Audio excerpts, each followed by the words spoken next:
Chapter 193. Audrey's eyes darted around as her thoughts wandered. She immediately analyzed many things.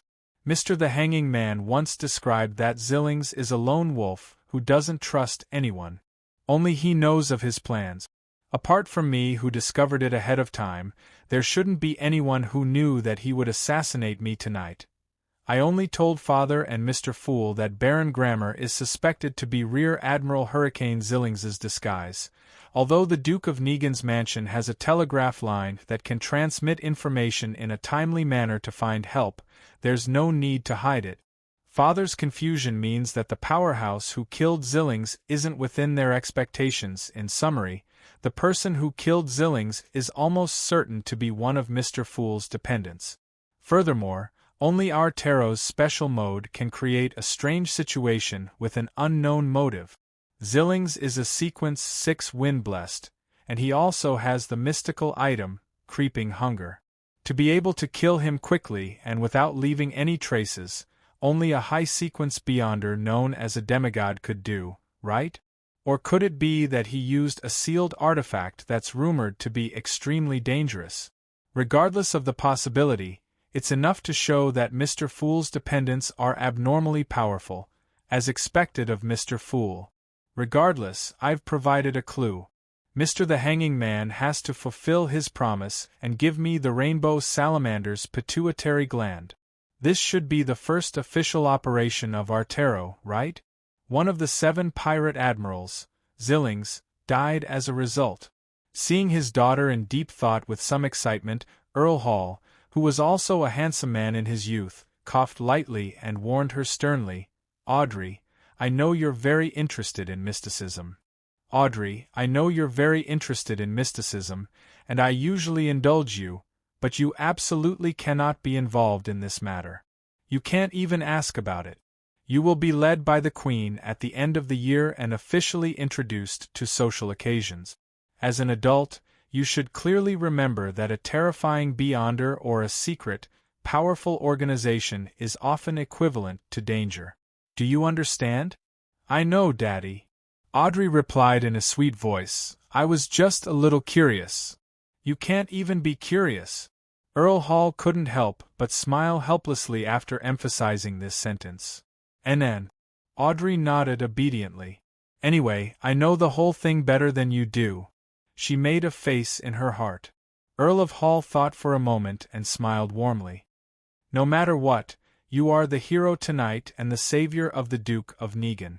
At least half of Zillings's death is due to you, and the same goes for the bounty. Of course, if no one admits to killing Zillings, claims responsibility for this matter, and takes the initiative to claim the bounty, then the remaining half will belong to you. In total, it will be £10,000. Yes, the bounty set up by the Republic of Intis, the Faceac Empire, and other countries and organizations can also be claimed. After conversion, it should be £20,000. The Duke of Negan just promised to give you his holiday manor in Desi Bay. It includes a large rubber forest, and I don't know the exact amount of income, but it's definitely not low. He spent £8,000 to buy it back then, and he even built a house and bought improved crop. With a fortune of £300,000, Audrey could be considered wealthy, but a bounty that was close to or even exceeding £40,000 was still a huge sum of income for her. Many aristocratic ladies' dowries couldn't even reach this amount. In August, in a marriage alliance between an aristocrat and a merchant, Miss Mary Aldbury, the daughter of a millionaire, only had a dowry of £80,000. "I've never considered the bounty," Audrey muttered from the bottom of her heart. Suddenly she thought of something. If she were to claim the bounty and let her name spread, then the Hanging Man would easily be able to determine who Justice was. That won't do. As a member of the tarot, I have to remain mysterious. Audrey looked at her father and organized her words. "Father, I'm a little scared." "Why? What happened?" Earl of Hall asked with concern. "If it is made known that I discovered Zillings pretending to be Baron Grammar, I'm afraid that his subordinates will seek revenge on me. I'm afraid that the person who instigated him to assassinate the Duke of Negan will target me." Audrey tried her best to make herself look pitiful, weak, and helpless. "I'll hire someone to protect you," Earl of Hall replied before nodding slightly. "But there's really no need for you to take on this risk. Besides, the person who killed Zillings took away creeping hunger. Of course, to a high-sequence beyonder, this isn't a sufficiently convincing motive. I'll inform the Duke of Negan to hide this matter, and get him to find someone else to claim the bounty. He'll then privately compensate you later." At this point, Earl of Hall said with a beaming smile, "As expected of my daughter. As expected of my daughter. You earned £40,000 so easily. That's more than a tenth of your current wealth." The £300,000 was something he had divided out in advance. It was his daughter's property, and when she got married, he would add another portion. "Am I as good as you used to be, father?" Audrey asked in delight. Earl of Hall shook his head and laughed. "Much better than me. My first profit from business was only £60. Audrey immediately became abnormally happy. A bounty of £40,000, her father's praise, the sense of accomplishment of causing Rear Admiral Hurricane Zillings's death and completing an impressive task, the pride of being a member of the Tarot, and the rainbow salamander's pituitary gland that she would obtain from the hanging man later made her not only feel double the joy, but triple, quadruple, or even quintuple it. "I really want to report it to Mr. Fool immediately and get his confirmation." "No, that won't do. A mysterious powerhouse with unknown motives killed Zillings. Now, there must be someone secretly observing me and searching for clues. I can't show any signs of abnormality. Pooey. There's nothing abnormal about me to begin with. As long as I don't attempt to recite Mr. Fool's honorific name, if it's really done by Mr. Fool's adorer, he definitely knows the outcome and doesn't need me to report it. Do I need to share the bounty with that adorer? No, no matter what method I use to pay £20,000, it'll definitely attract attention. I can't take the risk. Besides, it's always been the hanging man asking Mr. Fool for help, so he should be the one paying. Yes, he claimed to have many of Roselle's diaries. I'll try my best to gather more diaries and thank Mr. Fool for responding to my prayers. He definitely won't be interested in vulgar money." Audrey quickly decided on what to do next. In the Duke of Negan's mansion, in a private study, the fat and tall Duke sat in a high-backed chair behind the table, smoking a cigar as he looked at Spellsinger of God, Al Snake, and the kingdom's Prime Minister, Aguisid Negan, and the others opposite him. From the feedback we received, it's currently impossible to determine which high-sequence beyonder did this.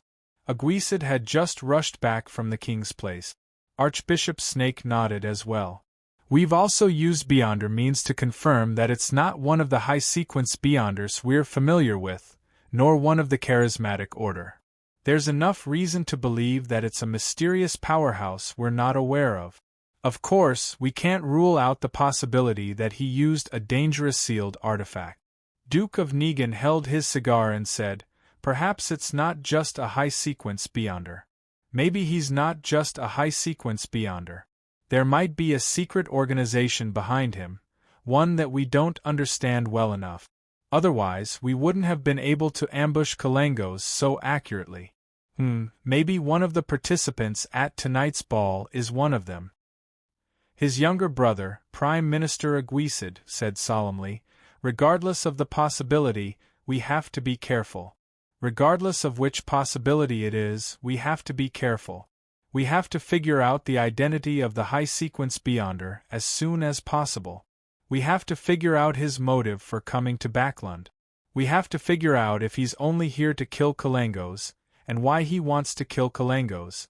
A high-sequence beyonder wandering around Bakeland that wasn't under their control was enough to attract the attention of the kingdom's government and the three churches. Although Sequence 4 and 3 beyonders might not be able to withstand the bombardment of the warship's cannons, there was no need for them to face it head-on. They had too many strange abilities. Therefore, this was an existence even more dangerous than an ironclad warship. Just from the title of demigod, it was obvious. Spelsinger of God Ace Snake immediately stood up and said, "I'll make the arrangements immediately.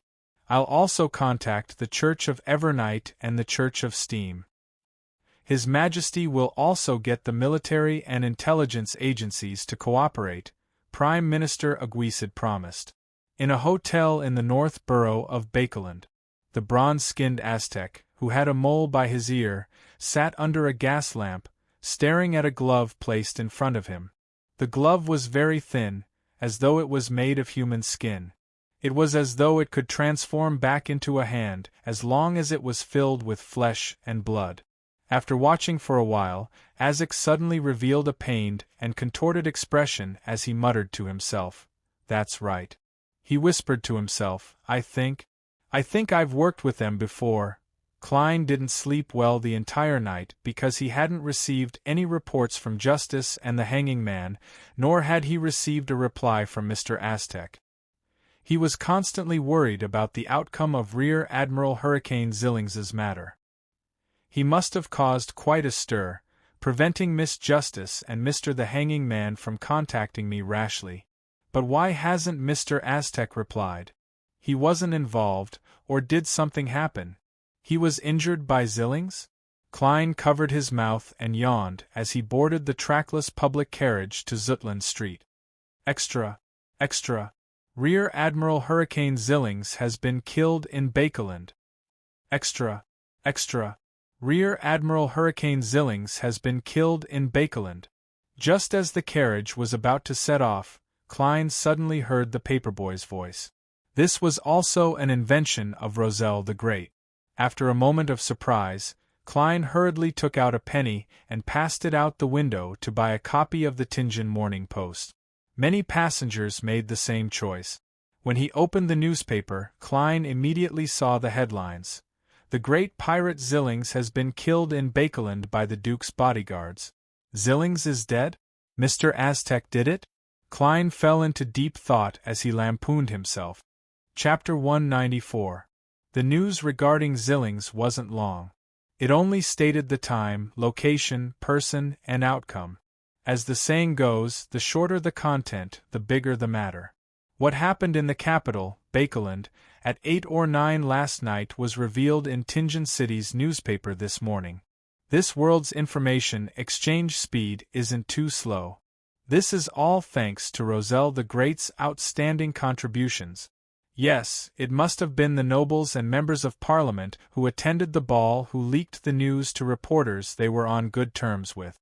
Some of the reporters then sent the sensational news back to their respective newspaper headquarters in other counties and cities via telegram.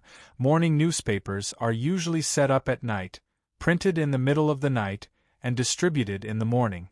It's just in time for urgent adjustments to be made and published in time. Just based on this news, the Tianjin Morning Post can sell at least 1,000 more copies today, and this is only considering the city's urban area. Klein's thoughts wandered as he calmed down. Since Rear Admiral Hurricane Zillings is dead, it means that even if Mr. Aztec was injured, it wouldn't be too serious. If it was more serious, he would definitely have been captured by the mandated punishers or the Duke of Negan's Beyonder bodyguards. And in such an emergency situation, Miss Justice and Mr. the Hanging Man would definitely find every opportunity to report to me. The fact that the latter didn't happen is enough to prove that the situation is under control. Yes, if Mr. Aztec doesn't reply to my letter before midnight, or if Miss Justice and Mr. the Hanging Man don't pray to me, I'll blow the copper whistle again to summon a messenger and send a letter of inquiry. Relaxing, Klein shifted his attention away from the newspaper and looked around the public carriage. Most of the people who could afford to take such transportation were literate. Influenced by the Extra, many people had bought the Tianjin Morning Post. Now, a few people who knew them were discussing in hushed voices. A long, long time ago, the Pirate King and his admirals were already harming the sea routes. Apart from retreating when facing the fleets of various countries, they didn't think much of armed merchant ships. Although Zillings was listed as one of the 7 pirate admirals less than 10 years ago, he was the first pirate to be killed by the government. Frankly speaking, I'm very curious. What was he doing in Bakeland? When pirates leave the sea, death is a foreseeable thing. I hope there will be more detailed reports in the future. Lord Storm, I want to know which of the Duke of Negan's bodyguards killed Zillings. His bounty is £10,000. £10,000. If I had £10,000, I would resign immediately and buy 2 or 3 small to medium-sized plantations. I would invest in some colonial companies and railway companies and enjoy a fixed income every year. This is only the kingdom's bounty. Intis, Fasak, Fainapotter, as well as some business organizations have placed a bounty on Rear Admiral Hurricane Zillings. I desperately wish for a newspaper to list all the bounty amounts. £10,000? Klein was dazed for a moment. Even with his current salary, which could be considered generous, he would have to stop eating and drinking for nearly 20 years to save up that much money. If only I knew. Forget it, there's nothing I can do. It's impossible for me to claim the bounty. He folded the newspaper dejectedly and looked out of the carriage window. At this point, he finally confirmed that the matter regarding Rear Admiral Hurricane Zillings had come to an end. All that was left was to tie up the loose ends, such as the batch of Roselle's diary that the hanging man would pay. Bakeland, Sherwood Borough. Furswall, who was wearing a veil, and Zio Derichaw were walking along the street towards the nearest Varvat Bank branch. Money always disappears without us realizing it. Furs sighed. Zio nodded in agreement. That's right. Fortunately, the book, Stormwind Mountain Villa, is rather popular. There are still royalties coming into my account. Otherwise, I would have to find a clinic or hospital and become a doctor again. Furs sighed in satisfaction and worry. Zio was silent for a few seconds. She carefully asked, "Will the investigation of Zillings affect your identity as an author? After all, we might be targeted by the mandated punishers or the Nighthawks." "No, you're the only one who will be targeted." Furs chuckled. "You were the one who sent someone to the police station. You were the one who sent the letter. You're also the one who is rather famous in the gang circles and on certain streets in East Borough. As for me, Furswall, I've always been a popular best-selling author." Zio was stunned for a moment. "So, you've been accompanying me all this time?" Furs flicked her hair and chuckled. "Don't you find this an interesting experience?" This experience has given me quite a bit of inspiration for my writing. My next novel will be about a sudden murder case that leads to all sorts of stories." Zio was momentarily at a loss for words. All she could do was continue walking forward. She accidentally forgot to turn and was pulled back by Furs. At that moment, they heard the paperboys shout, "Extra! Extra! Rear Admiral Hurricane Zillings has been killed in Bakeland." "Ah? What?" Zio and Furs looked at each other in bewilderment. When the paperboy came closer and repeated it a few times, they suddenly came to their senses. "What? Zillings is dead?" Furs couldn't believe her ears. "He's actually dead. How did he suddenly die?" Zio, who was hiding from the possible pursuit of the ferocious pirate, was shocked and dumbfounded. Shouldn't this be a normal procedure? First, they would find clues and confirm Zillings's goal. Then, they would gather powerhouses and ambush him.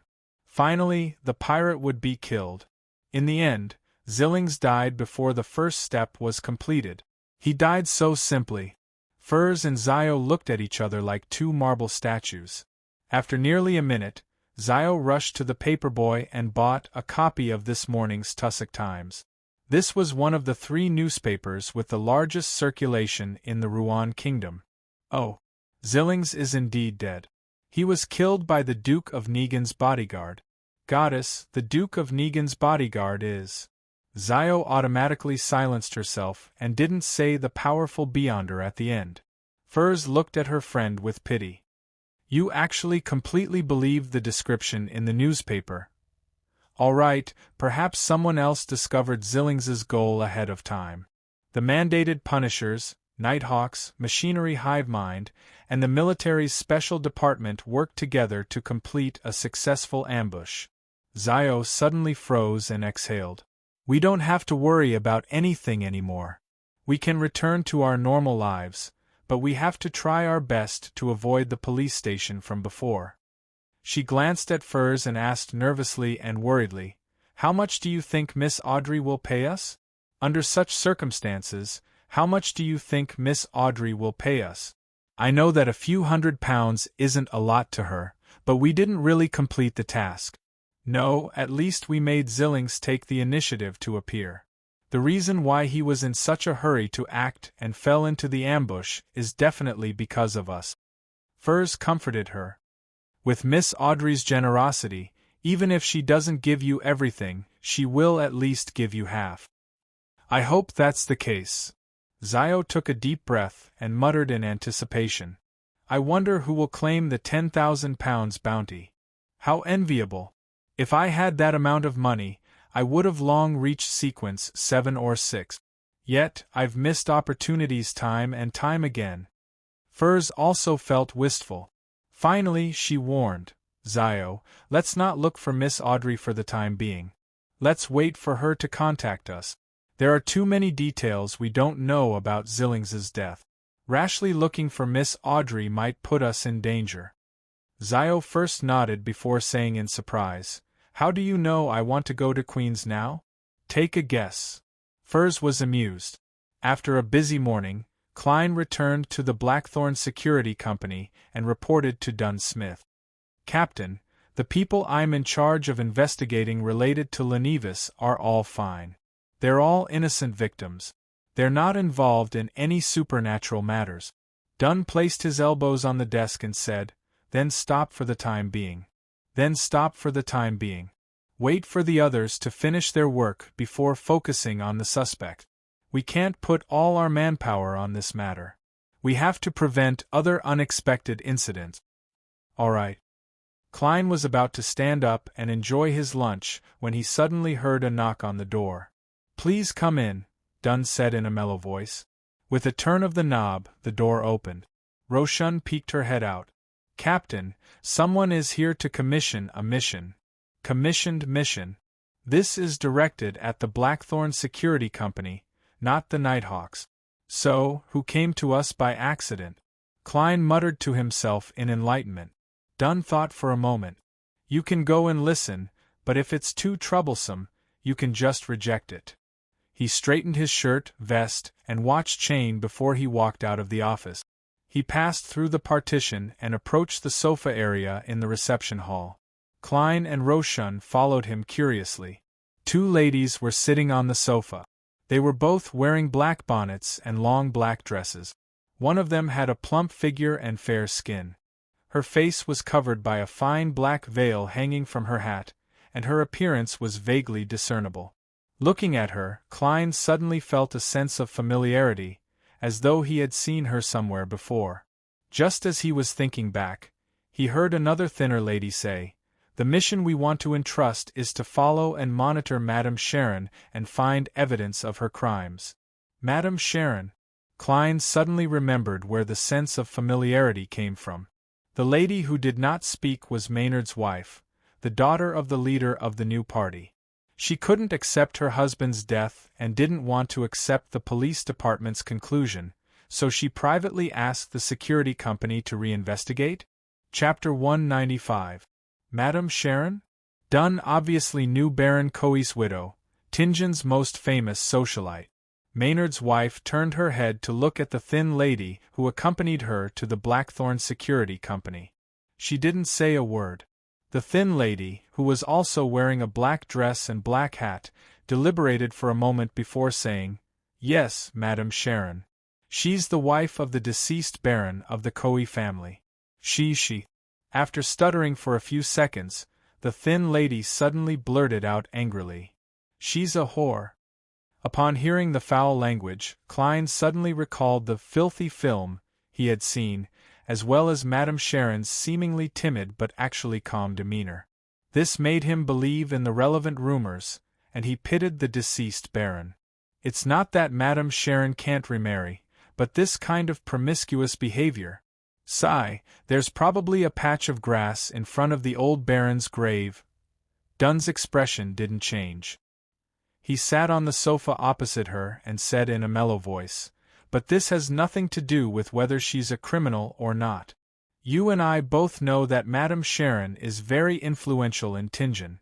Following her and monitoring her could easily lead to unsolvable problems and terrible consequences." "She's a criminal," the thin lady said angrily. "She caused my brother's death, but her lovers put a lot of pressure on the police department. They had no choice but to conclude that my brother suddenly died from drinking too much and having too much sex. They're all criminals. Those." Klein pitted the old baron for a second and figured out the thin lady's identity. She was Maynard's sister. That's right, such a scandal would definitely not be brought along with a maid. It's better to be a family member. He nodded in enlightenment.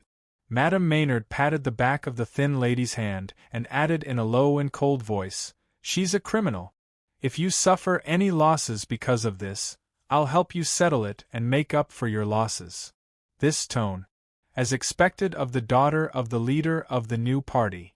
If not for the fact that the police department is very confident in the results of my mediumship, I'm afraid they would have succumbed to her pressure. Klein lampooned. Dunn was silent for more than 10 seconds before he said, "All right. I have another question. You seem to be very confident that we'll be able to find something?" The thin lady nodded. "The tobacco merchant, Viceroy, introduced us to you. He praised you as the cream of the crop in this industry, capable of accomplishing tasks that others cannot." Tobacco merchant Viceroy? Who is this? Klein instinctively looked at the captain and found that Dunn Smith's eyes were also filled with confusion. "I'm so stupid.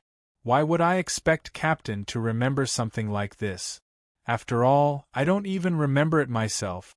He sighed to himself. Seeing the confusion on the faces of the two elite mercenaries, the thin lady added another sentence. "You've saved his kidnapped son. So it's him.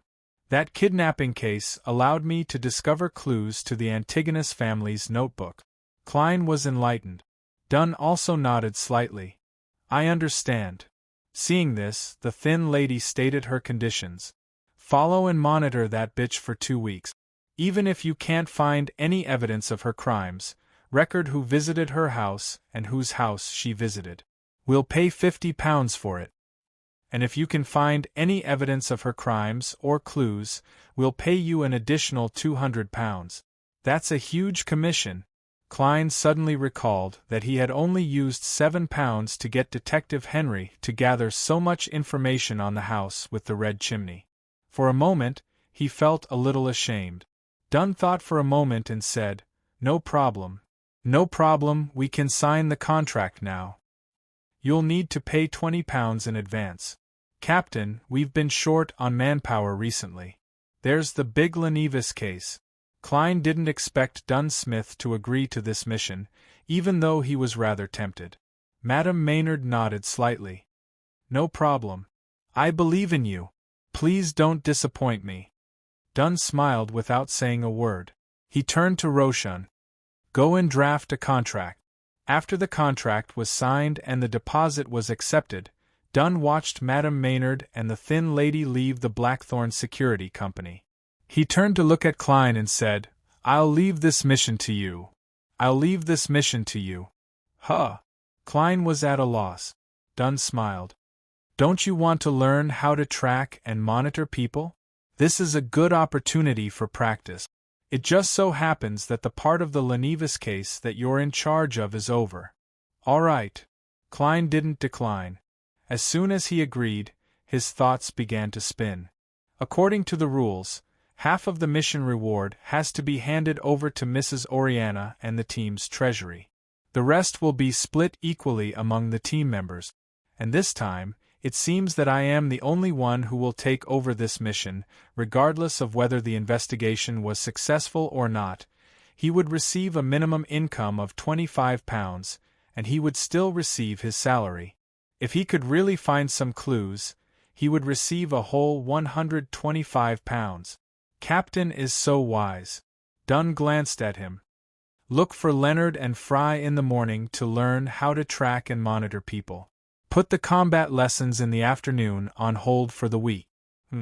I think you should have grasped it by now. I'll send someone to inform Gawain. Look for Leonard and Fry to learn how to track and monitor people? Why does it feel a little unreliable? Klein was stunned. In his mind, the only method Leonard would use was to play the Fainapater zither, recite beautiful poems, seduce Madame Sharon into bed, and then track and monitor her from a close distance. Fry's temperament was very special. He was cold and gloomy. No matter where he was, he would be watched. How could someone with such an image be tracked and monitored? As his thoughts raced, Klein answered seriously, "All right. All right." Dunn nodded slightly and walked towards the partition. Suddenly, he stopped in his tracks, turned around, and hesitated. He hesitated for a moment before saying, "Do you remember that tobacco merchant? What's with the kidnapping case?" "So, Captain, you didn't remember anything just now. You don't understand anything. How can you act so calm and confident?" Klein covered his face with his hand. According to Leonard's guidance, Klein wasn't in a hurry to track Madame Sharon, even though he knew that she lived on Olsner Street in the East Borough. Without understanding the target's movement patterns, it's easy to cause problems by following her rashly.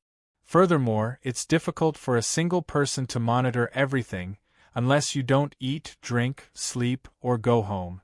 These were Leonard's exact words. Hence, Klein followed his instructions and headed to the Hound Tavern. He found a gang leader and spent £5 to get his men to monitor Madame Sharon and record her daily movements.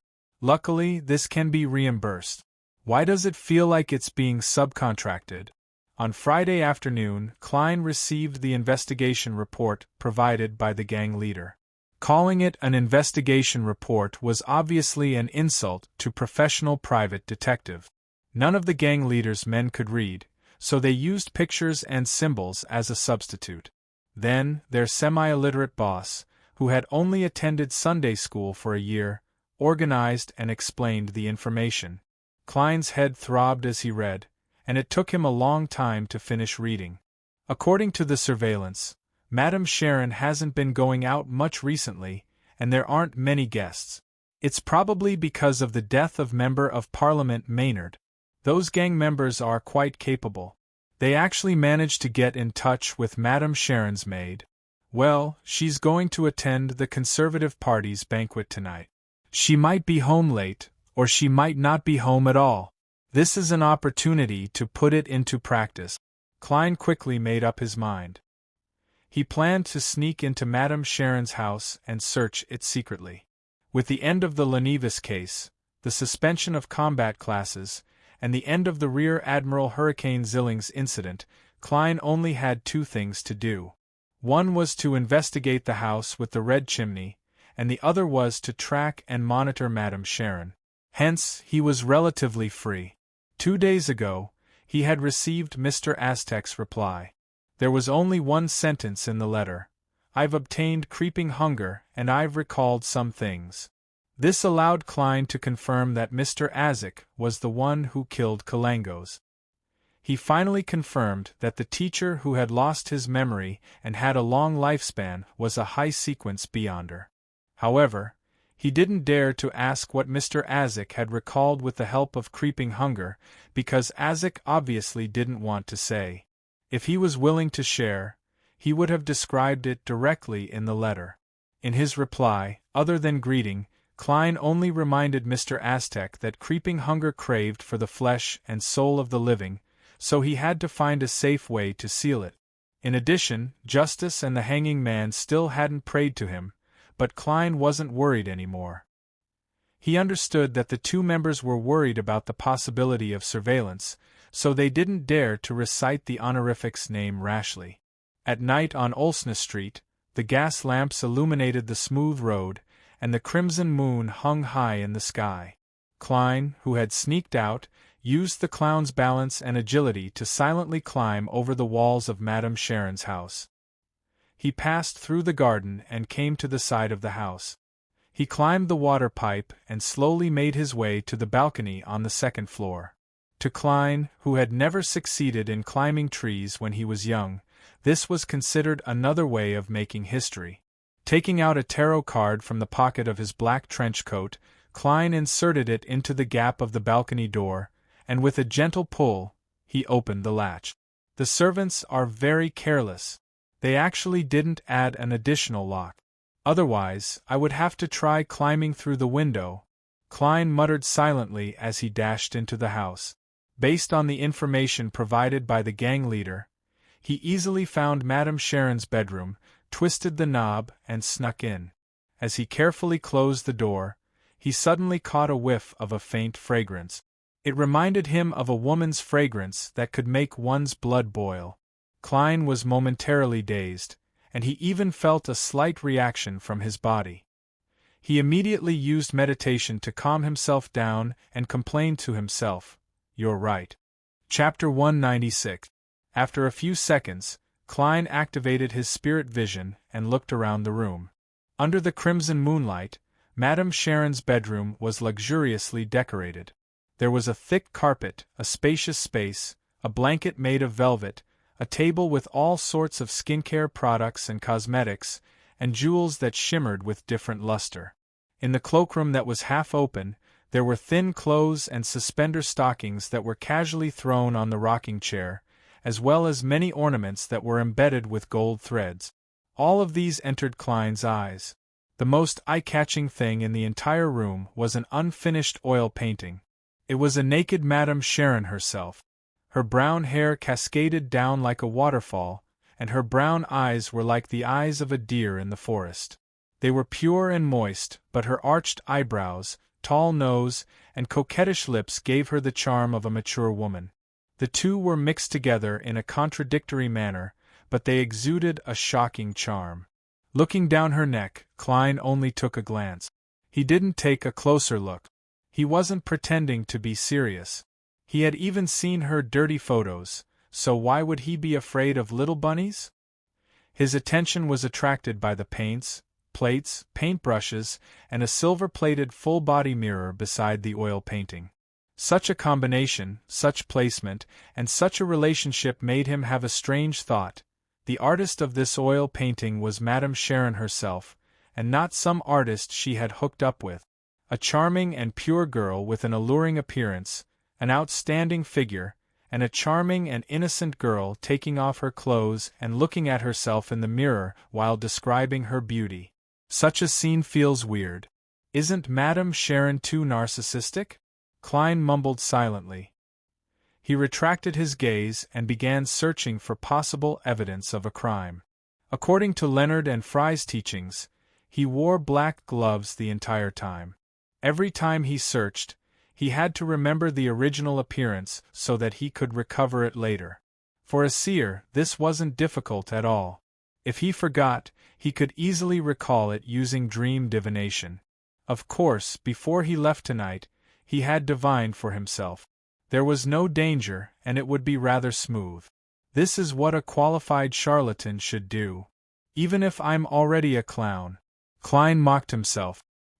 He spent nearly 20 minutes searching Madame Sharon's bedroom, but he didn't find anything worth paying attention to, nor did he see any spirituality glow. Finally, he stopped in front of the safe in the corner of the room. It was iron gray and 1 meter tall. It was thick and heavy, giving off the feeling that it was extremely sturdy. It seemed that even explosives would not be able to break it. It really has the characteristics of the age of steam. There must be an extremely complicated mechanical combination inside. Klein tried to open the lock, but he failed shamefully. He pushed the matter of the safe to the back of his mind. He took off his left glove and the topaz pendant on his wrist. He gripped the silver chain and allowed the spirit pendulum to fall. Klein got rid of the heat brought by the fragrance in the room and entered a meditative state. His eyes darkened as he muttered to himself, "There's a secret room or a hidden compartment in this room. There's a secret room or a hidden compartment in this room." After 7 times, the color of Klein's eyes returned to normal. He looked at the topaz pendant and saw that it was spinning counterclockwise. This is a negative. Klein nodded indiscernibly and left Madame Sharon's bedroom. Following the previous procedure, he quietly searched the study, living room, solarium, and other places, but he did not find any valuable clues. The reason why he did not use the dowsing rod searching method was that he had no idea what he was looking for. He took out a silver vine-patterned pocket watch and opened it to confirm the time. Then, he walked back to Madame Sharon's bedroom. Carefully closing the wooden door, Klein took out the ritual silver dagger. It surged with spirituality and fused with the power of nature, sealing the entire room. He wanted to summon himself. He wanted to use his spirit body to enter the heavy safe and check the items inside. I don't need to know how to pick locks, Klein mumbled in Mandarin. Since he was praying to himself, the entire procedure could be simplified. There was no need to be too particular. Therefore, Klein took out a candle mixed with sandalwood and lit it with spirituality. That was how he set up the altar. I summon in my name, the fool that doesn't belong to this era, the mysterious ruler above the gray fog, the king of yellow and black who wields good luck. The incantation reverberated in Madame Sharon's bedroom. Klein's spirituality surged out and merged with the candle flame to form a grayish-white, palm-sized screen of light.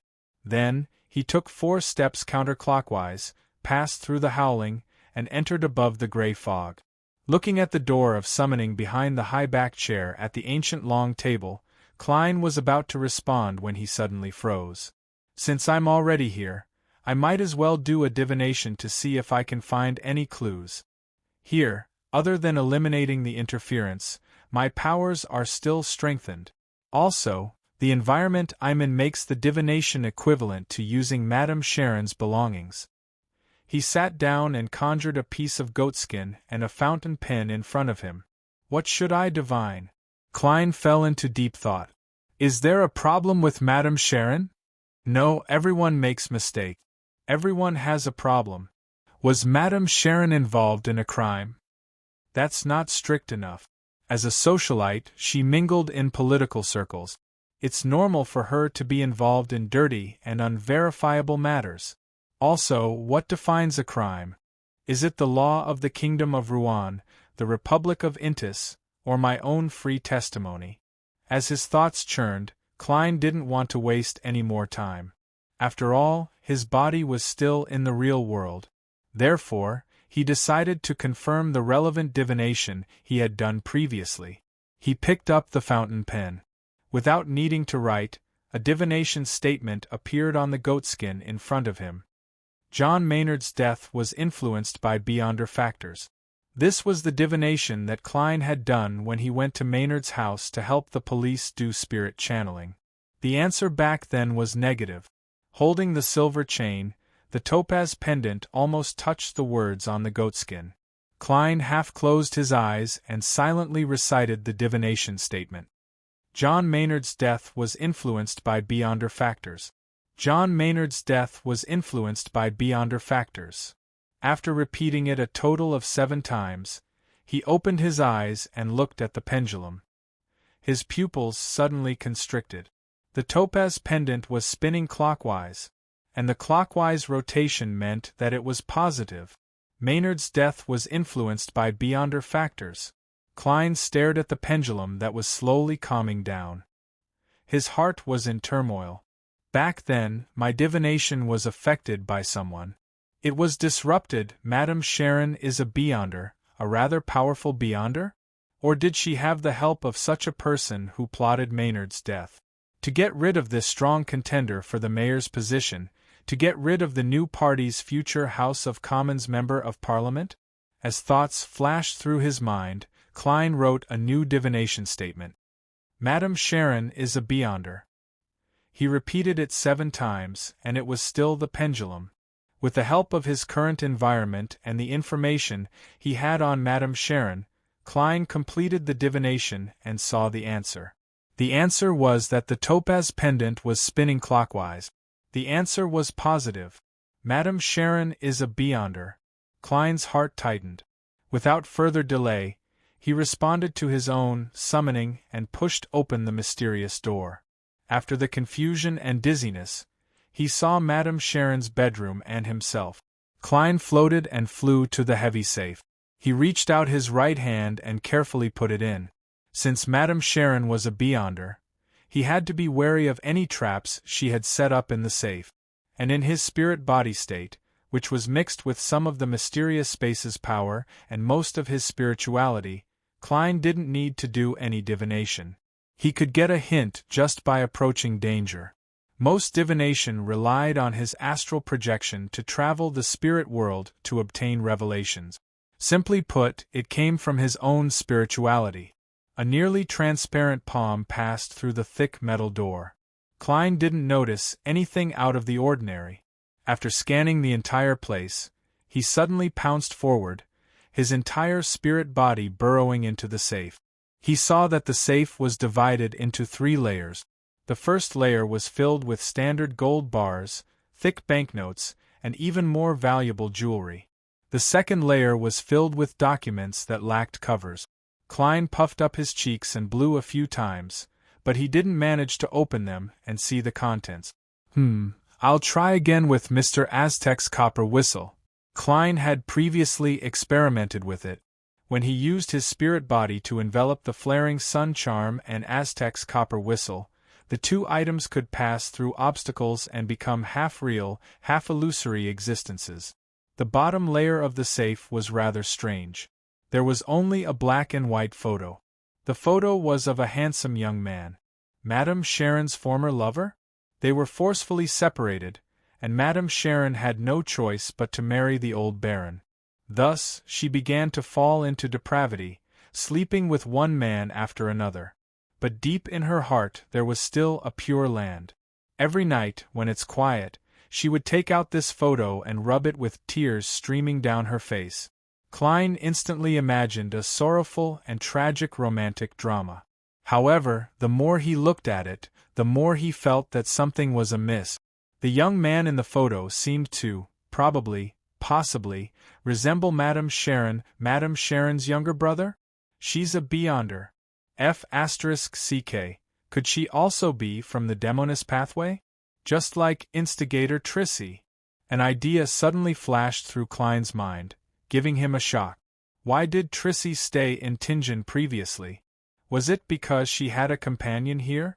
Klein carefully observed the photo, and found that the young man resembled Madame Sharon more and more. His nearly transparent face made a grimace. He felt that he couldn't face the filth from before. Calming himself down, Klein searched the surroundings of the safe to see if there was anything else hidden. Although he couldn't pick up any paper, the feeling of passing through objects and air was different. Items of different densities also felt different. As he searched, Klein suddenly froze. He found an empty space on the side of the safe near the wall. It was a mezzanine. After confirming that there was no danger, Klein crawled in. His vision reflected ointments, incense, herbal powder, and other items. He also saw a statue of a deity carved out of white bones. The statue was the size of a palm, and it vaguely depicted a beautiful woman. Her hair was very long, extending all the way to her ankles. Each strand was clear and thick like a venomous snake. At the top of each strand of hair was a carved eye. They were either closed or open, densely packed together. Klein jumped in fright. He smelled something sinister and hurriedly retreated from the mezzanine. He finally understood why his divination of the secret chamber and the hidden compartment had failed. Chapter 197. Klein exited the heavy safe and only calmed down when he realized that there was nothing wrong with it. That white bone statue is very sinister. Although it's not dangerous, it makes me feel uneasy. Could it be the so-called primordial Demoness? The evil deity that's on par with the hidden sage, dark side of the universe, and the true creator? Klein recalled his conjecture about Madame Sharon and immediately understood which existence the white bone statue could represent. Just as he was thinking, his spirituality suddenly stirred, and he had a bad feeling. Klein quickly flew to the window with complicated patterns and looked at the road outside the house. He saw a carriage quickly and steadily driving towards the main entrance under the illumination of the gas lamp. Madame Sharon is back? His heart stirred, and he figured out the source of his premonition of danger. Considering that Trissy had only become a woman after becoming a Sequence 8 instigator and was likely a Sequence 7, and that Madame Sharon had been active in Tingin's upper-class social circle for many years and was likely stronger than Trissy, Klein didn't dare to take the risk with the flaring sun charm and Aztec's copper whistle. Rationally, he decided to retreat. This was because there was a limit to the number of sealed artifacts he could use. Furthermore, he didn't know how long it would take to trick the mutated sun sacred emblem out again. It wasn't a critical juncture, nor was there no other way. Klein didn't want to waste it. Furthermore, he would be faced with the problem of how to explain himself afterwards. He couldn't possibly tell Dunn that a kind-hearted powerhouse happened to pass by and helped him, right? As for why he didn't use Aztec's copper whistle, it was because Klein wasn't sure if the summon messenger had combat strength. What if it only looked fierce and only knew how to deliver letters? The things I found just now are enough for a Nighthawk team to be mobilized. Why should I fight Madame Sharon alone? I could have beaten her up as a group. Klein emphasized in his heart and ended the summoning. He whooshed back above the gray fog and enveloped himself with spirituality before returning to his body in the real world. He quickly extinguished the candle and removed the wall of spirituality. He dashed out of Madame Sharon's bedroom and returned the way he came. However, there was no time to restore the latch to the balcony door. He slid down the water pipe and climbed out of the garden from the wall opposite to the main entrance. Klein sneaked all the way to the next block before taking an expensive night rental carriage to Zutland Street.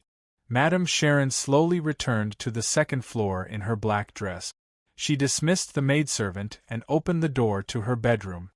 Her pure and watery eyes suddenly froze, reflecting strands of nearly transparent, barely visible filaments. They did not have the luster of spirituality and were like the hair of a diseased human. If one did not know of the existence of these things in advance or had very special eyes, no one would be able to discover them. At this moment, those thin threads were all broken and fell to the ground. Madame Sharon squinted her eyes and looked at the heavy gray safe. 36 Zutland Street, Blackthorn Security Company. Dunn, who was leisurely reading the newspaper with his legs crossed, looked at Klein, who had appeared at the door of his office, with an odd expression.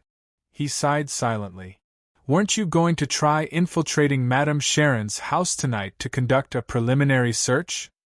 Did you discover a problem?" Klein nodded solemnly. "Yes. I suspect that Madame Sharon is a member of the Demonist sect." "A member of the Demonist sect?" Dunn put down the newspaper and mulled over the phrase. He asked solemnly, "What did you discover?" Klein did not sit down. He leaned forward and placed his hands on the edge of the desk. "I first saw a picture of a young man, but he looked very similar to Madame Sharon. If he were to change into female clothing, put on makeup, beautify and Photoshop, he would look like Madame Sharon." Klein could not help but lampoon inwardly. "Similar to instigator Trissy?" Dunn's gray eyes flickered as he came to a realization. They had previously determined that Trissy was a member of the Demonist sect. "Yes." Klein nodded with mixed feelings. He changed the topic and said, "Later, I used divination skills and found a white bone sculpture in Madame Sharon's safe in my dream. It was a beautiful woman, but her hair reached her ankles. Each strand was as thick as a venomous snake, and there were eyes at the top. It was rather strange. Captain, isn't this the image of the primordial Demoness?" Due to the lack of security clearance, he had very little information on the Demonist sect. Dunn thought for a moment and nodded solemnly. "This is the image of the primordial Demoness. We have to take action immediately and restrain Madame Sharon." Klein immediately agreed. "Yes, if Madame Sharon is a mid-sequence beyonder of the Demonist sect, I don't think she wouldn't have noticed that someone had infiltrated her bedroom. At this moment, he suddenly had a doubt and blurted out, "What's wrong?" He blurted out, "Captain, why don't the 7 Orthodox deities have concrete images and only use symbols to represent them? But the evil deities I've come into contact with all have humanoid appearances. The true creator is like that, and so is the primordial demoness. Is this one of the differences between Orthodox deities and evil deities? Why is there such a difference?" Klein silently added another question, but he wisely didn't say it out loud. "This is the difference between Orthodox deities and evil deities." Dunn gave an affirmative answer, then he got up and walked to the coat rack. "We can't delay any longer. I'm worried that Madame Sharon will escape." At this point, Dunn paused. "Call Kenley. The 3 of us will take action. We can apply for a sealed artifact. Madame Sharon might not only be a sequence 7. Captain, that's wise of you." Klein answered without hesitation, "That's right." "All right. Then," he asked curiously, "Captain, which sealed artifact do you want to use?" "Captain, which sealed artifact do you want to use?" Dunn recalled and deliberated for more than 10 seconds.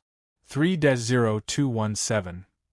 As there weren't many sealed artifacts behind Cheney's gate in Tingen City, Klein quickly remembered what the captain wanted to apply for. Number 0217. Name, Spirit Medium's Mirror. Danger level 3. There's a certain level of danger. Use with caution.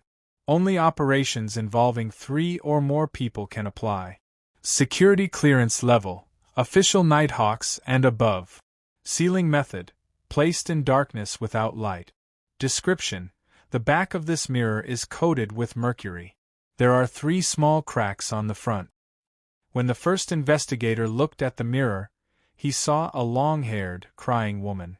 Then, he saw the woman climb out of the mirror. According to many experiments, the image reflected in the mirror is different most of the time. Even if the same person looks at it repeatedly, they will encounter different things. The danger levels are different, but the person looking at the mirror is always prioritized. Among them, the most dangerous situation is seeing yourself. If no one looks at this mirror, under the premise of light, it will automatically produce an image every 3 hours. It doesn't have the characteristics of being alive. Appendix: this mirror originally belonged to a spirit medium. It was a very ordinary mirror, until one day this spirit medium strangely committed suicide while looking at it.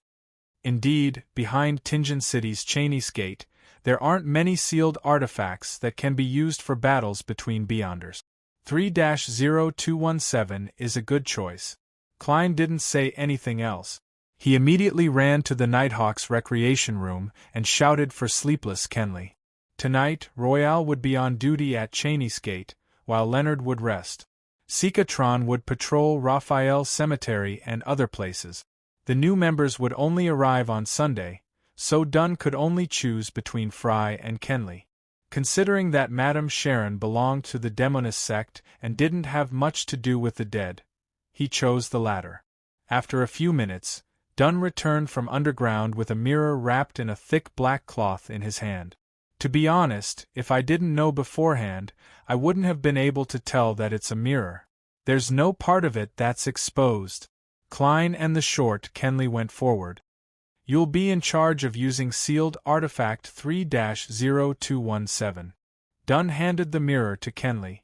Upon seeing this, Klein suddenly realized that he was a Sequence 8 Beyonder, and he had the ability to fight head-on. He couldn't just hide in the corner and provide support. "Man, I'm a little nervous." He touched the slumber charm and other items in his pocket to make sure that he was prepared. "The only problem is that I didn't bring my cane to make it easier to climb." "Yes, I can borrow Kenley's. He has a mirror and a pistol. That's enough." As Klein was deep in thought, the 3 of them went downstairs and took a rental carriage to Olsna Street. Along the way, Kenley glanced at sealed artifact 3-0217 in his hand and said with a taut expression, "That's right." He said with a slightly tense expression, This is my first time participating in such a dangerous operation. Under normal circumstances, Nighthawks wouldn't use sealed artifacts when dealing with Beyonder matters. Previously, when they went to Morristown to resolve the supernatural incident, they had applied for the mutated sun sacred emblem to prevent any accidents from happening. As it was too far away, the rescue wouldn't be able to make it in time. But this time, the target was almost certain to be a mid-sequence Beyonder.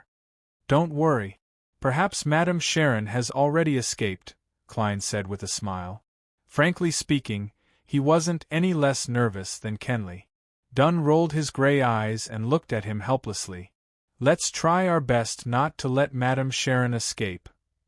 20 minutes later, the three Nighthawks arrived at Olsna Street.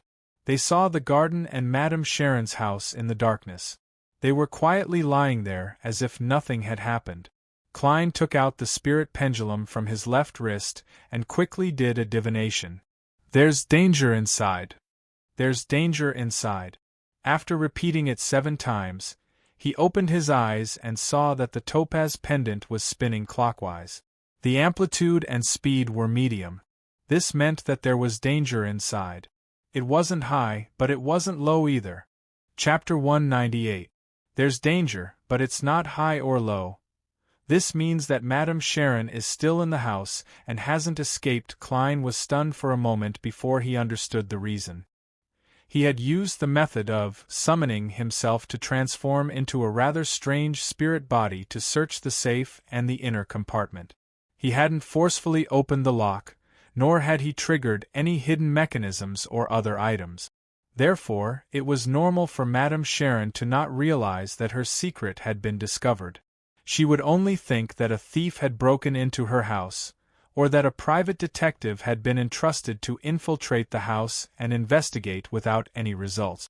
Under such circumstances, it was logical for her to not be vigilant enough and continue staying at home. She would lose her cool at the slightest situation and react excessively. She wasn't like the Madame Sharon that Klein knew. She was a social butterfly who could calmly pretend to be afraid and pitiful. She was a member of the Demonist sect who had hidden her identity as a Beyonder for many years. If the telephone had been invented, Madame Sharon would definitely have called a particular lover to whine and complain about the security in Tingen City. She would have even hinted at Madame Maynard. Klein imagined a scene and told Dunn and Kenley about the results of his divination. This is the deduction that is closest to reality. Dunn pressed down on his half-top hat and looked at Madame Sharon's 2-story building with his gray eyes. Let's not rush in. Why? Kenley, who was holding sealed artifact 3-0217, subconsciously asked. He was filled with fear towards the spirit medium mirror in his hand, afraid that something would happen to the sealed artifact. Dunn put on his black gloves and glanced at Klein. Do you still remember the matter of capturing instigator Trissy? Yes. Klein thought for a few seconds and said, She seemed to have sensed our approach in advance and reacted in time, successfully escaping. I still remember that when I answered the captain's question, I suggested using firepower to cover the area. That was the safest and most reliable method, but I can't use it this time because there are still many innocent servants in Madame Sharon's house. If I inform them in advance and get them to evacuate in time, they will definitely alarm Madame Sharon. And according to Leonard, Trissy can turn invisible, so I have to assume that Madame Sharon possesses similar Beyonder powers. Klein made many connections. Dunn looked up at the crimson moon in the sky. Very good, your answer is very good. Your intuition in this situation is quite sharp. I'll try to drag her into a dream from afar. If I succeed, you and Kenley will go in and subdue her. You can decide whether to kill her or not. If you can't control her, get rid of her. Your safety is the most important thing. Captain, whenever a critical moment approaches, your thoughts are always so clear. I was waiting for you to say that. Klein praised in his heart. Over the past 2 months, He had more or less figured out the characteristics of their beyonder powers from his conversations with Dunn, Leonard, Fry, and the others. As a nightmare, Dunn Smith could freely enter the dreams of every sleeper in Tingen City at home or in the Blackthorn Security Company. Klein didn't ask about the exact method as it involved the secrets of each sequence. As for the ability to drag someone into a dream, there was a limit to its range. It usually only appeared in a direct confrontation. However, Klein had heard from the captain that such a beyonder power didn't have to be used face to face. Within 100 meters, it could be used to a certain extent. However, it required time and a process that couldn't be completed in one go. It was like coaxing a child to sleep. At that moment, Dunn wanted to drag Madame Sharon into a dream from afar and complete the initial control, creating the best situation for Klein and Kenley. All right. Kenley agreed with the captain's plan. Without further ado, Dunn found a corner and leaned against it. He closed his eyes, clenched his fists, and buried his head. His black windbreaker and half-top hat seemed to blend into the night. In a luxurious and gorgeous bedroom, Madame Sharon lay on a comfortable rocking chair. She was naked, completely exposing her fair and outstanding figure to the air. She would occasionally turn her head to look at the full-body mirror, admiring her alluring reflection. As she looked, her face blushed, and her eyes looked like they were about to tear up. There was a strange sense of affection in her dazed expression. On the table beside her was the white-boned statue. Her long hair that was as thick as a snake seemed to become gentle in the warm light and pink atmosphere. Gradually, Madame Sharon looked at the full-body mirror less and less frequently. Her head nodded and her eyelids drooped. As time passed, Klein suddenly thought of something. How is the captain going to inform me, and Kenley in time after dragging Madame Sharon into a dream? As long as I leave the nightmare state, Madame Sharon will wake up and be alerted that something has happened. I wonder if the captain can give us hand signals while dreaming? Klein looked at Kenley, who was pacing back and forth restlessly.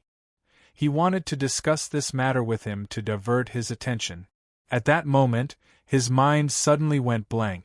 He saw a huge crimson moon and Captain Dunn Smith, who was wearing a black windbreaker. He also saw the dumbfounded and short Kenley. Klein suddenly realized that he was dreaming. I've been dragged into a dream by the captain. So that's how I can inform him. He wanted to cover his face, but he could only maintain his dazed state. He said in a daze, "Captain?" Dunn nodded slightly and said, "Madame Sharon has entered a dream. Madame Sharon has entered the dream. You can take action now." After saying that, he emphasized another sentence. "Remember, you have to be careful. You can't be reckless.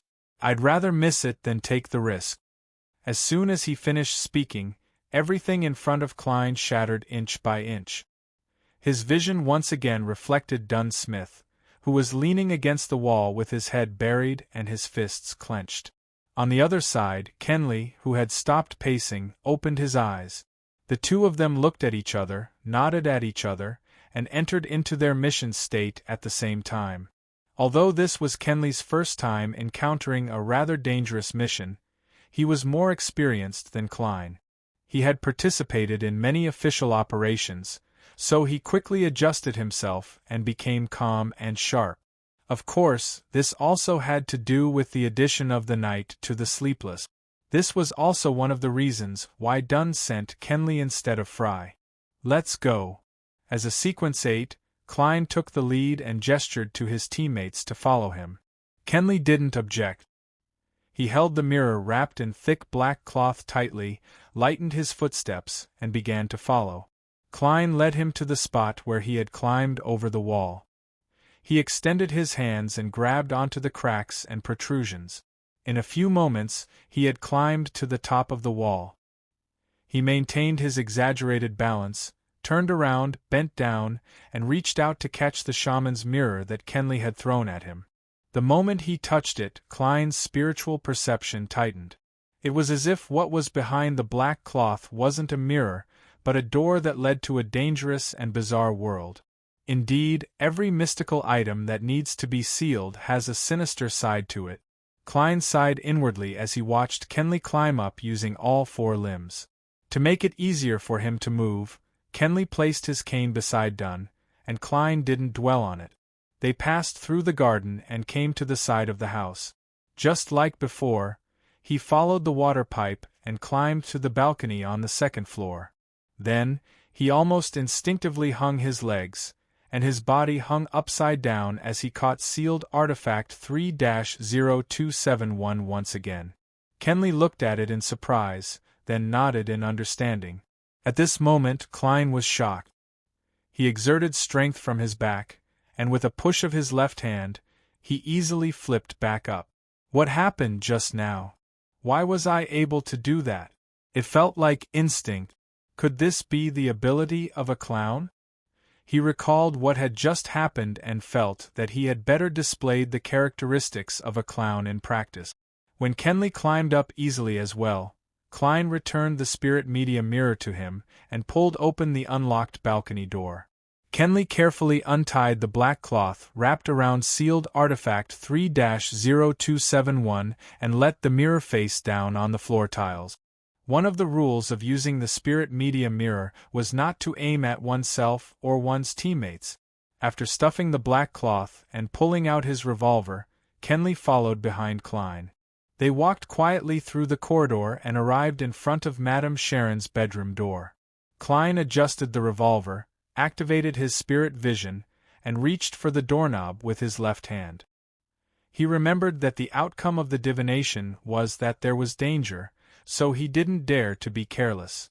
The reason why he didn't do another quick divination on the spot was because he knew that the sinister statue of the primordial demoness was in the room.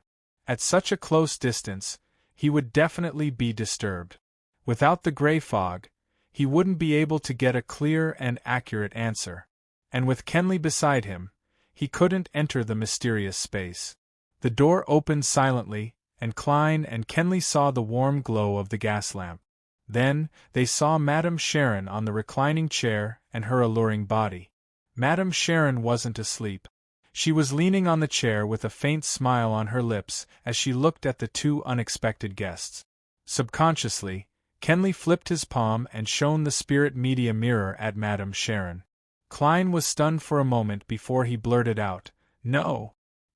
He remembered very clearly that on the other side of the recliner there should have been a full-body mirror, but now he did not see it.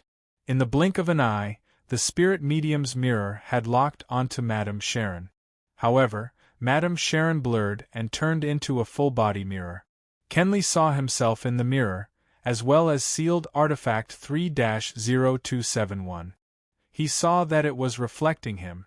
A figure appeared in the spirit medium's mirror. It was the expressionless, cold, and silent Kenley himself. Meanwhile, Klein's hands and feet tightened at the same time, as if they were entangled by countless invisible threads.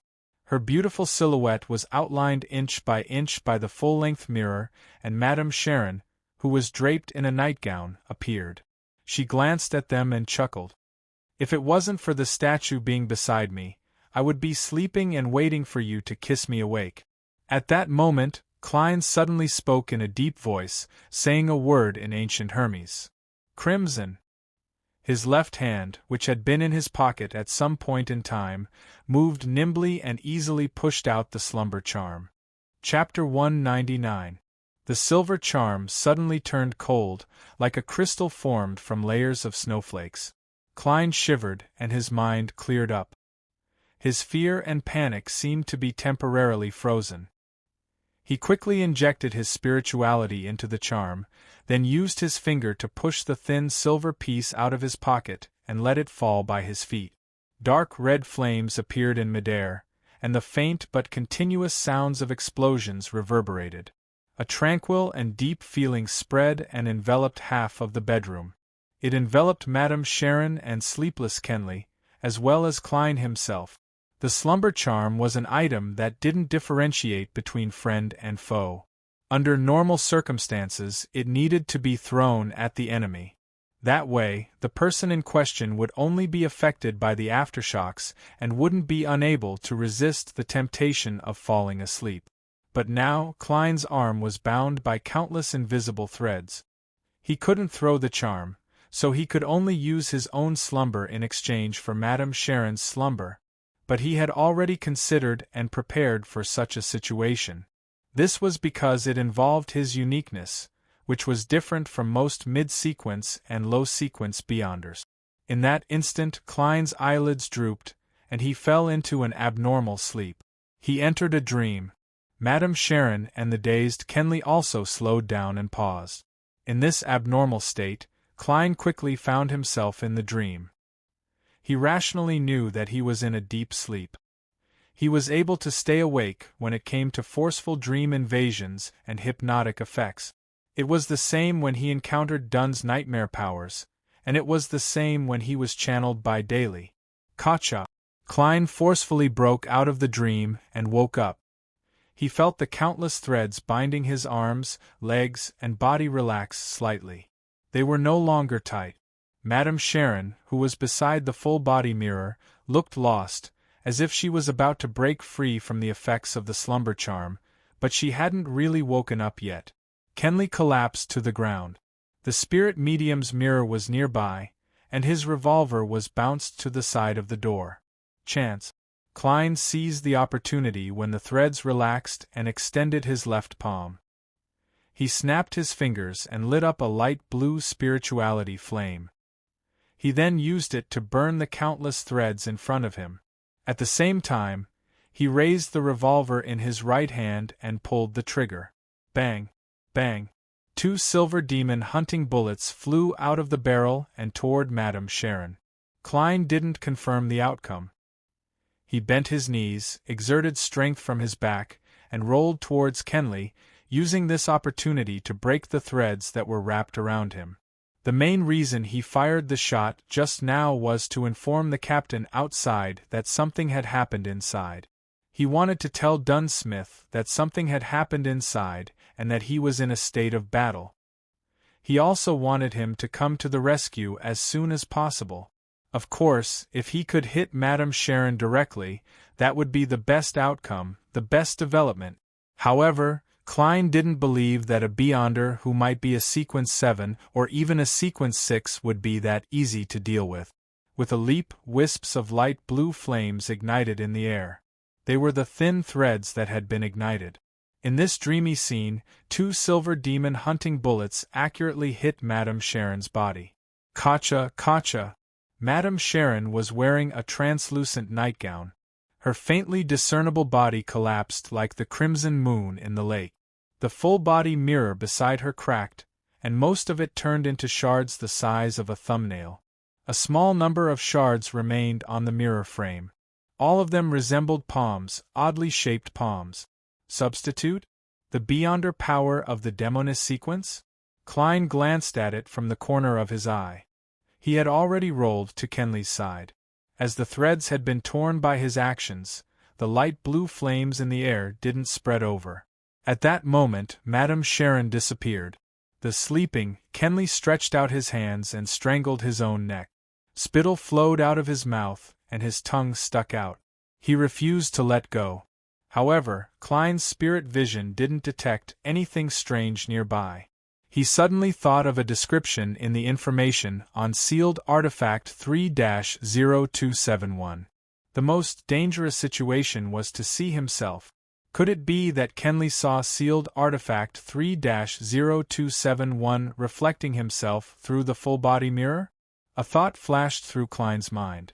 Without thinking, he took out a silver charm. It was triangular in shape. It was a requiem charm. Crimson. Klein said the words in ancient Hermes as he injected his spirituality into it and threw out the charm. Then, he pressed down with his left hand and touched the spirit medium's mirror. He had used the corner of his eye to confirm that the sealed artifact was facing down and wouldn't reflect himself. The triangular silver charm burned with icy blue flames, and a gentle and peaceful darkness engulfed Kenley, including Klein himself. His anxiety dissipated, and Kenley's strangling suddenly slowed down. Klein no longer felt like he was on the battlefield. Instead, he felt like he was standing in front of an oriel window at home, looking down at the quiet street in the middle of the night. His body and mind were at peace. This was the change that Klein had hoped for. At that moment, he entered an extremely peaceful state. It was as if he was the only person left in the world, and nothing else existed. With the help of this feeling, an instinctive thought suddenly flashed through his mind. Madame Sharon is going to attack my right waist. This was the precognitive ability of a clown in battle. Without hesitation, Klein grabbed the spirit medium's mirror and rolled to the left. As soon as he moved, a dagger burning with black flames silently stabbed towards where he had just been, stabbing towards the right side of his waist.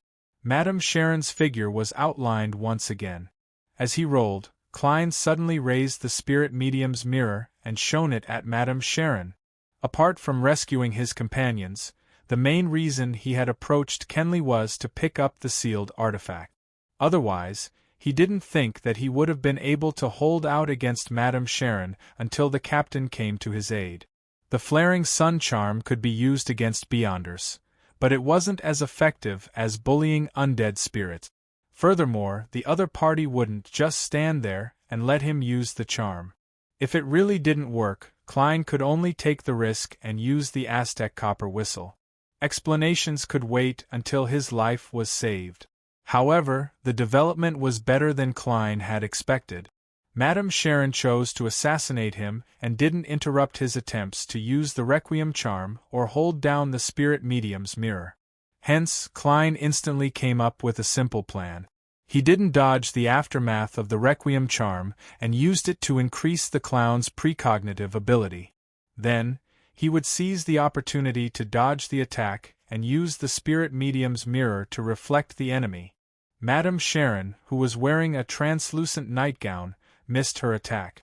Just as she was about to chase after her agile opponent, she suddenly saw a mirror with 3 small cracks. The water in the mirror rippled, and a woman's figure appeared. Her hair was black and thick, and it draped down to cover her face. Klein shook his left hand, and the spirit medium's mirror slid forward tens of centimeters along the carpet, its face facing upwards.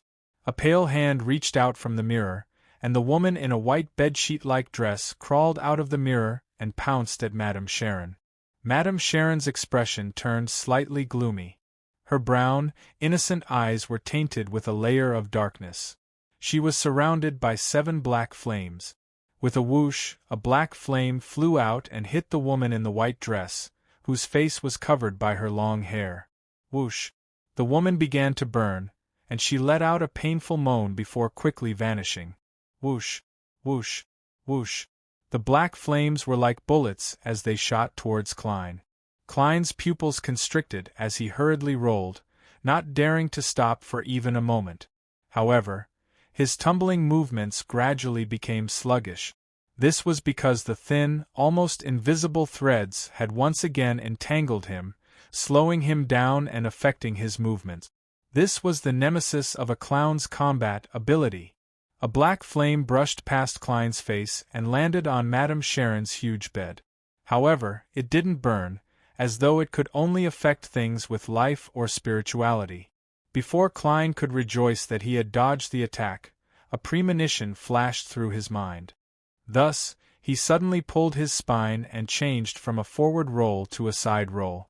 A transparent ice spear suddenly appeared and stabbed into the carpet, stabbing into the spot that Klein had originally planned for. The white frost spread and affected Klein, whose movements were affected by the threads. He suddenly shivered and his body stiffened. Although he could still move, his movements were rather sluggish. Seeing Madame Sharon's new black flames swirling around her and a transparent ice spear forming in her hand, Klein didn't hesitate anymore. He reached into his pocket and grabbed Aztec's copper whistle. Ho ho ho! At that moment, Kenley broke free from the effects of Requiem and slumber. He crawled up and looked at Madame Sharon with a hollow gaze.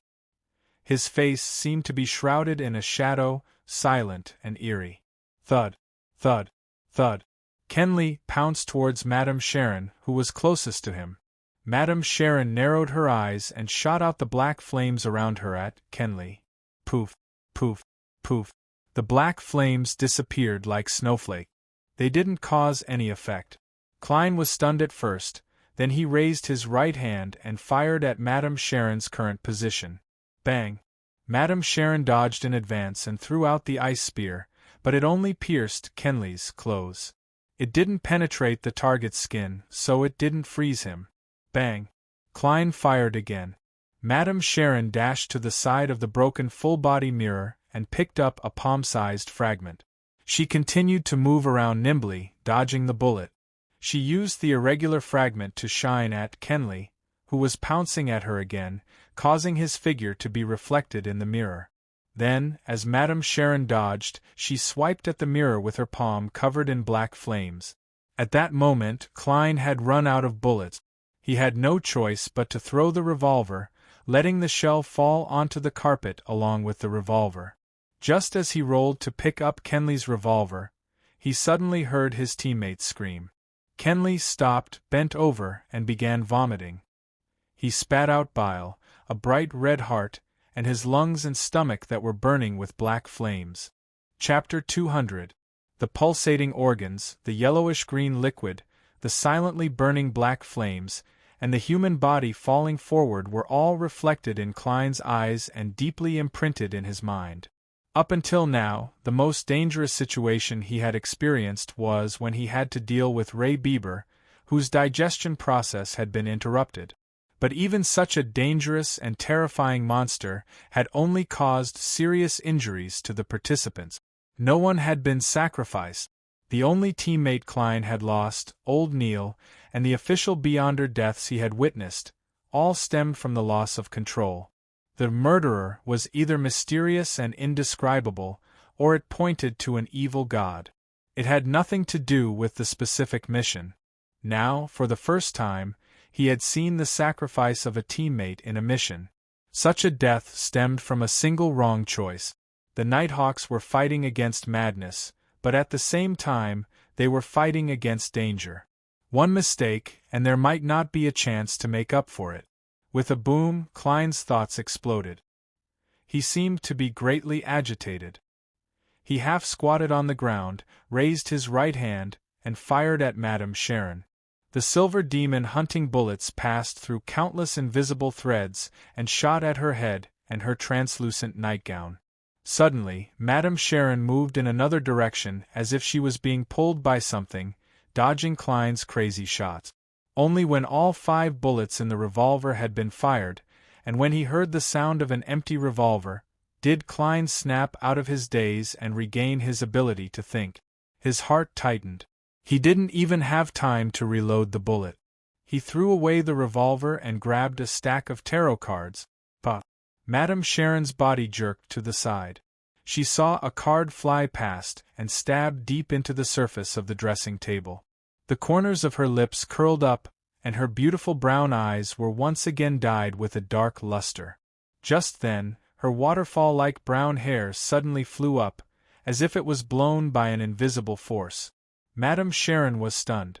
She wanted to dodge again, but she was too late. The magician's card that Klein threw pinned her hair to the wall. But Madame Sharon forcefully tore her hair and rolled forward. Her body quickly disappeared from Klein's sight. Invisibility again.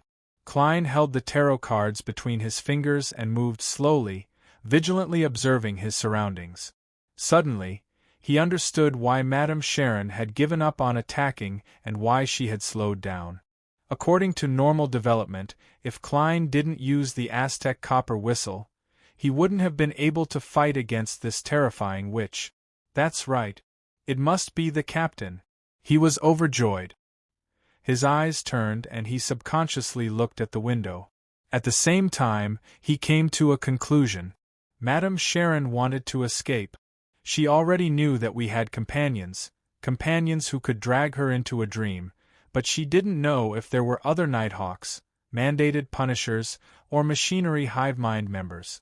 Although she was powerful, she wasn't a powerhouse who could destroy a team of Beyonders alone. With a thought, Klein flicked his wrist and threw the tarot cards toward the window. So. He threw out 5 cards in a row. 3 of them sealed the window, and 2 of them turned into flying daggers that slashed at the door. Crack, pop, pop. Amidst the sound of glass shattering, 2 tarot cards stabbed deeply into the half-open bedroom door. As he wished, Klein heard the sound of dodging. He flicked his wrist again, and with the intuition of a clown, he threw the cards toward a spot on the side of the door. The cards tore through the air and approached the spot at high speed. They had no choice but to drill into the hard wall. However, a figure quickly appeared in the air.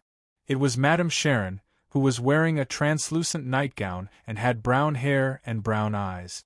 The moment Madame Sharon was exposed, her eyes lost their luster. She seemed to have fallen into a deep sleep while standing. "Captain." Klein swept his gaze, but he wasn't in a hurry to throw the cards. He knew that Madame Sharon would soon break free from the dream. If he couldn't deal a fatal blow to her in 2 to 3 seconds, she would forcefully escape. A nightmare at such a distance would be easy to break free from. Bending his knees, Klein suddenly rolled to the side. He sprawled on the ground, extended his right hand, and grabbed the edge of the spirit medium mirror that was facing upwards. Then, with a flick of his wrist, he threw sealed artifact 3-0271 at Madame Sharon before he was reflected in the mirror. Madame Sharon's body trembled, and the luster in her brown eyes quickly returned to normal. Her gaze also found focus. Before she regained consciousness, a layer of crystalline and solid frost appeared on the surface of her body. However, she didn't see the flying cards or the silver demon hunting bullet. She only saw a mirror moving closer and closer. She only saw her pure and charming face reflected in the mirror. Her beautiful face suddenly became distorted. Wrinkles appeared on it, along with bloodstains and rotting patches. "No!" Madame Sharon let out a shrill scream, as though she had just witnessed the death of her lover. Her skin quickly turned green, and yellow pus flowed out from the corner of her eyes. In a flash, Madame Sharon burned with a silent black flame from the inside out, as though she was expelling something. Then, a thick layer of frost formed on the surface of the black flame, as though it was making a coffin. Invisible threads intertwined and finally superimposed a color visible to the naked eye. They wrapped layer after layer of frost, as if forming a huge cocoon. Thud, thud, thud. Sealed artifact 3-0271 landed on the ground, rolled forward a few times, and stopped beside Madame Sharon's gigantic cocoon. At that moment there was a clang. Dunn broke through the window frame and flipped into the room. He glanced at the lifeless Kenley, and his expression sank. At that moment, the cocoon cracked open, and the ice coffin disintegrated inch by inch. The black flames turned into fluorescent light and scattered in all directions. Madame Sharon's skin color returned to normal. Her eyes were slightly tired, but there was nothing abnormal. Her eyes reflected Klein, who was still half sprawled on the ground, as well as Dunn Smith, who was pressing his hand against his glabella and closing his eyes. Invisible ripples spread out, and Madame Sharon's eyelids drooped uncontrollably. Under Dunn's black windbreaker, there were venomous snake-like things squirming. Knowing that the captain wouldn't be able to control Madame Sharon for long, just like how he had dealt with Monster Bieber, Klein rolled again and grabbed the revolver that he had thrown on the carpet. It was his revolver. He took out 3 silver demon hunting bullets with his left hand and stuffed them into the bullet holes with familiarity. Pop. Klein closed the cylinder and stood up. He held the gun with both hands and aimed at Madame Sharon's glabella. Bang! He controlled his body with the powers of a clown and pulled the trigger. The silver demon hunting bullet flashed and accurately hit the fixed target. A bloody mark appeared on Madame Sharon's glabella, but the bullet seemed to have passed through many layers of invisible obstacles and lost most of its power. It couldn't open her skull. Klein fired 2 more shots without hesitation. He saw Madame Sharon's eyes suddenly open. Bang! Bang! A rain of blood scattered along with the white spots. The beautiful Madame Sharon had turned into a female corpse that would give every man nightmares. Her substitute had been used up a long time ago. Huff, huff. Klein's hands drooped and he pointed his revolver diagonally as he panted heavily. Madame Sharon, who only had half a head left, fell to the ground. Her figure was still outstanding, and her skin was fair and supple. Dunn straightened his body and opened his eyes. He put down his hand that was pressing against his glabella. His expression was pale. He wasn't injured, but he seemed to have lost a lot of blood. If she hadn't wanted to kill 1 or 2 people before escaping, and if sealed artifact 3-0271 hadn't reflected her, we might have only been able to injure her. Dunn slowly walked forward and walked to Klein's side. His voice was abnormally deep. If it wasn't for my uniqueness, both Kenley and I would have been killed in the first 10 seconds of the battle. Klein turned his head to look at Kenley, who was lying quietly in the black ashes, and exhaled. "Captain Kenley, I know," Dunn replied in a hoarse voice. "I made a mistake. I was deceived by Madame Sharon. I didn't expect her to leave the dream." He paused for a moment before continuing with a serious expression. "However, you have to get used to it. It's normal for Nighthawks to die during missions. Perhaps I'll be next." Klein remained silent, unsure of how to respond. Kenley, who was nearby, opened his eyes and stared blankly at the ceiling. "May the goddess bless you and grant you true peace." Dunn came to Kenley's side and drew a crimson moon on his chest. Then, he squatted down and closed his teammate's eyes. "May the goddess bless you and ensure that there will be no more danger or madness in the peaceful night." Klein also drew the crimson moon and prayed silently in his heart. After a few seconds, he forcefully retracted his gaze and asked in a deep voice, "Captain, do we need to mediate the spirit now?" Dunn nodded indiscernibly. "Don't try to ask about the primordial demoness. It's very dangerous. I'll stand guard by your side and not let any accidents disturb you." Klein didn't delay any further. He took out all sorts of materials and quickly set up the altar to begin mediating the spirit. After reciting the incantation, he took a step back and used dream divination. Madame Sharon's accomplice. Madame Sharon's accomplice. After repeating it 7 times, Klein entered the dream and saw Madame Sharon's spirit in the gray world. He touched the transparent, illusory spirit body, and the scene before him suddenly changed. Somewhere in the night, Madame Sharon, who was dressed in a long black hooded robe, handed an ancient bronze book to the round-faced instigator Triss. When she heard his question about the term, witch, she chuckled in a slightly neurotic manner. "Haven't you always been weird? It's strange that all the higher-ups are women. It really is the Demoness sect." Leonard's guess is completely in line with the truth. He does have a huge secret. The corresponding sequence 7 for assassin and instigator is witch? What a scam, Klein thought. Following that, the scene changed. He saw a deep hall and a narrow window high up. He saw a woman draped in a white holy robe. With her back facing Madame Sharon, she smiled. "As long as we get close to the primordial one, we can be sanctified, become stronger, receive salvation, and escape the final apocalypse."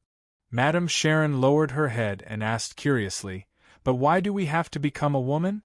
Is it because the primordial one is a woman? Do women symbolize destruction and calamity?" The woman, whose back was facing Madame Sharon, prevented Klein from seeing her face, calmly replied, "No, men are the same. No, it's the same for men. They are synonymous with war. These are 2 similar sequences." Chapter 201. Synonym for war. A sequence close to the Demoness pathway. Which one would it be? As Klein looked at the holographic movie-like scene, he recalled the sequences he knew. As he was only an official member of the Nighthawks, there was a lot of information that he couldn't access. He was practically clueless about the names and corresponding characteristics of the mid- and high-sequence sequences. He only knew of the priest of light and unshadowed that he had peeked at from the eternal blazing sun, as well as the dawn paladin, guardian, and demon hunter of the god of combat pathway, as well as the spirit guide and gatekeeper that Daly and Dunn had revealed. Therefore, it was difficult for him to accurately determine if a sequence pathway was synonymous with war. All he could do was eliminate it. For example, the god of combat pathway didn't seem like war, but individual battles. As his thoughts raced, Klein narrowed the range to 5. The first was the Arbiter sequence that was jointly controlled by the Augustus family of the Rouen kingdom and the Castilla family of the Feinapater kingdom. However, Klein felt that this was the least likely one. This was because the corresponding sequence 8 of Arbiter was Sheriff, and sequence 7 was Interrogator. It seemed to be developing towards judgment, not war. The second was the pathway represented by the Black Emperor of the Solomon Empire of the Fourth Epoch. Its modern name for sequence 9 was Lawyer. It was good at discovering and exploiting loopholes in the rules and weaknesses of its opponent. It had excellent eloquence and logical reasoning. This was the pathway that Klein believed to be the second lowest. He suspected that the development of this sequence was to use the rules and walk in the shadows of order. Of course, war was also one of the shadows of order. The third was the Hunter pathway that was controlled by the Einhorn family of the Faesac Empire, the former royal family of the Republic of Intis, the Sauron family, and the secret organization Iron and Blood Cross Order that had appeared in the past 2 to 3 centuries. Klein believed that it was highly likely. The internal information of the Nighthawks described a hunter as an excellent tracker, an excellent trap expert, and an excellent hunter. The corresponding sequence 8 name was Provocateur, and sequence 7 was Pyromaniac. All of these were related to killing and war. The fourth was the criminal pathway of the ancient organization that followed the Devils, the Blood Sanctify sect. Just from the name of the sequence, Klein felt that it was quite possible.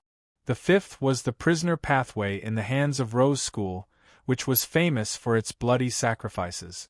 The reason was the same as the previous one. Just as Klein was lost in his thoughts, the scene changed again.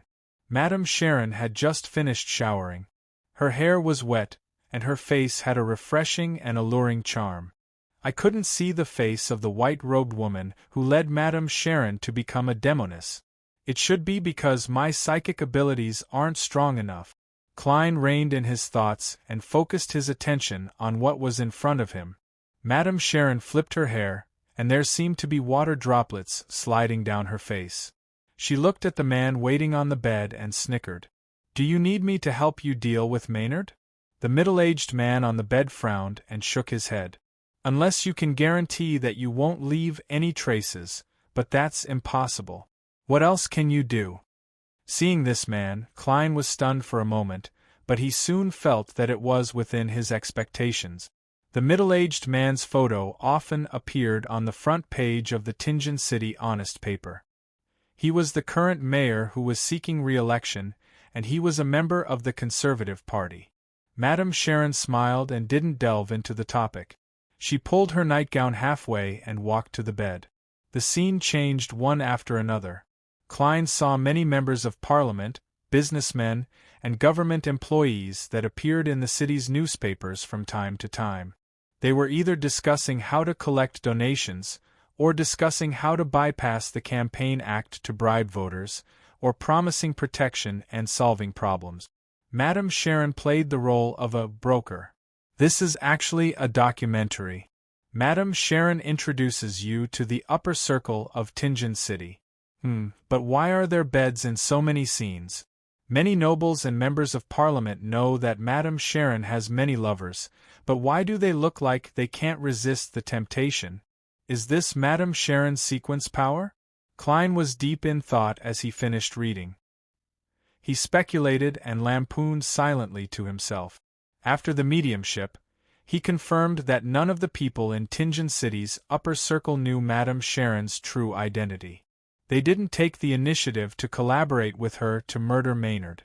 In other words, Maynard's death was Madame Sharon's own doing? Why did she do that?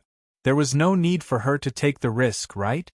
Of course, from Madame Sharon's point of view, she had the beyonder power to interfere with divination, and she could also create a seemingly harmless, joyous, sudden death. Killing Maynard wasn't too risky and would easily expose herself. However, her motive was obviously insufficient. It didn't match with the risk she had to bear. Could it be that she needed to act? But she could have found a target with a less sensitive status. That way, she wouldn't have needed the help of the Nighthawks, mandated punishers, or the machinery hive mind. More importantly, Madame Sharon should have been able to tell that Maynard's wife hated her and was filled with indignation. There was a high chance that she would send someone to investigate her. Then, why didn't she move the white bone statue and other sensitive items ahead of time? For example, bury them somewhere in the garden? Why was she so confident in the safe, the mezzanine, and the corresponding arrangements? In his confusion, Klein saw that Madame Sharon's spirit had yet to dissipate, so he seized the time to perform another dream divination. The content of this divination was Madame Sharon's true motive for killing John Maynard. After reciting it, Klein entered the dream again and saw a new scene. Madame Sharon was holding a glass of red wine that looked like blood. She was wearing a loose nightgown as she paced back and forth in the room. Finally, she finished the rest of the wine in one gulp, as if she had made up her mind. The scene quickly dissipated. Klein was even more confused because Maynard's death seemed to have been Madame Sharon's own doing. She wasn't instigated by anyone. Strange. Klein mumbled to himself. He tried using other divination statements a few more times, but the answers he received were the same. Seeing that Madame Sharon was gradually turning transparent and turning illusory, about to disappear, Klein thought for a moment and made the final channeling. The sequence potion formula of the Demonis pathway. The sequence potion formula of the Demonis pathway. Klein recited the new divination statement and quickly entered a dream with the help of cogitation. He originally didn't want to do this divination, because he believed that the Demonis pathway was the type that spread disaster and caused pain. Even if he obtained the corresponding potion formula, he wasn't willing to sell it to others and become an indirect murderer. But he suddenly thought of something. Through his understanding of the spectator potion formula, he suspected and confirmed that Daxter Guderian was a member of the psychological alchemy. Therefore, in order to better deal with the demonesses in the future, it was necessary to understand the characteristics of their sequence pathways. After Hood Eugen died, Daxter Guderian hasn't contacted me. Psychological alchemy must have sent a stronger member to investigate, so he didn't dare to do anything. As this thought flashed through his mind, Klein once again saw the deep hall and the woman draped in a white holy robe. Madame Sharon lowered her head, and all she could see was her legs, a pair of flawless legs. Soon, she heard a beautiful voice that sounded like a song. Pleasure is the name of the Sequence 6 potion, and it is also the goal of your advancement. If you succeed, you will be the Demonis of pleasure. Inescapable and irresistible pleasure is a type of pain. This is a maxim that you must follow. As long as you complete your advancement, apart from the improvement in all aspects of a witch, you will also become more beautiful. You will be adept at seduction, and you will be adept at giving unforgettable pleasure to the opposite sex or the same sex. You will be able to create strange silk threads like a spider and make full use of them. Then, an ancient book made of silver appeared in front of Madame Sharon. After it was opened, the formula was written on one side while the ingredients were placed on the other. Main ingredients: a pair of eyes of a succubus, an adult widow spider's silk gland. Supplementary ingredients: 100 milliliters of pure water, 5 drops of black mandara juice, all the remaining hair of a succubus, 10 grams of powder from a phaenopoder fly, 5 grams of ashes from a real mummy. The scene changed once again. It was the same deep hall, the same white robe with a high slit, and the same woman whose face couldn't be seen.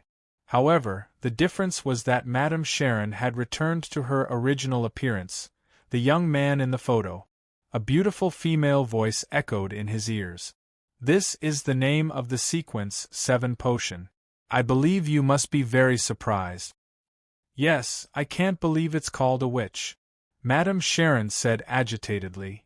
"Remember, to get closer to the primordial, we have to become more and more like her. She is a woman, and so do we," the beautiful female voice replied. "You can either give up or accept it. After becoming a witch, you will become a real woman, and your looks and charm will be greatly improved. You will have the ability to turn invisible and use a substitute. You will have basic mastery of various black magic, and you will be adept at interfering with the divination of others. You will also receive the blessings of black flames and frost." Main ingredients: all the blood of a black abyss demonic fish, agate peacock's egg.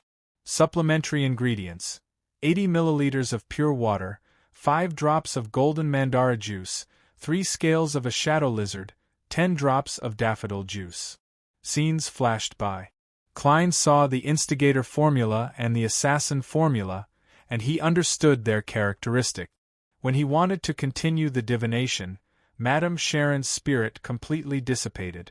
After exiting the ritual and returning to reality, Klein packed up the ingredients and removed the wall of spirituality. He told Dunsmith everything he had learned from the spirit channeling without hiding anything. Then, he expressed his doubts about Madame Sharon's murder of Maynard. Pleasure doesn't need to kill people of high status and status. Yes, we have to investigate where Madame Sharon has been all these years and figure out her true background. We have to find the deep hall you saw. Of course, we have to report this to the Holy Cathedral and let them make arrangements. We can't leave Tingen as we please. Dunn nodded slightly and looked around. Go to the first floor and check if the servants are still asleep.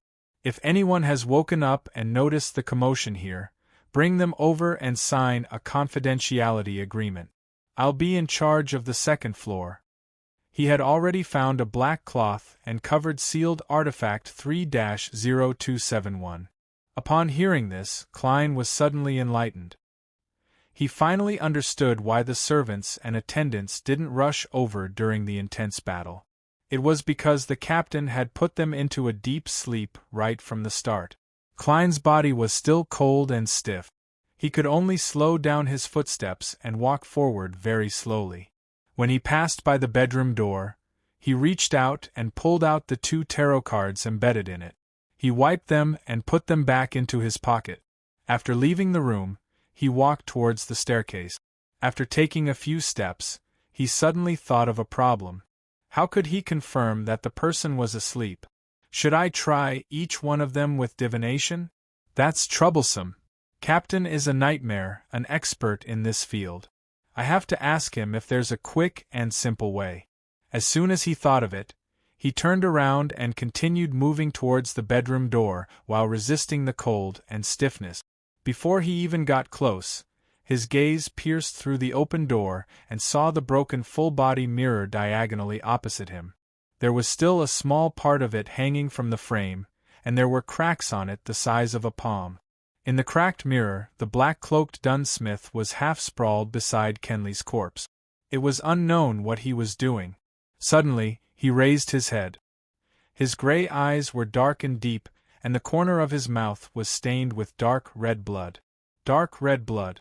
Klein subconsciously turned around and moved away from the door, leaning his back against the wall. Chapter 202. Leaning against the wall, Klein looked at the darkness across the corridor and instinctively held his breath. What was the captain doing? What's wrong with Captain? Is he drinking blood? Is he showing signs of losing control? His mind was a mess, and he was unable to think effectively.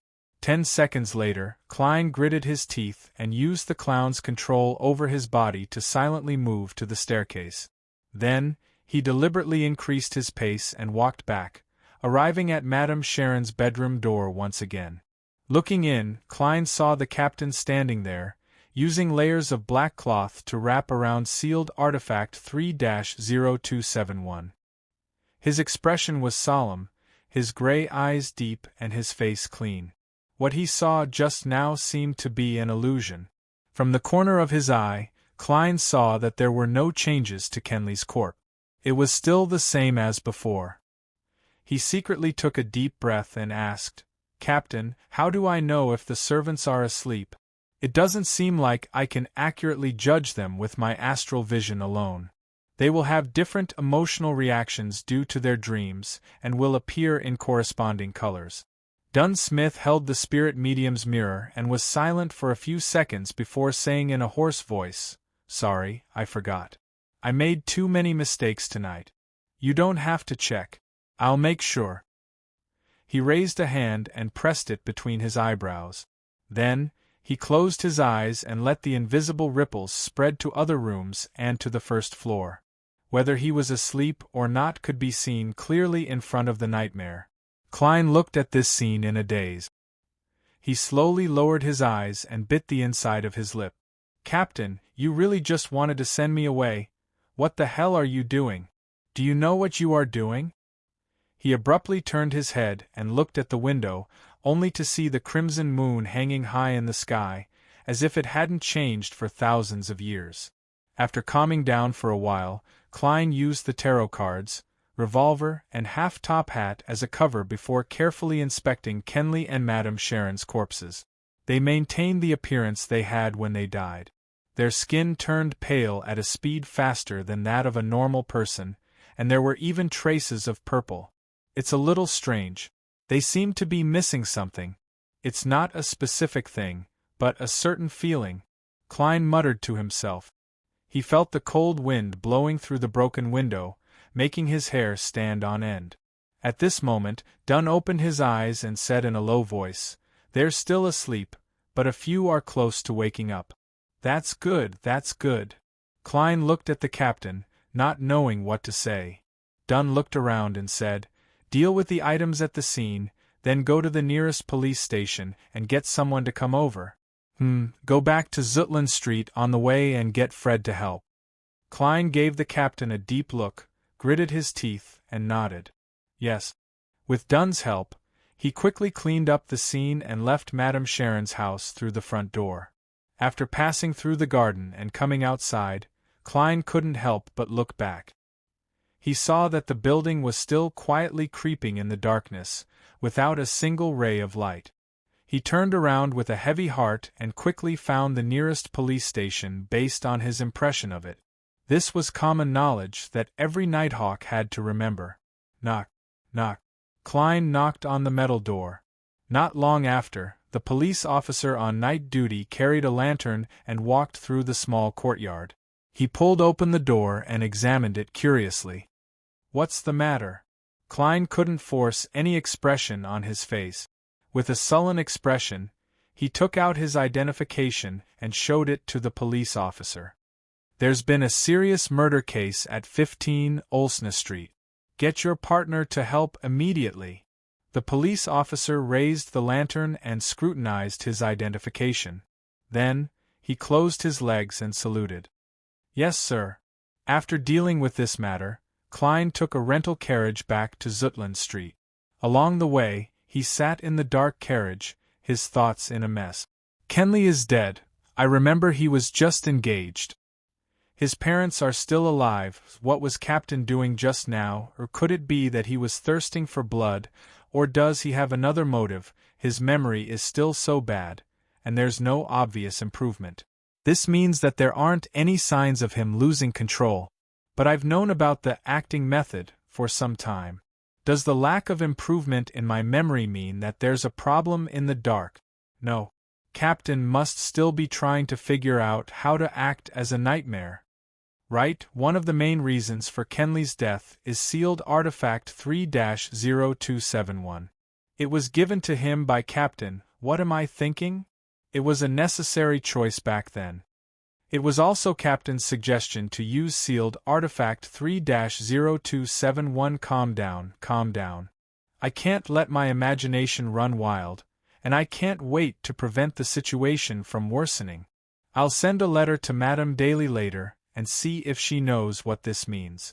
Even if she doesn't know the exact answer, she'll definitely understand the danger involved and inform the Holy Cathedral in time. This should be able to nip the problem in the bud and allow Captain to return to normal. No, there might not be a problem with Captain. Maybe I've misunderstood something.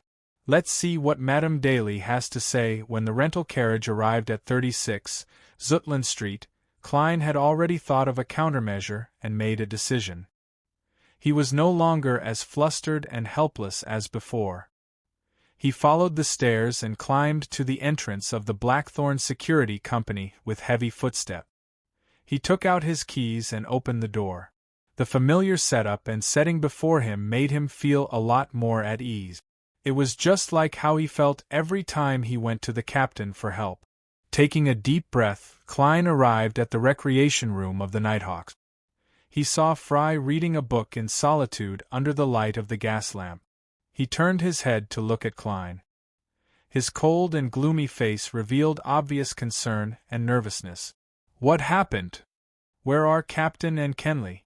Klein replied in a hoarse voice, "Kenley is dead. Kenley is dead. He was killed by Madame Sharon. We've all made mistakes.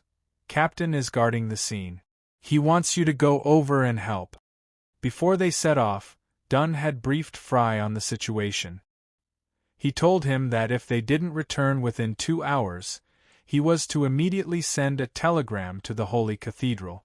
Similarly, as they were applying for sealed artifact 3-0271, they had to enter Cheney's Gate at night. Therefore, Royale, who was on guard duty, knew what their mission was. According to the internal rules of the Nighthawks, they had to obtain the permission of the captain to open Cheney's Gate at night. If the captain was around, only the captain could enter. Fry was taken aback. He sighed softly and drew a crimson moon on his chest. He put on his coat and hat and walked towards the door. When he brushed past Klein, he suddenly said softly, "You don't have to blame yourself. You don't have to blame yourself. Mistakes are unavoidable. We always believe in our teammates." "Yeah." Klein closed his eyes. His vision seemed to blur. He and Fry first headed underground to inform Royale. Then, they locked the main door of the Blackthorn Security Company and rushed to Madame Sharon's house on Olsna Street. By the time they moved Kenley's body and Madame Sharon's grotesque corpse that was missing half a head, it was already past midnight. Dunn, who was wearing a black windbreaker, stood at the door of the morgue. He looked inside silently. After a long while, he turned his head and said to Klein, "Go home first. You should go home first. You just went through a fierce battle. You must be very tired." "All right." Klein didn't decline. He pursed his lips and glanced at the captain. He quietly left the Blackthorn Security Company and took a rental carriage back to Daffodil Street.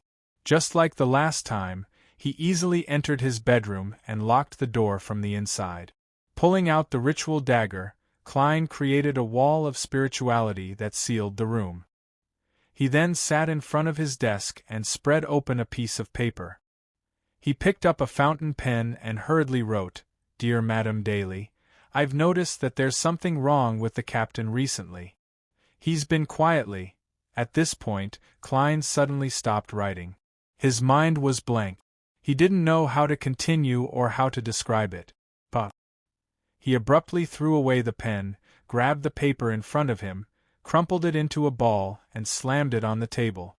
Klein closed his eyes and covered his face with his hands. He didn't move for a long time, as if he had become a statue. After a full 5 minutes, he sighed, put down his right hand, and used his spirituality to ignite the waste paper. He watched it turn into ashes and fall into the trash can. After organizing his thoughts, Klein spread out a new piece of paper and wrote, "Dear Madame Daly, we've just finished a mission and tragically lost a teammate. Here's the situation. Back then, I realized that my spirit vision was unable to confirm if the servants were asleep, and that it would be troublesome to divine each and every one of them, so I walked back to ask the captain. At that moment, through the reflection in the mirror, I saw the captain sprawling beside Kenley's corpse. There was dark red blood around his mouth. I'm not sure what happened, nor do I know what state the captain is in. I hope you can give me an answer." After he finished writing, Klein read through it with a heavy heart and folded the letter. Following that, he set up a ritual, activated his spirit vision, and summoned Daly's messenger. He summoned the strange face with no eyes, no nose, and only a mouth. Looking at the red tongue filled with irregular fangs and the 5 thin, pale fingers at the tip of the tongue, Klein silently handed the letter over. When everything returned to normal, he sat down again and continued writing.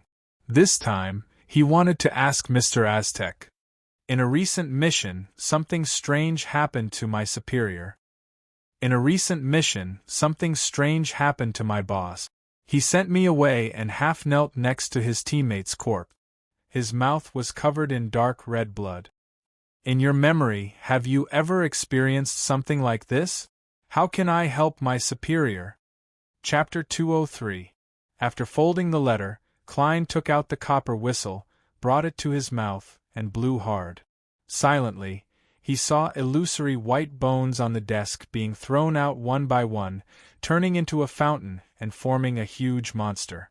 It was still nearly 4 meters tall, and was still covered in a faint light. Its head was still sticking out of the roof, and it didn't seem any different from before. Klein flicked his wrist and threw the letter up. He saw the skeleton monster grab it firmly. He blew the copper whistle again and watched as the messenger disintegrated into illusory white bones. One by one, they fell like rain and disappeared from the surface of the desk. After doing all this, Klein calmed down a lot, but he didn't stop trying. He moved his chair back, stood up, and took 4 steps counterclockwise before going above the gray fog. The majestic palace and the ancient mottled long table reflected in his eyes, as though they hadn't changed for thousands of years. Klein sat on the high-back chair belonging to the fool and silently removed the spirit pendulum from his left wrist, conjuring a yellowish-brown goatskin and a fountain pen. He wanted to divine Captain's situation that night. After some thought, Klein wrote the first divination statement. "Dunn Smith's abnormality will put me in danger." In mysticism, divination that involved one's own safety was the hardest to be disrupted by external forces. It was an instinct of one's spirituality. In other words, as long as there wasn't a particularly strong interference, Klein could obtain a relatively accurate result when it came to divination that involved one's own safety. This was also the reason why he had divined for danger for the mission despite knowing that Madame Sharon had the ability to interfere with divination. He knew very well that Madame Sharon wasn't strong enough to effect such divination. And now, in order to determine Captain Dunn Smith's situation, he decided to eliminate all interference and do a divination above the gray fog. Holding the spirit pendulum in his left hand, Klein silently recited the divination statement 7 times, closed his eyes, and entered a state of cogitation. After stabilizing himself for a few seconds, he opened his eyes. His darkened eyes had returned to normal. He looked at the topaz pendant, and his heart gradually sank. This was because the spirit pendulum was spinning clockwise. It wasn't small, nor was it slow. This meant that the answer was yes. This meant that Dunn Smith's abnormality would put him in danger. And the danger was not low. Closing his eyes, Klein erased the previous content and wrote a new divination statement. The reason for Dunn Smith's abnormality. He put away the topaz pendant and leaned back in his chair. As he silently recited the divination statement, he used cogitation to enter a dream. In that hazy illusory world, he could not see or discover anything. Apart from the haze, there was more haze. This means that there isn't enough information, and the divination failed. Klein opened his eyes and looked at the goatskin on the long bronze table as he muttered bitterly and helplessly. Suddenly, he felt a strong sense of exhaustion. He knew that this was the result of the intense battle, the continuous use of rituals, and the repeated divination. Enveloping himself with spirituality, Klein fell into the gray fog and returned to the real world. He had a few nightmares that night. The end of the dream was either Kenley vomiting out his innards or Dunn Smith with dark red blood around his mouth. The next morning, Klein, who was about to be on duty at Cheney's Gate, arrived at the Blackthorn Security Company early. At this time, Rochun, Mrs. Oriana, and the other clerks had yet to come to work. Klein passed through the partition and looked at the open door. He saw Dunn Smith in the captain's office. Dunn had taken off his coat.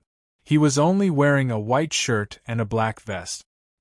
He sat in his seat, holding a cup of coffee in his hand as he stared blankly at the wall in front of him.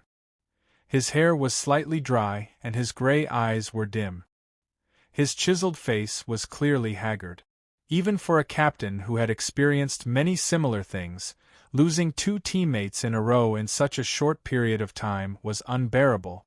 Klein's heart ached as the shattered mirror surfaced in his mind. He saw Dunn's half-sprawled body and blood-stained face. Klein clenched his teeth, turned his head, and looked to the side. 10 seconds later, he controlled his expression and knocked on the captain's office door. Dong, dong, dong. Dunn put down the coffee cup, and his gray eyes became deep again. He took a silent breath and said, "I have already reported this matter to the Holy Cathedral, and they have also given a preliminary reply. The church will compensate Kenley's family with £3,000, and the police department will give £1,000 as compensation. That's a total of £4,000.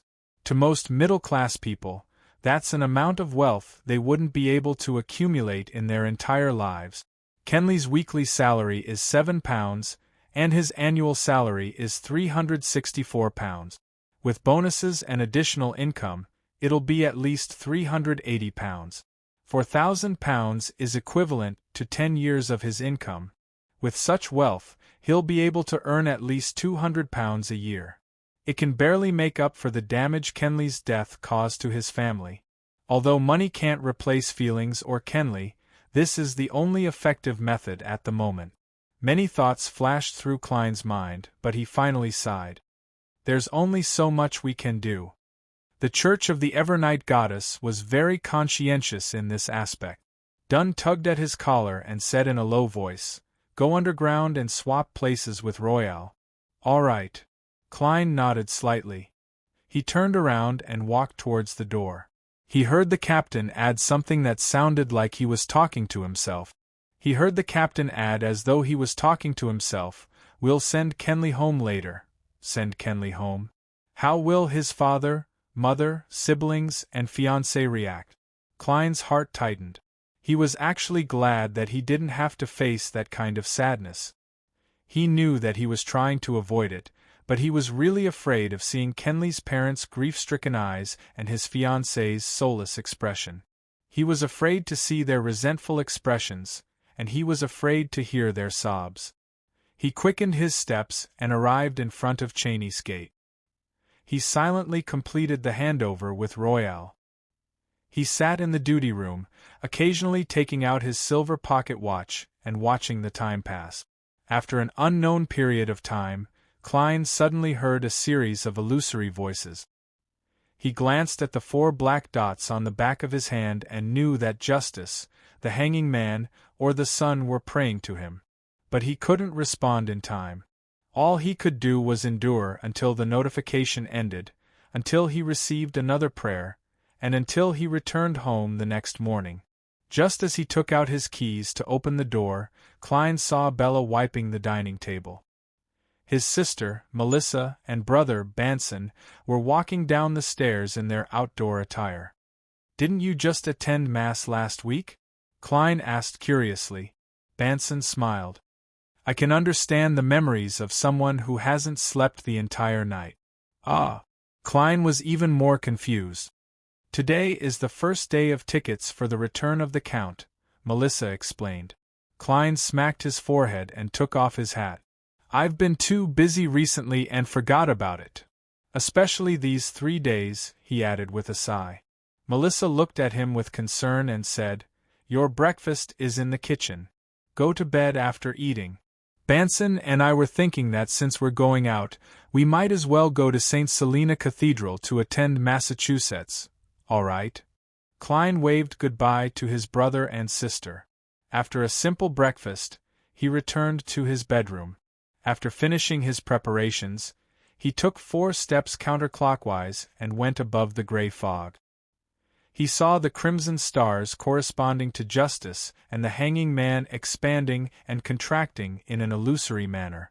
Stretching out his right hand, he emanated his spirituality.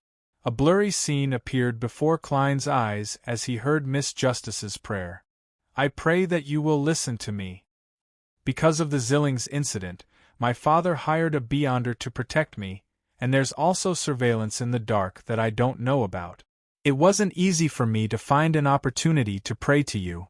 I wish to apply for leave for next week's gathering. I believe that all of this will soon fade away. Klein subconsciously glanced at the blurry scene and saw the fog, the giant bathtub that seemed to be rippling with water, and Miss Justice wrapped in a towel. He retracted his gaze and began listening to the hanging man's prayer. The other party's description was different from Justice's, but they were praying for the same thing. He also wanted to apply for leave due to the lingering effects of the Zillings incident. Klein nodded slightly and responded to their prayers. Got it. Right on the heels of that, he sent a thought to the crimson star corresponding to the sun. The upcoming gathering is temporarily cancelled. City of Silver. Derek Berg was listening to instructions on the training grounds. The sky above his head was still dark, and from time to time, a bolt of lightning would flash across to illuminate everything. Suddenly, his vision blurred. He saw the thick fog, the ancient palace that looked like a giant's residence, and Mr. Fool sitting high in the depths of the gray fog. The upcoming gathering is temporarily cancelled. The voice was still echoing, but everything in front of Derek had returned to normal. He wasn't surprised by this miracle, because Mr. Fool would give him such a reminder before every gathering. Derek subconsciously looked up at the woman in front of him. She was a member of the City of Silver's 6-member council, Shepherd Lovia. This terrifying expert's expression was constantly changing between a smile and a callous one. He also told every youth present that they would join the patrol team to clear out the darkness monsters nearby. This was no longer a training mission. Elder Lovia didn't notice anything abnormal. Her condition is getting stranger and stranger. Is it because the soul she grazed has an evil spirit that's equivalent to a high-sequence beyonder? Derek's thoughts wandered. Klein returned to his bedroom, lay down on the bed, and quickly fell asleep. He dreamed of what had happened over the past few days. Suddenly, he felt someone shake him, and he woke up. Opening his eyes, Klein saw a giant skeletal hand.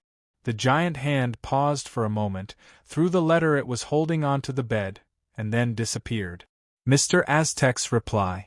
Enlightened, Klein picked up the letter. Chapter 204. Klein unfolded the letter in anticipation and nervousness and read Aztec's reply. The scene you described made me think of some possibilities. I thought of vampires and mutants. Before dragons and giants retired from the stage of history, natural vampires were already close to extinction. They were only occasionally discovered after that. The vampires that we usually discuss, the vampires in folklore, are closer to beyonders. I remember that there's a pathway that has a sequence potion called Vampire. If your superior is already in a half-crazy state, then it's very likely that he mistakenly consumed this potion. With potions from 2 different pathways mixed together, half-crazy is an inevitable outcome. Yes, I vaguely remember that the Evernight pathway, which is also the sleepless pathway you mentioned, can be interchanged with the death pathway and the giant pathway at high sequences, but this doesn't include the vampire pathway. Of course, we can't rule out the possibility of your superior consciously accepting it. After all, vampires have a long lifespan, excellent physique, and excellent appearance. Compared to these benefits, a half-crazy state isn't unacceptable. Klein was taken aback. He never expected Mr. Aztec to provide such useful information. The death pathway refers to the corpse collector pathway. It can be interchanged with the sleepless pathway at high sequences. This is a secret I learned from Roselle's diary, but I didn't expect it to be interchanged with the giant pathway at sequence 4 and beyond. The giant pathway is the one controlled by the City of Silver, which is now the God of Combat pathway. I've always suspected that the giant king, Ormer, is the ancient god of combat. Yes. Roselle the Great's diary described the Church of the Evernight Goddess and the Church of the God of Combat as incompatible as fire and water. Could it be because their sequences can be interchanged at high sequences? Based on this guess, the hatred between the three oldest churches, the Church of the Lord of Storms, the Church of the Eternal Blazing Sun, and the Church of the God of Knowledge and Wisdom, can be explained to a certain extent. This is because the Sailor, Bard, and Reader pathways they respectively control can be interchanged at high sequences. Yes, in the Pale Era at the end of the last epoch, the main culprits behind Death's fall were probably the Evernight Goddess and the God of Combat.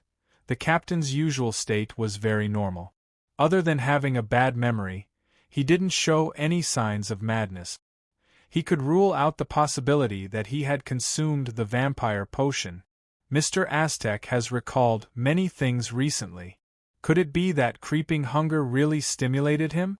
Klein nodded slightly and continued reading. Alien is not the name of a race but a description of many similar creatures. They are no different from human beings under normal circumstances, but they have instinctive, twisted, and repressed desires in their hearts. As long as they are stimulated by certain scenes or certain objects, they will burst out and turn into monsters. They will satisfy their desires of bloodthirst and killing. When everything calms down, they will return to normal, and every time they explode, they will become colder and more merciless. In the end, their minds will be completely twisted. The most common example that I can recall is werewolves.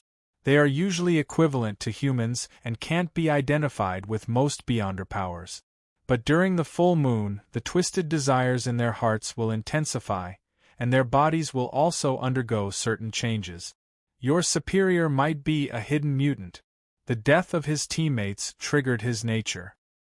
The above are all my personal guesses. As my memories are incomplete, I can't guarantee that there aren't any other possibilities. Perhaps the precursor to losing control that you guessed can also be explained. And regardless of whether he consumed the vampire potion or is a mutant, there's no way to save him. Of course, some people have guessed that mutants were originally normal humans, but they were cursed or corrupted by evil gods and devils. That's why they would turn into different monsters under certain circumstances. In addition, I'm not sure if a precursor can be treated. I suggest that you report it directly to your superior's superior. I hope it's not too late.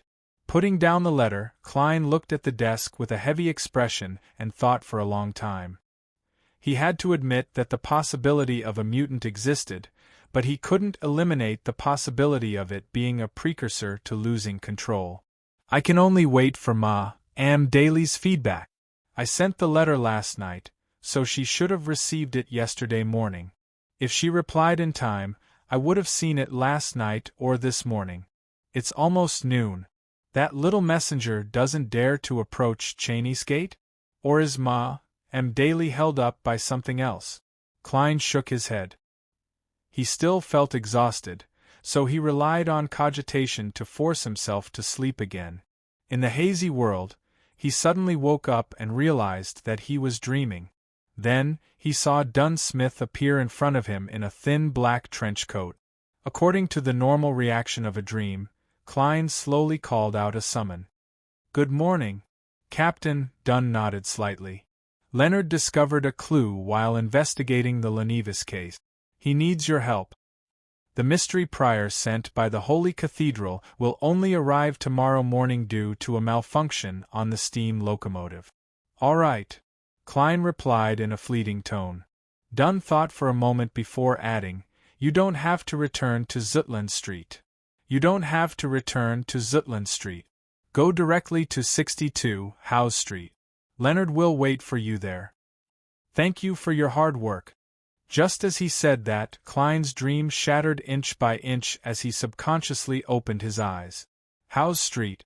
Isn't this the street where the Divination Club, my classmate Welch, and the Aurora Order member are?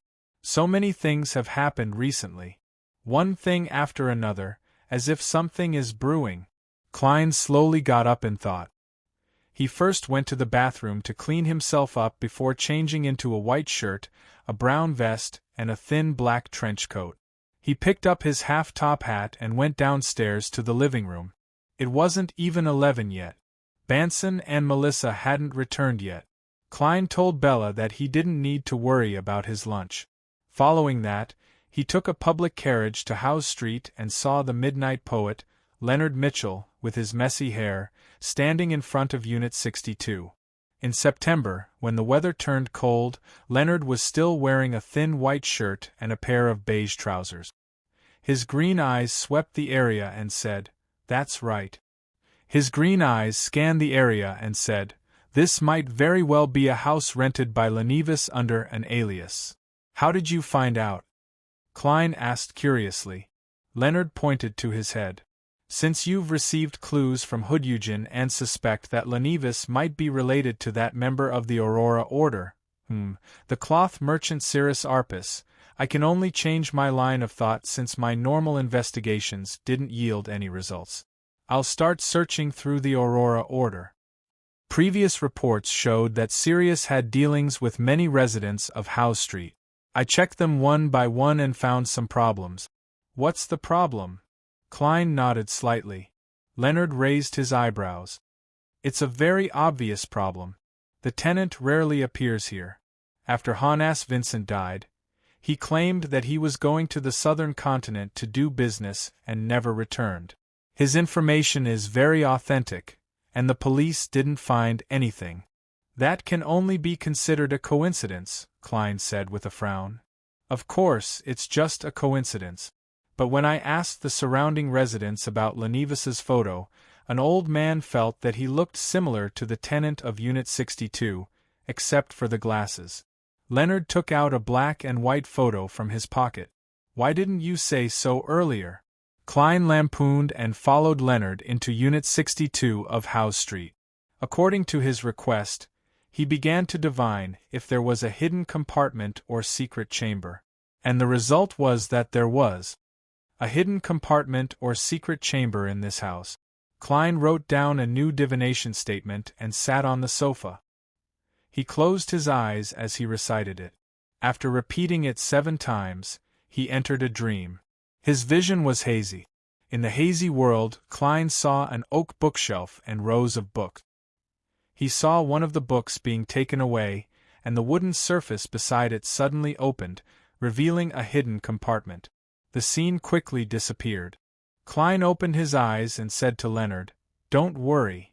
In the study, he wrapped the topaz pendant around himself and followed Leonard into the study. He saw the oak bookshelf that he had dreamed of. "Take out that book. There's a hidden compartment in the place it's covering." Klein pointed to the book that was closest to the side. "Oh, it's here. I searched the entire house and found nothing. I had no choice but to return to Zutland Street to ask for help," Leonard mumbled as he walked over and took out the book that Klein had pointed to. He fumbled around for a while and finally found the mechanism. He opened the hidden compartment. There was a letter quietly placed in the hidden compartment. Letter? Lenevis hid a letter here? Klein was very surprised. He had divined if there were any dangerous items hidden in the letter. After receiving a negative answer, Leonard reached out to grab the letter and tore open the unaddressed envelope. Pulling out the letter, Leonard shook it and unfolded it. Klein leaned over and focused. He saw the first few paragraphs of the letter. "Ha ha ha, congratulations. Congratulations on finally finding this letter. This means that you're not too stupid or too slow. You're qualified to participate in this game of life and death that I've designed. Child laborers who die prematurely, factory workers who rarely live more than 10 years due to the environment and hard work, and female workers who risk serious illnesses for a meager salary. I see that every factory is shrouded in endless resentment, causing the surroundings to become oppressive and dark. This is the worst of times and also the best of times. Our game will begin under such a backdrop. Idiots, get ready. I'm about to give you a hint. Chapter 205. Upon seeing this, Klein and Leonard raised their gazes from the letter at the same time. They looked at each other and mumbled, "That's right." They looked at each other and mumbled, "He's probably a lunatic, right?" Leonidas is a latent lunatic? He really is a lunatic with delusions and an antisocial personality. Klein's thoughts raced as his heart tightened. He hurriedly looked back at the letter. "Ladies and gentlemen, my hint is that I've planted a bomb in Tingen City, a bomb that will grow stronger over time. Go find it and finish it before it explodes. If the game fails, the entire Tingen City will be reduced to ruins with a boom. Trust me, I'm not lying about this." Leonidas, who loves to surprise his friends. Bomb. Klein looked at Leonard and muttered to himself. Leonard aimed the letter at the sunlight and flipped it around, but he didn't find any other clues. Bomb should just be a synonym. I've never heard of a bomb that can constantly grow stronger. Klein frowned and replied thoughtfully, "No, what I mean is that this might be a bomb in the sense of mysticism. No, what I mean is, this might be a bomb in the sense of mysticism. For example, some evil ritual that constantly accumulates power." Leonard tilted his head as if he was listening to something. His expression suddenly turned solemn. His green eyes narrowed as he nodded and said, "Perhaps your guess is correct. Isn't there a description at the beginning of this letter? Child laborers who die prematurely, factory workers who rarely live past 10 years due to the harsh environment and hard work, female workers who risk serious illnesses for a meager salary, and factories that are shrouded in endless resentment. This might be the source of power for Leonidas's bomb to constantly grow stronger." "Yes, it's very possible." Klein's emotions tensed up. "We have to report this to Captain immediately." Leonard smiled and said, "Don't be so nervous. Don't be so nervous. You should know very well that Leonidas is a swindler. His description of not lying might be a lie in itself. Of course, no matter what, we have to return to Zutland Street and inform the captain. It would be best if we could request the Holy Cathedral to send a mysticism expert over to find the location of the altar through the abnormal gathering of resentment. He seemed very familiar with it, but why did he need Hood Eugen's help to set up a similar altar? What role could a psychiatrist play in such matters? Klein did not object. He left 62 Howes Street with Leonard and took a rental carriage back to Zutland Street. As soon as he entered the Blackthorn Security Company, Klein saw two familiar faces. One was voluptuous while the other was skinny. They were Maynard's wife and sister. They still wore black dresses and black hats, and covered their faces with black veils. The two ladies were about to talk to Roshan when they suddenly saw Klein coming back, so they turned around and greeted him. "You guys are indeed the most elite in this industry."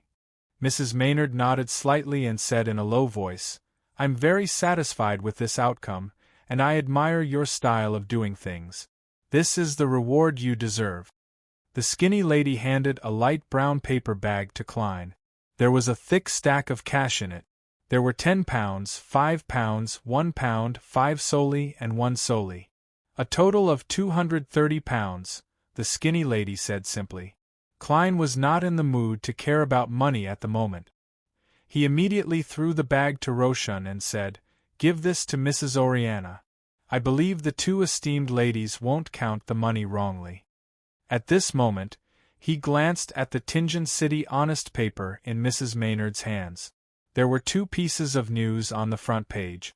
The old Baron's widow dies after being involved in Maynard's murder. Mayor Dennis accepts responsibility and resigns.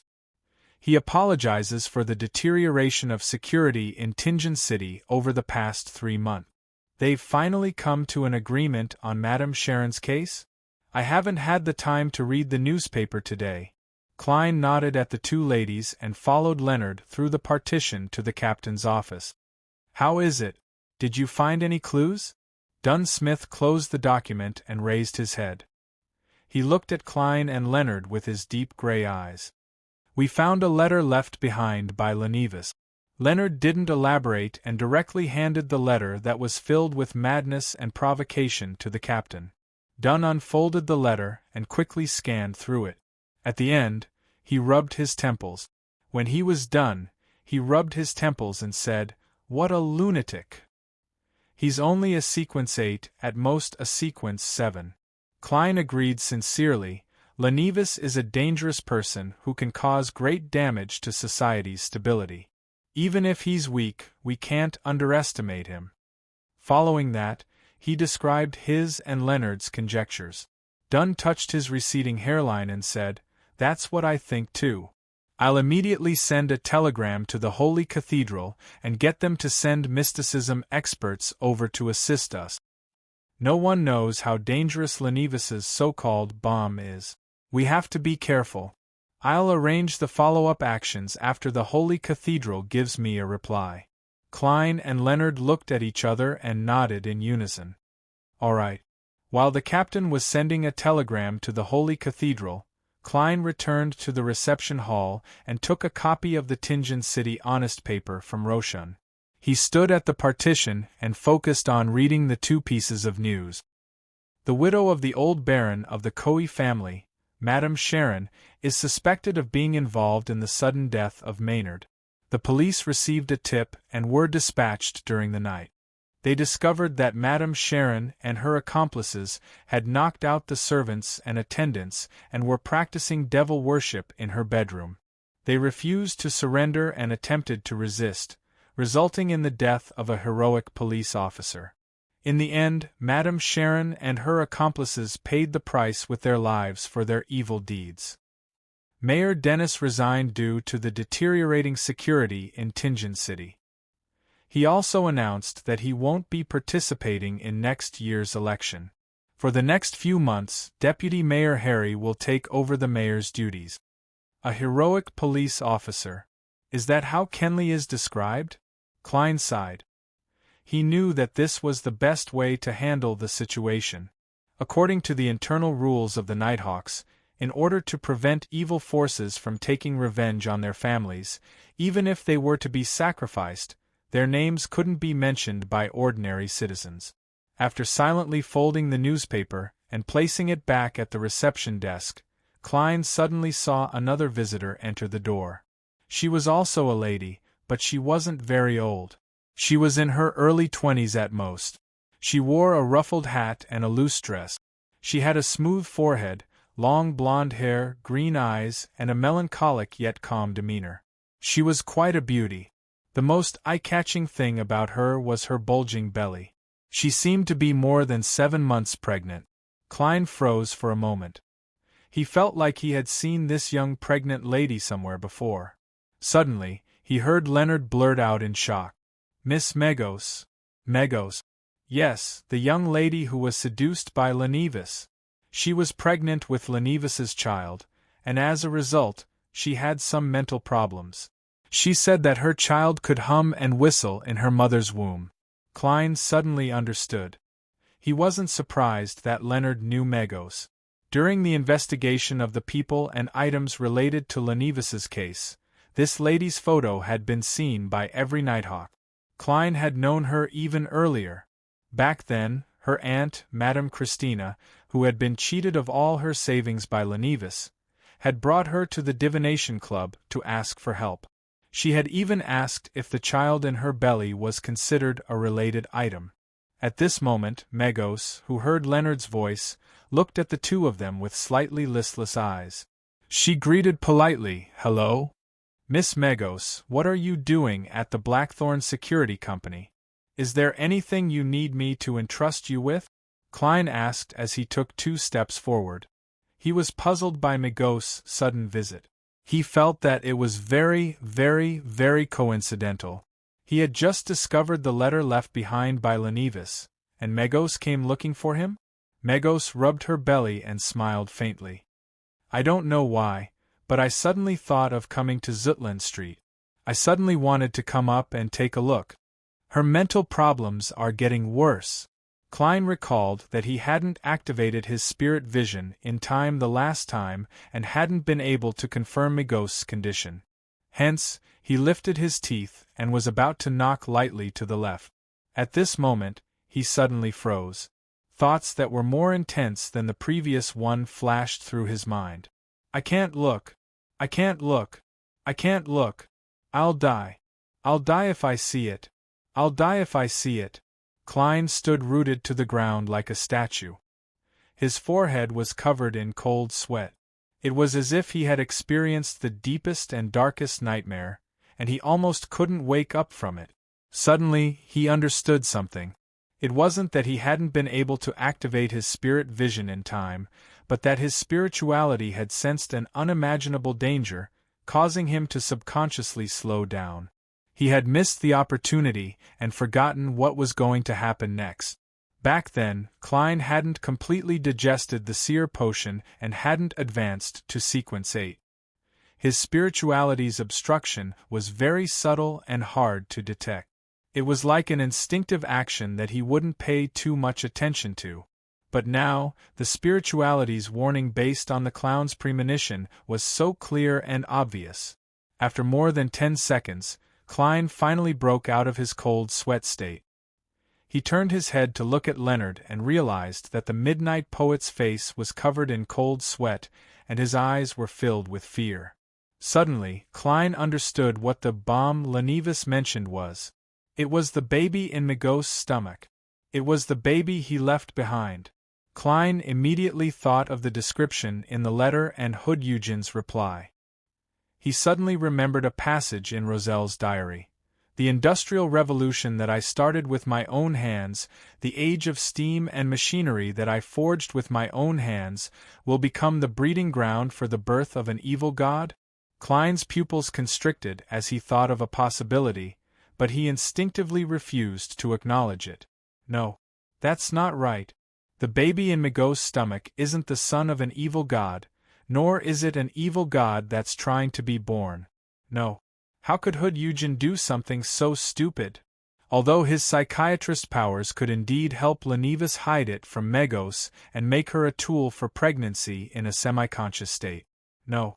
The accumulated resentment of child laborers, dead female workers, and factory workers who didn't live past 10 years didn't help the son of an evil god grow rapidly.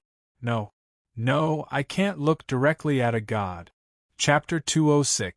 Klein subconsciously put his hands into his pockets, one holding the flaring sun charm and the other the Aztec copper whistle. He acutely sensed that the cold but gentle beyonder sensation of the latter had disappeared, as if it was being suppressed by an invisible force. On the other hand, the former was still warm and comforting. Using this sense of comfort, Klein entered a semi-meditative state and got rid of his panicked emotions. He no longer had any hopes of getting lucky. He turned his head and signaled to Leonard Mitchell with his eyes and pouted at Migos. Then, he relied on his clown powers to control his expression and smiled at Migos. Do you want coffee, black tea, or nothing at all? Migos rubbed her stomach as if she was listening to something. A cup of warm water. I suddenly feel like talking to you about Lenivis. I feel like you know a lot. Who told you that? Leonard was no longer his usual frivolous and carefree self. His smile was rather stiff. Migos suddenly giggled. My child told me. He knows a lot. He's very smart. Klein resisted the urge to curse, turned around and walked towards the partition. He gestured for Leonard to calm Migos down.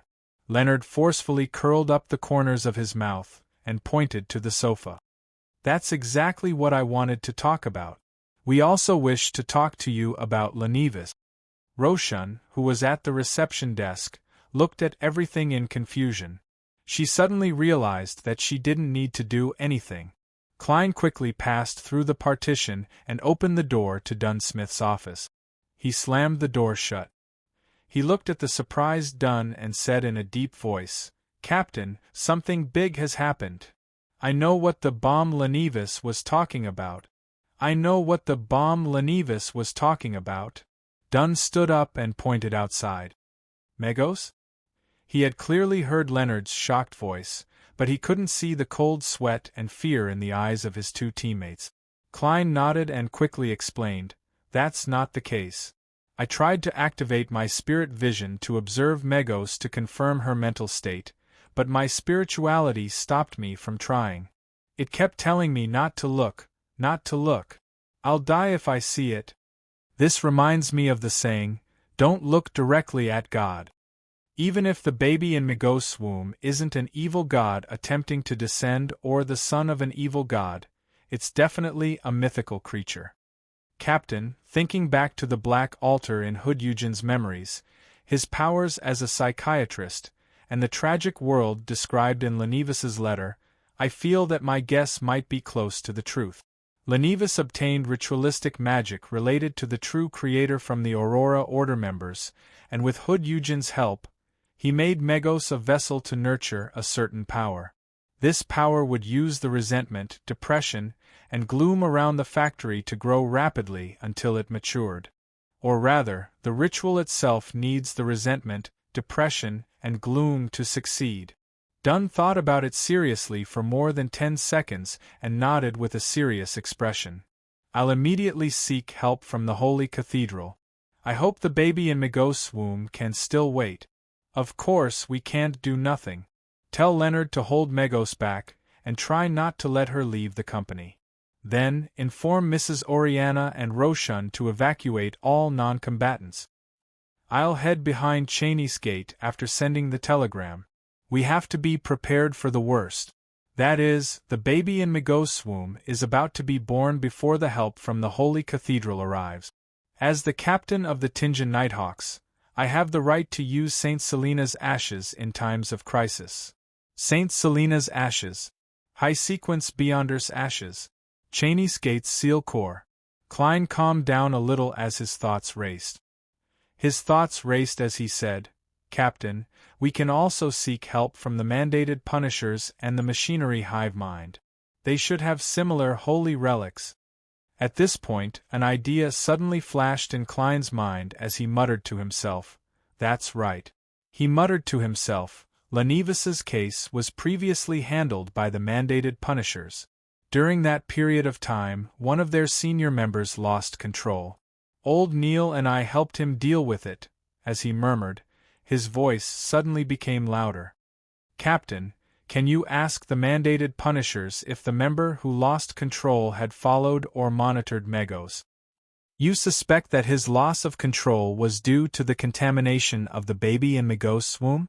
During the reinvestigation, Megos was also under their charge."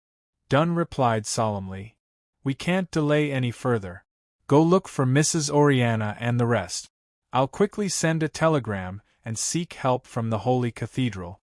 Then, I'll send a telegram to the mandated punishers and the machinery hive mind.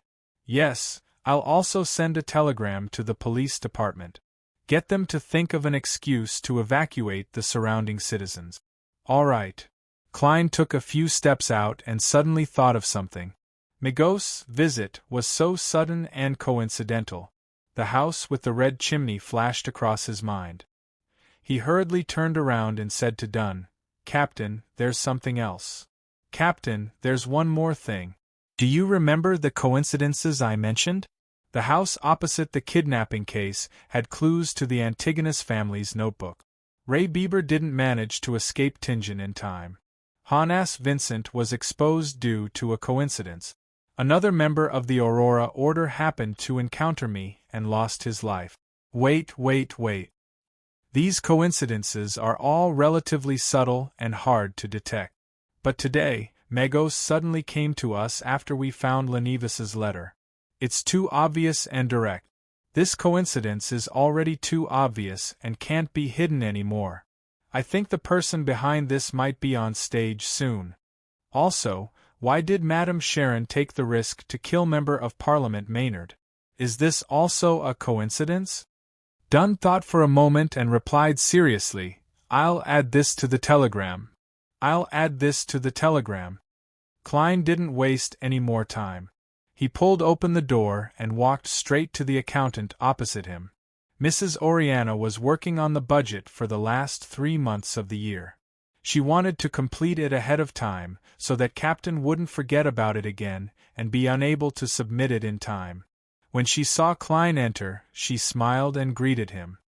"Little Moretti, what are you going to be reimbursed for this time?" Klein exhaled and said, "Mrs. Oriana, you're on leave today." "Mrs. Oriana, today is a holiday. Go home immediately." Oriana was stunned for a moment. She stared blankly at the solemn face opposite her. A few seconds later, she stood up in a panic. "All right," Klein quickly added. "Go to the clerk's office and the armory and tell the others about this. I'll inform Roshan." "Okay." Oriana didn't pack much. She picked up her bag and ran to the accountant's office. After entering the corridor, she turned around and took a deep look at Klein. She drew the crimson moon on her chest and said, "I'm sorry. You will be blessed by the goddess." "Thank you," Klein replied silently. He passed through the partition and arrived at the reception hall. He saw Leonard chatting with Megos about Lenivas with a stiff expression. Klein leaned close to Roseanne, took out a cup, and picked up the thermos. Then, he whispered, "Go home. It's dangerous here. Come back tomorrow." Roshan opened her mouth in shock, but slowly closed it again when she saw Klein's solemn expression. She buried herself in packing for more than 10 seconds, grabbed her handbag, and left the reception desk. When she brushed past Klein, she bit her lower lip and lowered her voice. "Actually, I admire the Nighthawks as much as I hate others becoming Beyonders." After watching all the civilian staff leave the Blackthorn Security Company, Klein brought the warm water in front of Megos, bent down, and placed it on the table. "I still have something to deal with. I'll come back later." When he got up, he took the opportunity to whisper into Leonard's ear, "Don't worry. Calm her down." Leonard bared his teeth and grimaced before he continued chatting stiffly. He noticed that Megos was getting a little irritated, her concentration fluctuating from time to time, and her concentration waning. When Klein returned to the captain's office, he realized that Dunn had already gone underground. There was a translated reply from the mandated punishers on the table. "Yes. We'll come over immediately." Yes. That mandated punisher who lost control was indeed because of Megos. Klein paced down the corridor, unable to remain calm. He wasn't sure if he was waiting for the captain to come out with the holy ashes or for reinforcements to arrive. Sigh, I wonder if high-level Beyonders know how to teleport. It shouldn't be possible. He paced a few rounds and suddenly felt his body and mind calm down. He realized that the gas lamps on both sides had been dyed a ghostly blue.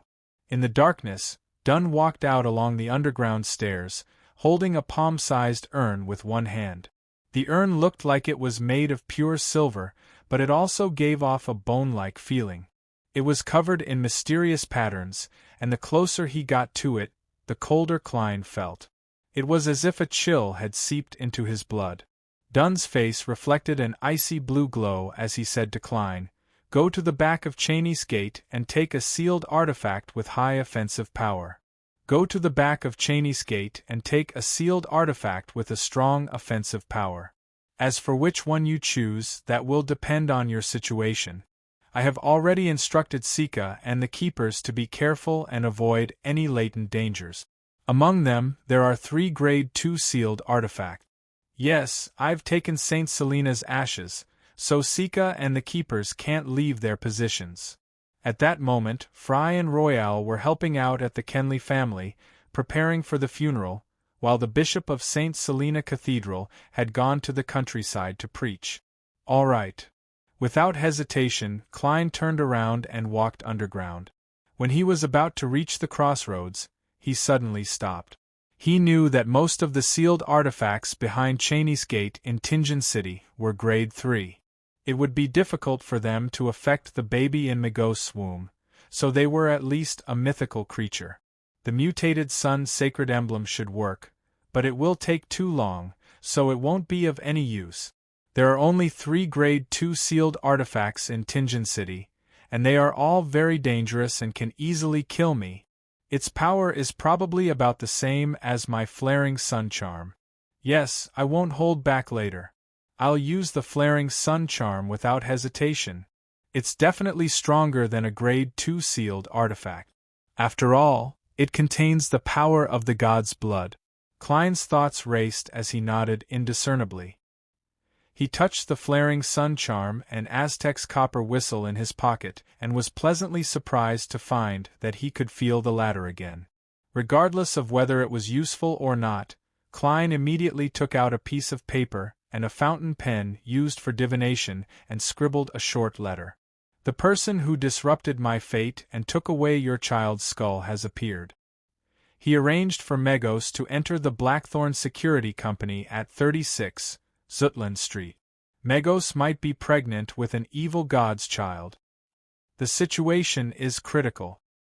He kept the fountain pen and folded the letter.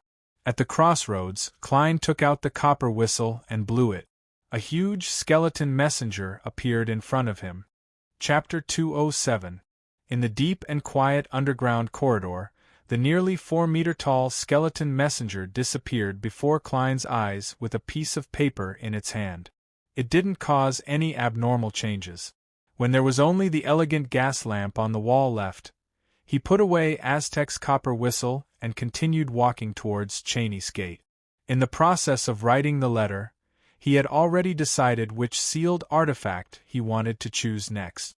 First of all, it was almost impossible for a grade 3 sealed artifact to affect the baby in Megos' womb, unless it was an item with a hidden secret like the mutated sun sacred emblem.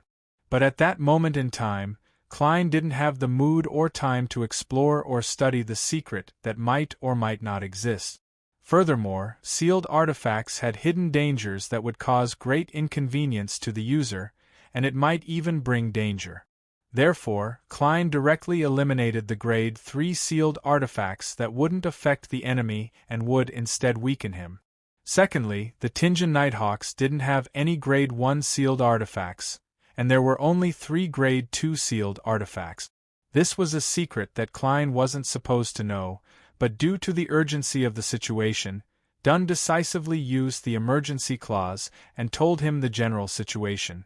Dunn Smith couldn't pick up another sealed artifact while controlling St. Selena's ashes, not even one, and the grade 2 sealed artifacts behind Tinjan City's Cheney's Gate were 2-030, 2-078, and 2-105. 2-030's name was Inexhaustible Poison. It came from a Beyonder whose sequence name was unknown, who had suddenly gone mad. He had committed suicide by cutting off his wrist, allowing his blood to flow into an ordinary silver cup. However, when his blood was drained, the silver cup wasn't filled to the brim. The liquid inside became crystalline and lustrous, making it extremely alluring. There were even sequence 5 Beyonders who couldn't resist the temptation and drank the liquid, dying on the spot. After the poisoned person died, the venom would seep out from the pores of his skin bit by bit and gather together again. Compared to the beginning, it was no more and no less. According to Dunn, the researchers of the Holy Cathedral suspected that high-sequence Beyonders would die as a result, but the problem was that high-sequence Beyonders were almost never tempted by the cup of poison. Furthermore, due to the obvious characteristics of 2-030, it was impossible for them to consume it by mistake. To poison them to death, they had to be captured, controlled, and forced down their throat. But why go through so much trouble? 2-030 would constantly tempt the surrounding creatures to drink it. The user had to be fully focused to resist this power. If they were to relax even a little, they would habitually drink the poison in their hand. Almost at the same time Dunn finished describing it, Klein had already decided not to choose this sealed artifact. 2-078 was known as the Door of Death. Its appearance was that of an ordinary wooden door. Any creature that passed through it would die immediately. No high-sequence Beyonders had participated in the test. It had the characteristics of being alive and would constantly attempt to escape. It could also change its appearance and disguise itself as a door that already existed. If the user made a mistake and allowed it to escape control, Then they had to be careful and not pass through any of the surrounding doors. They had to try their best to stay where they were and wait for help, or they could directly shatter the walls and leave. Klein considered using 2-078, but after careful consideration, he believed that the intuition of a mythical creature was definitely very sharp. It should be able to tell which door was the door of death. Therefore, the effects of this sealed artifact wouldn't be too good in actual combat. Finally, he decided to choose 2-105. This sealed artifact's name was Blood Vessel Thief. Its appearance was that of a thick, rigid blood vessel. Anyone who touched it, regardless of whether they were protected or not, would have their lives stolen. It wasn't obvious in the beginning, but if they didn't come into contact with it, then after half an hour, there would be a corresponding external manifestation. According to Dunn, a sequence 5 cultist had lasted for 2 hours, turning from a stout man in his 30s into an old man with a hunched back, wrinkled skin, white and sparse hair, and all his teeth missing. The greatest characteristic of 2-105 was that the person who wore it had a chance of stealing an ability from a target within a certain range. High-sequence Beyonders could also have their abilities stolen, but the chances were relatively small. Within 10 minutes of the sealed artifact's ability taking effect, the person who had it stolen would lose the corresponding ability, while the wearer could use it skillfully. After 10 minutes, the ability would disappear, and the person who had it stolen would have to wait until the next day to recover. Regardless of whether it works or not, at least the chances of winning have increased from 5% to 10%. And I'm the king of yellow and black who wields good luck after all. Besides, our main goal is to nip the problem in the bud and prepare for the worst. We might not necessarily take action. Let's hope that our helpers can arrive as soon as possible.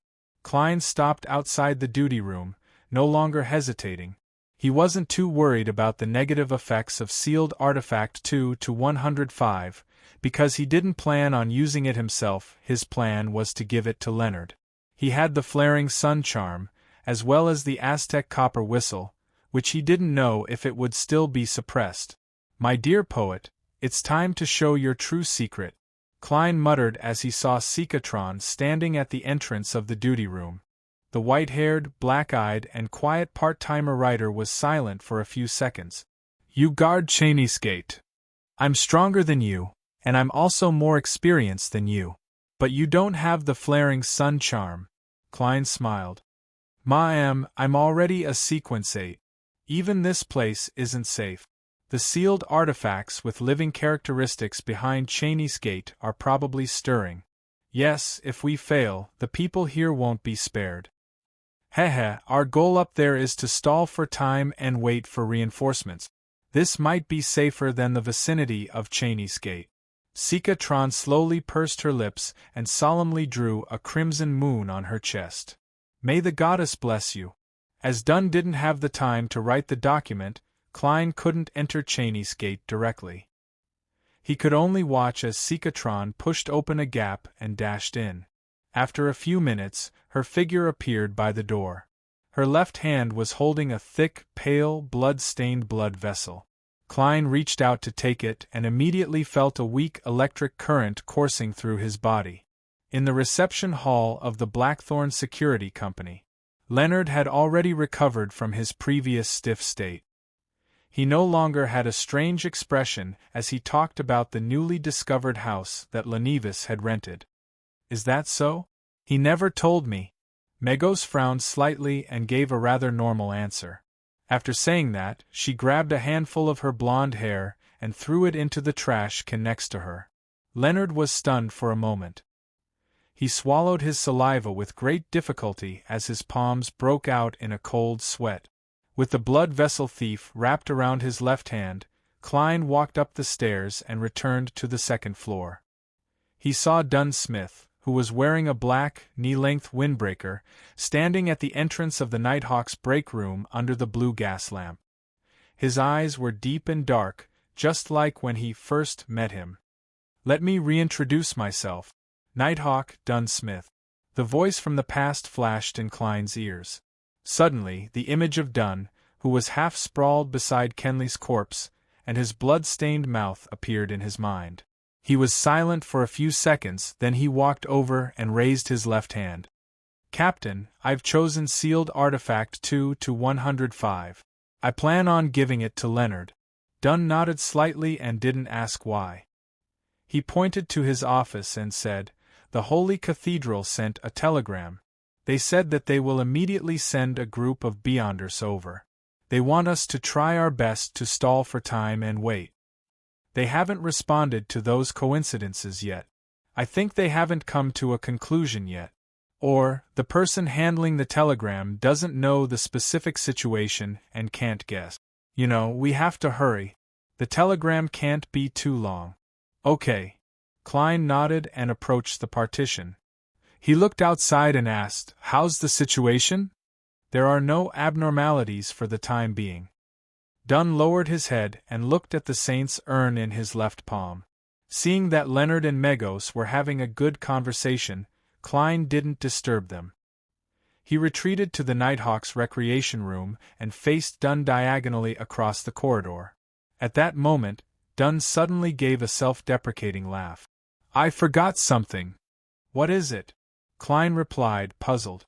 Dunn turned to look at him. "Daly asked me to explain it to you herself." "Ah!" Klein was stunned. He didn't understand what the captain meant. After 2 seconds, without waiting for Dunn's reply, he suddenly came to a realization. The reason why M. Daly didn't reply in time was that she didn't think it necessary. She directly conveyed the matter to the captain and let him explain himself. This means that there's nothing wrong with the captain. At this critical juncture, Klein suddenly felt a surge of joy from the bottom of his heart. Chapter 208. Dunn sighed. "Back then, I did want to send you away because what I wanted to do involved a secret between the church and the Nighthawks. However, Kenley's death left my mind in a mess, and I could only think of a lame excuse to let you have the chance to see it when you returned." "What secret?" Klein asked in a relaxed manner. He had almost forgotten that there was a suspected descendant of an evil god or a mythical creature outside. Dunn deliberated over his words and said, "In the field of mystery, there might be a law. Although I haven't read many books, I still know what a law means. This law is called the law of Beyonder characteristics indestructibility. Beyonder characteristics won't be destroyed or reduced. They will only be transferred from one vessel to another." Klein's eyes widened. Then, realization dawned on him.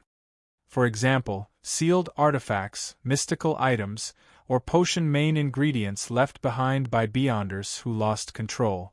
"Yes." Dunn nodded solemnly. "It's not just Beyonders who lose control. It's the same for normal Beyonders after they die. It's the same." Klein digested Dunn's description and vaguely understood what the captain was doing at that time. As his thoughts raced, he suddenly recalled something. After the suited clown died, a thumb-sized ball of blood with a tinge of blue appeared beside his corpse. Back then, Fry's explanation was that there would always be some strange changes after a Beyonder died. Dunn's gray eyes deepened as he continued. "But unlike a Beyonder who loses control, a Beyonder who dies normally doesn't leave behind ingredients or items. It's equivalent to a potion of the corresponding sequence. It just lacks certain supplementary ingredient. Slightly equivalent to a magic ingredient. Slightly equivalent to a magic ingredient." Klein's pupils constricted. It was as if a bolt of lightning had struck his mind, illuminating the endless darkness. He suddenly understood many things. He understood why the Beyonder pathways wouldn't be severed when the materials were cut off. Apart from using substitutes, he could also simply rely on the remains of the corresponding Beyonder. This was probably one of the reasons why high-sequence Beyonders only gave completed potions.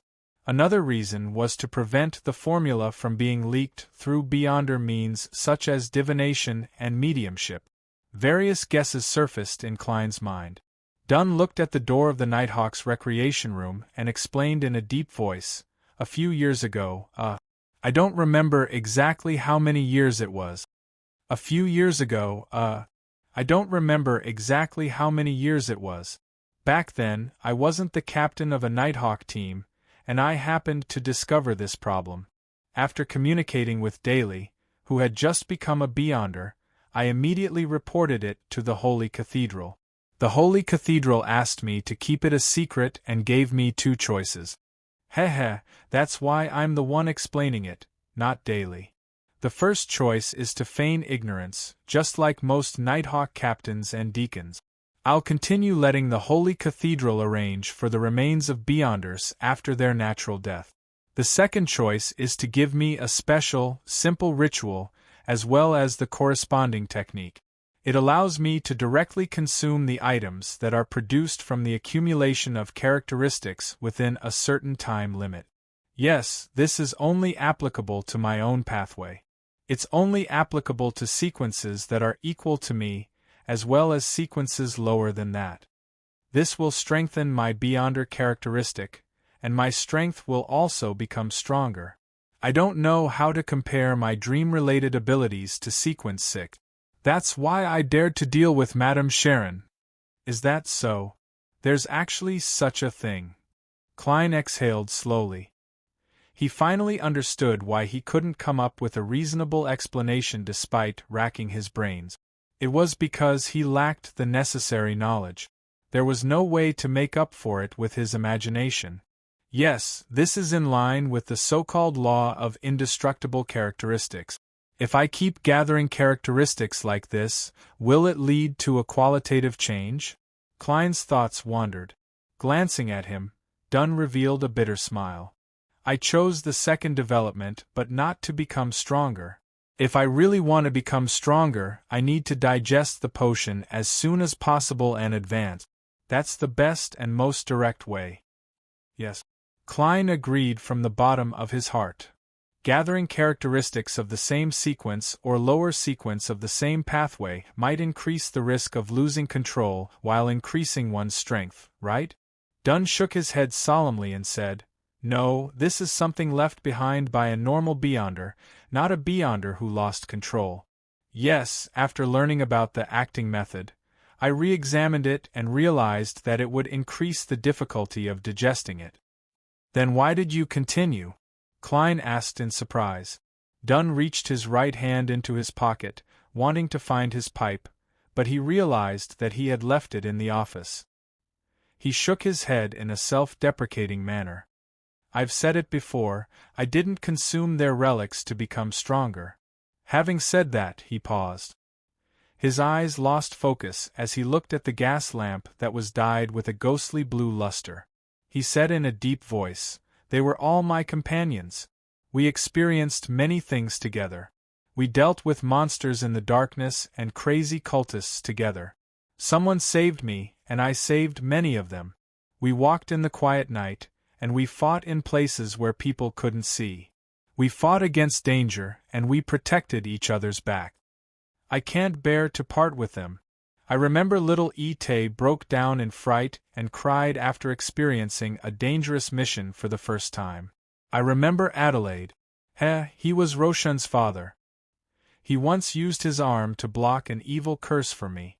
I remember Dwayne was a lady with a warm temperament like the morning sun. She was always silently recording what everyone experienced. I remember that although Kenley wasn't tall, he knew many things. He knew how to play the seven-stringed zither, sing, tell stories, and was more like a poet than Leonard. I can't bear to part with them. I wish to continue fighting alongside them, to fight against the monsters in the darkness, to execute those crazy cultists, and to protect Tinjin City together. So, I chose to consume what they left behind." Dunn's gray eyes seemed to shimmer. His steadiness and solemnity seemed to have crumbled at that moment. The corners of his mouth curled up slightly as he continued, "In my dreams they were still with me. Adelaide loved to read and always stayed in the solarium to read. He would always get me to discipline Roshan and make her mature faster, so much so that Roshan always complained that I was becoming more and more like her father. She was always afraid of me. Little Ite was someone who couldn't stay idle. He would go hunting in the forest every day. Dwayne would always stand by her bedroom window and watch us chat. Kenley, who just joined us, made his own 7-stringed zither and played and sang there. I can't bear to part with them. Captain, Klein subconsciously muttered. His vision nearly blurred, and he couldn't help but raise his hand to wipe his eyes. He cursed inwardly. F***ck, Captain, you're bluffing me into crying, but I finally understand why Captain's acting method is so slow. Klein then sighed silently. It's a pity that old Neil lost control and died. Otherwise, he would have brought us a lot of joy. Dunn retracted his gaze and lowered his head to pinch the spot between his eyes. After a few seconds, he raised his head and smiled bitterly. This was a selfish decision. I didn't know what Adelaide, Kenley, and the rest's true intentions were, so I selfishly made the decision for them. I'm really a selfish person. No. Klein shook his head violently. In the sofa area of the reception hall, Leonard watched as Megos pulled out handfuls of hair.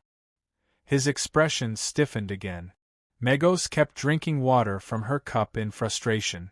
Her face was a little distorted as she looked at Leonard. I don't know why, but I suddenly feel a little uncomfortable. Leonard was about to reply when he suddenly saw Megos raise her hand to grab at her own face. With a swoosh, she pulled out a piece of flesh. It was a long piece of flesh that was covered in blood. My face is a little itchy. Megos smiled in embarrassment. The corner of her mouth cracked all the way to her cheekbone, revealing her white teeth and bright red gums. XXXX. Leonard silently cursed. He felt that the situation was deteriorating too quickly. His lips moved as he tilted his head to listen. Suddenly, his expression changed and turned ashen.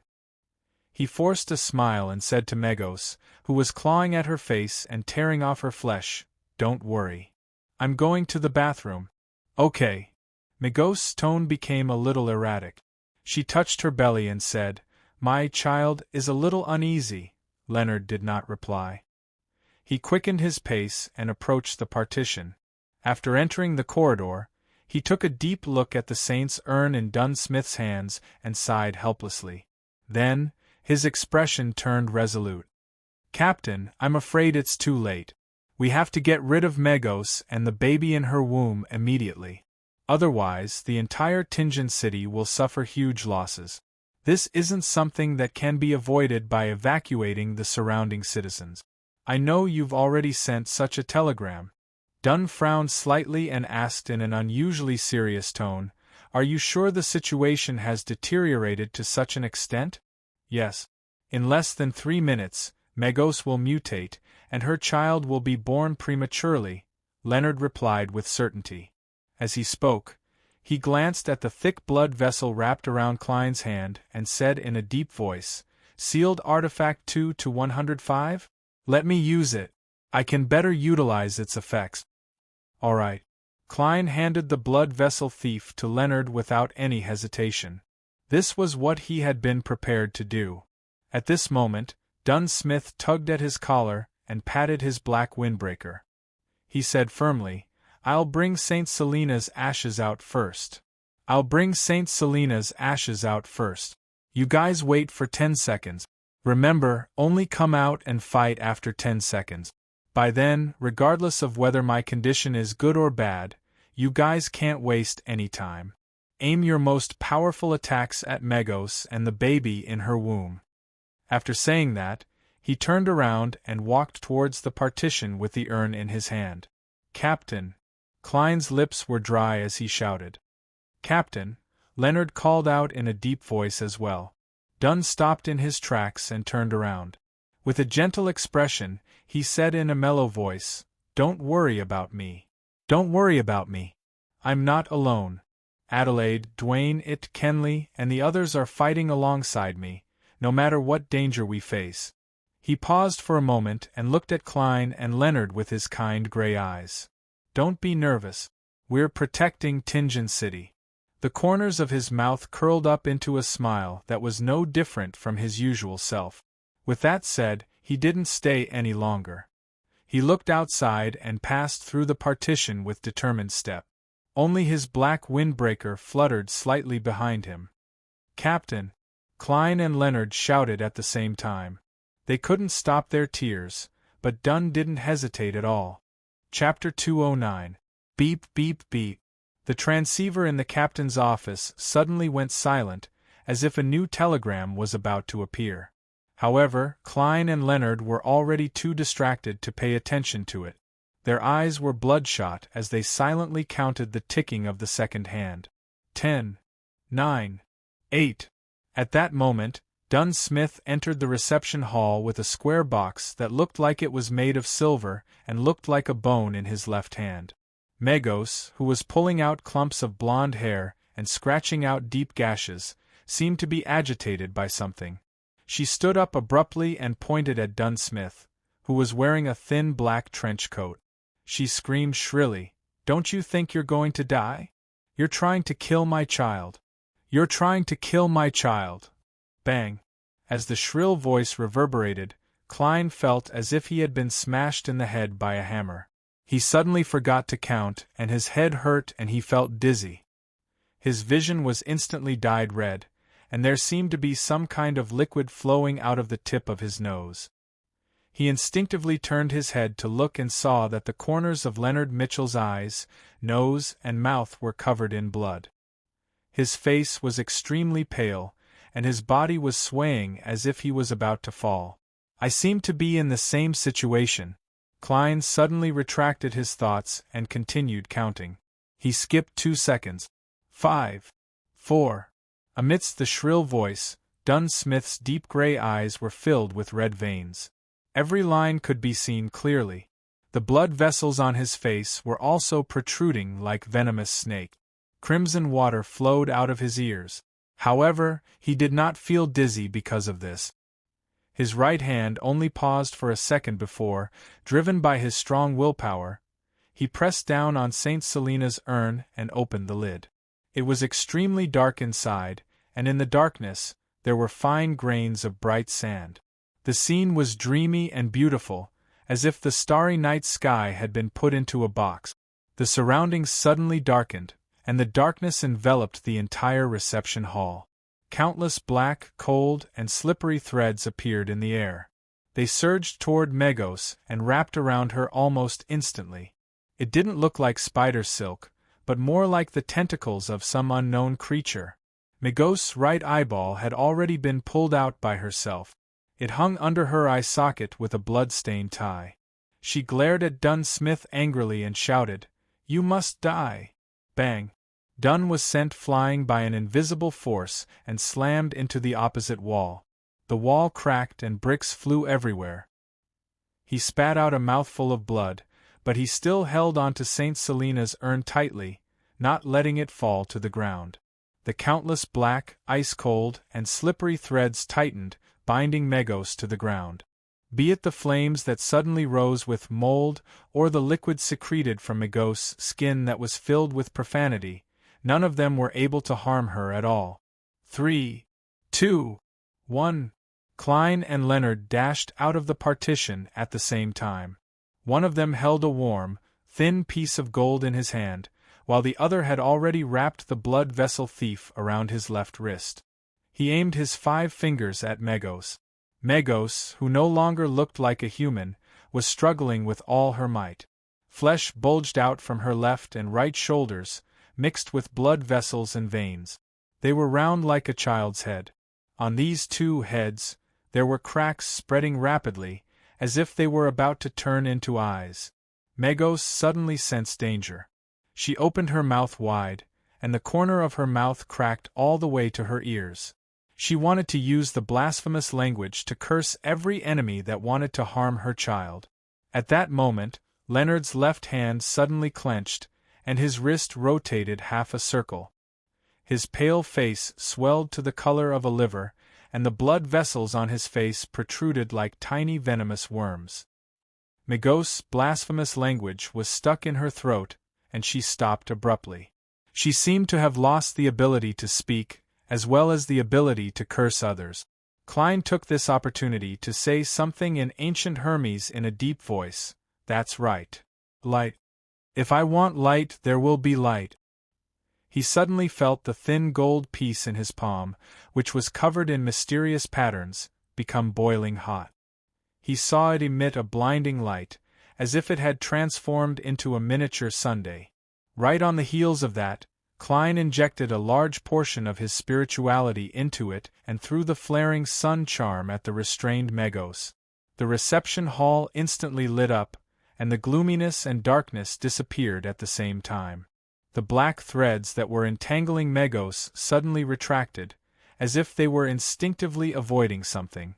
But before Megos could regain her freedom, she saw sunlight.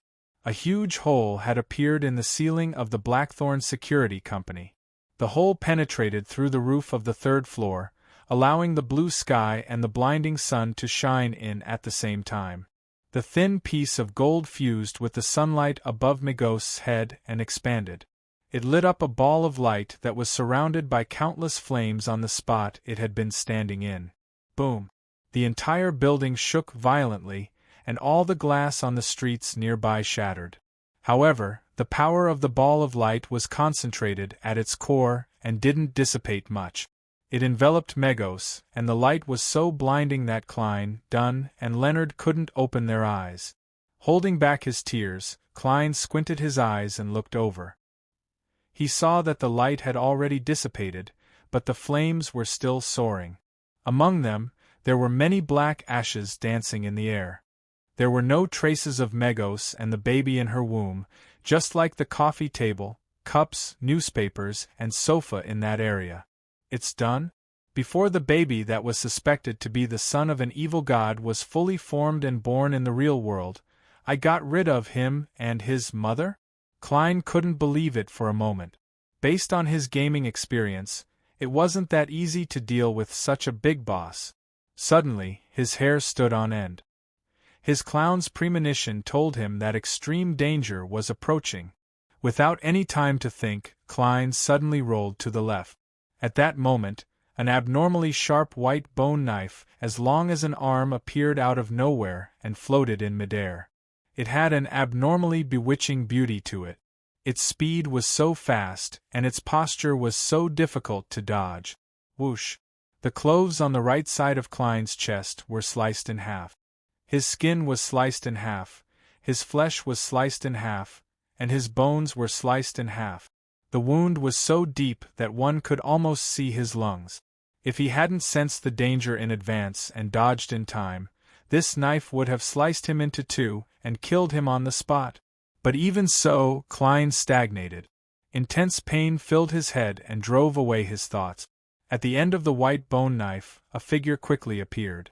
If it wasn't for its protruding belly, no one would have been able to tell that it was Megos. Her hair and dress were burned clean. The skin on her face and body were charred black and falling off piece by piece. Her nose had melted, leaving only two black holes where it used to be.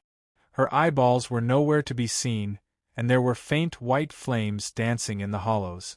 The protruding heads on both sides of Megos' shoulders were also burned off. Her left arm had become the white bone knife in her hand. It was bewitching and holy. Clang! As the floor shook, Megos ignored Dunn, Leonard, and the black, cold, and slippery threads that came at her again. She appeared in front of Klein, who had stopped rolling on the ground. She aimed the white bone knife at his neck and was about to slash. Suddenly, she heard a voice filled with strong profanity. Yield! Leonard raised his left hand and used his palm to lock onto Megos. The sealed artifact 2-105 wrapped around his wrist turned from thick, pale, and blood-stained blood vessels to a dark red intestine that swelled to the point of bursting. He had used the blood vessel thief to successfully steal Megos' blasphemous word. Now, he was trying to control her with her ability. Only an ability of the same level could be effective. Megos, who was affected by the blasphemous words, bent her waist slightly. Her knees kept trembling and she stopped moving. The countless black threads around her seemed to have discovered delicious prey as they surged forward. Klein took the opportunity to roll in another direction, leaving a trail of crimson blood. However, he had also recovered from the intense pain. He reached into his pocket and took out the last flaring sun charm. He had to get rid of Megos while she was being controlled again. If she managed to hold on until the baby was born, the consequences would be dire. Bang! Megos' head exploded on its own. Her charred skin and flesh splattered in all directions. However, her headless body managed to escape the influence of the blasphemous words. Bang! Megos' charred body turned into a cannonball and shot towards Leonard at the speed of a rocket. As the blasphemous words were forcefully destroyed, Leonard froze on the spot for a moment. At this moment, Dunn Smith was still holding on to St. Selena's urn tightly. His face was abnormally pale, and the cold black threads that were created were still a little short of surrounding him. They were about to dye the surrounding space black. Clang! Megos crashed into Leonard and slammed him into the wall, causing it to collapse. Leonard's bones cracked, and blood flowed out of his mouth. He didn't even have the urge to struggle before he fainted. Megos raised her white bone knife, but the countless black threads that spread out from St. Selena's urn enveloped her again. They wanted to bind her tightly and imprison her on the spot. Klein didn't have time to care about his injuries. He took out the thin piece of gold. Just as he was about to recite the ancient Hermes incantation, a sudden voice rang out in the deep, dark, and quiet room. Wow! Chapter 210. Wah! The baby in Megos' stomach wailed. It wriggled, trying to be born, trying to help its mother out of her predicament. The black, cold, and slippery threads seemed to be frightened, but also seemed to be grabbed by an invisible force, and they all retreated one after another. Wah! Dunn and Klein both felt dizzy at the same time. Their throats automatically constricted, and their tracheas were constantly compressed. Breathing instantly became difficult. Crimson blood dripped from the tip of their noses, the corners of their eyes, and the sides of their ears. All of their blood vessels seemed to have ruptured. If it wasn't for the fact that Klein would always be tested by the ravings and roars before entering the gray fog, and if it wasn't for the fact that Dunn was holding St. Selena's ashes in his hands, they would definitely have fainted, just like Leonard Mitchell. Megos' headless body turned around and faced Klein. The charred flesh and blood, as well as the holy yet demonic white bone blade, were clearly reflected in Klein's eyes. Klein, who had just gotten rid of the influence with his rich experience, instantly felt his scalp go numb. He forgot about the pain in his right chest and seemed to have already seen Megos lunging at him in a flash. She didn't even give him the chance to chant the incantation, inject spirituality, or throw out the flaring sun charm. Just as he was about to roll away to dodge, Klein saw Megos suddenly stop. He saw Dunn Smith's black trench coat flutter behind him. He saw the captain, who was diagonally in front of him, lower his head and thick, squirming strips protruded from his back. It was as if there were venomous snakes, tentacles, and monsters hidden underneath. Dunn was using his incubus ability to forcefully disrupt Megos. Bang! Bang! Bang! Megos only struggled for a moment before the thick strips protruding from Dunn's body exploded at the same time. A large amount of bright red blood splattered out and rained down on every corner of the room. The pale Dunn wasn't dismayed by this outcome, because the blood was absorbed by the black threads created by St. Selena's ashes. Absorbed. The countless cold, slippery, and tentacle-like threads suddenly turned violent. They charged forward instead of retreating and wrapped themselves tightly around Megos. They wrapped themselves around her bulging abdomen that was starting to squirm. An opportunity. Klein was both nervous and delighted. He had already formed the ancient Hermes word for light in his throat. Wow! Wow! Wow! The baby's cries rang out again, more incessant and urgent than before. The black, innumerable, almost invisible threads suddenly paused as if they had been struck by lightning. They trembled and retracted. Dunn looked at this scene and realized that Megos was about to break free. His expression changed, and he retracted his right hand without hesitation. He spread his fingers and stabbed them into his chest, the left side of his chest. He quickly pulled his right hand out. It was stained with blood, and his fingers were holding onto a heart that was filled with the tranquility of the night and the ever-changing dreams. A heart that was still contracting and expanding. Captain. Klein watched helplessly as Dunn Smith stuffed the heart he was holding in his right hand into St. Selena's urn. His vision quickly turned blurry. Woo, woo, woo. A cry that sounded like a nightmare in the middle of the night rang out. The innumerable black threads tightened again with an abnormally cold and silent feeling, binding Megos tightly. Even though another baby's cry came from Megos' abdomen, they didn't loosen at all. They even locked the terrifying sound within their bodies. Klein's tears, mixed with blood, rolled down his cheeks as he muttered a word in ancient Hermes. Light. Light that illuminates the darkness. Light that brings warmth. Almost all of his remaining spirituality was injected into the thin gold piece that was engraved with mysterious patterns. His head instantly felt empty and dizzy. Mustering the last of his strength, Klein threw the flaring sun charm at Megos, who was bound by countless black threads. This time, the black threads didn't retreat prematurely. They didn't follow their instincts, as if they were instructed by a certain will. Thump, thump. In St. Selena's urn, Dunn's bright red heart was still beating continuously. Sunlight once again pierced through the hole in the ceiling and shone through the entire third floor. It shone into the Blackthorn Security Company, almost forming a solid pillar. It was guided by the flaring sun charm and reflected back at Megos. The two merged above the headless monster and exploded like a sun. Boom! Amidst the dazzling white light, Klein closed his eyes and engraved the final scene in his mind. Megos had lost her left arm, her head, and her charred body that had lost a lot of flesh and blood instantly disintegrated. The terrifying half-illusory, half-real thing within her no longer had a basis in reality and was unable to complete the final step of transformation. Indignantly and angrily, it turned into black gas and melted into the light and flames. Rumble! The entire house was shaking violently, but this was only the aftermath of the flaming sun talisman that had dissipated. Unlike ordinary bombs, its power was condensed and restrained. Klein barely managed to stabilize himself.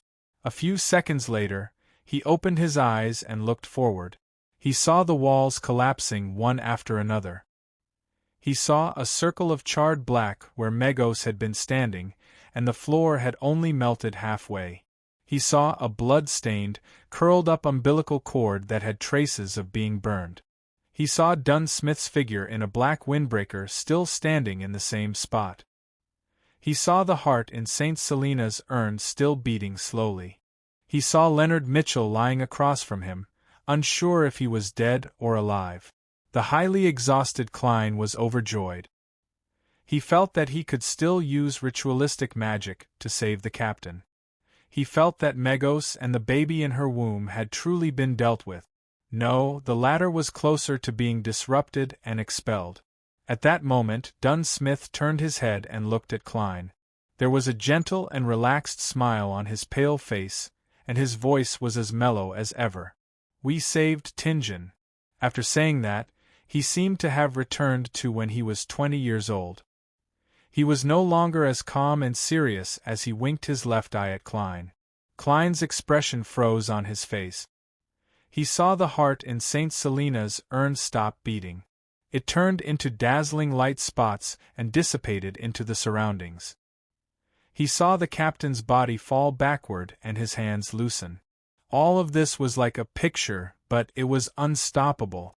Thud! St. Selena's urn fell to the ground, just like Klein's heart.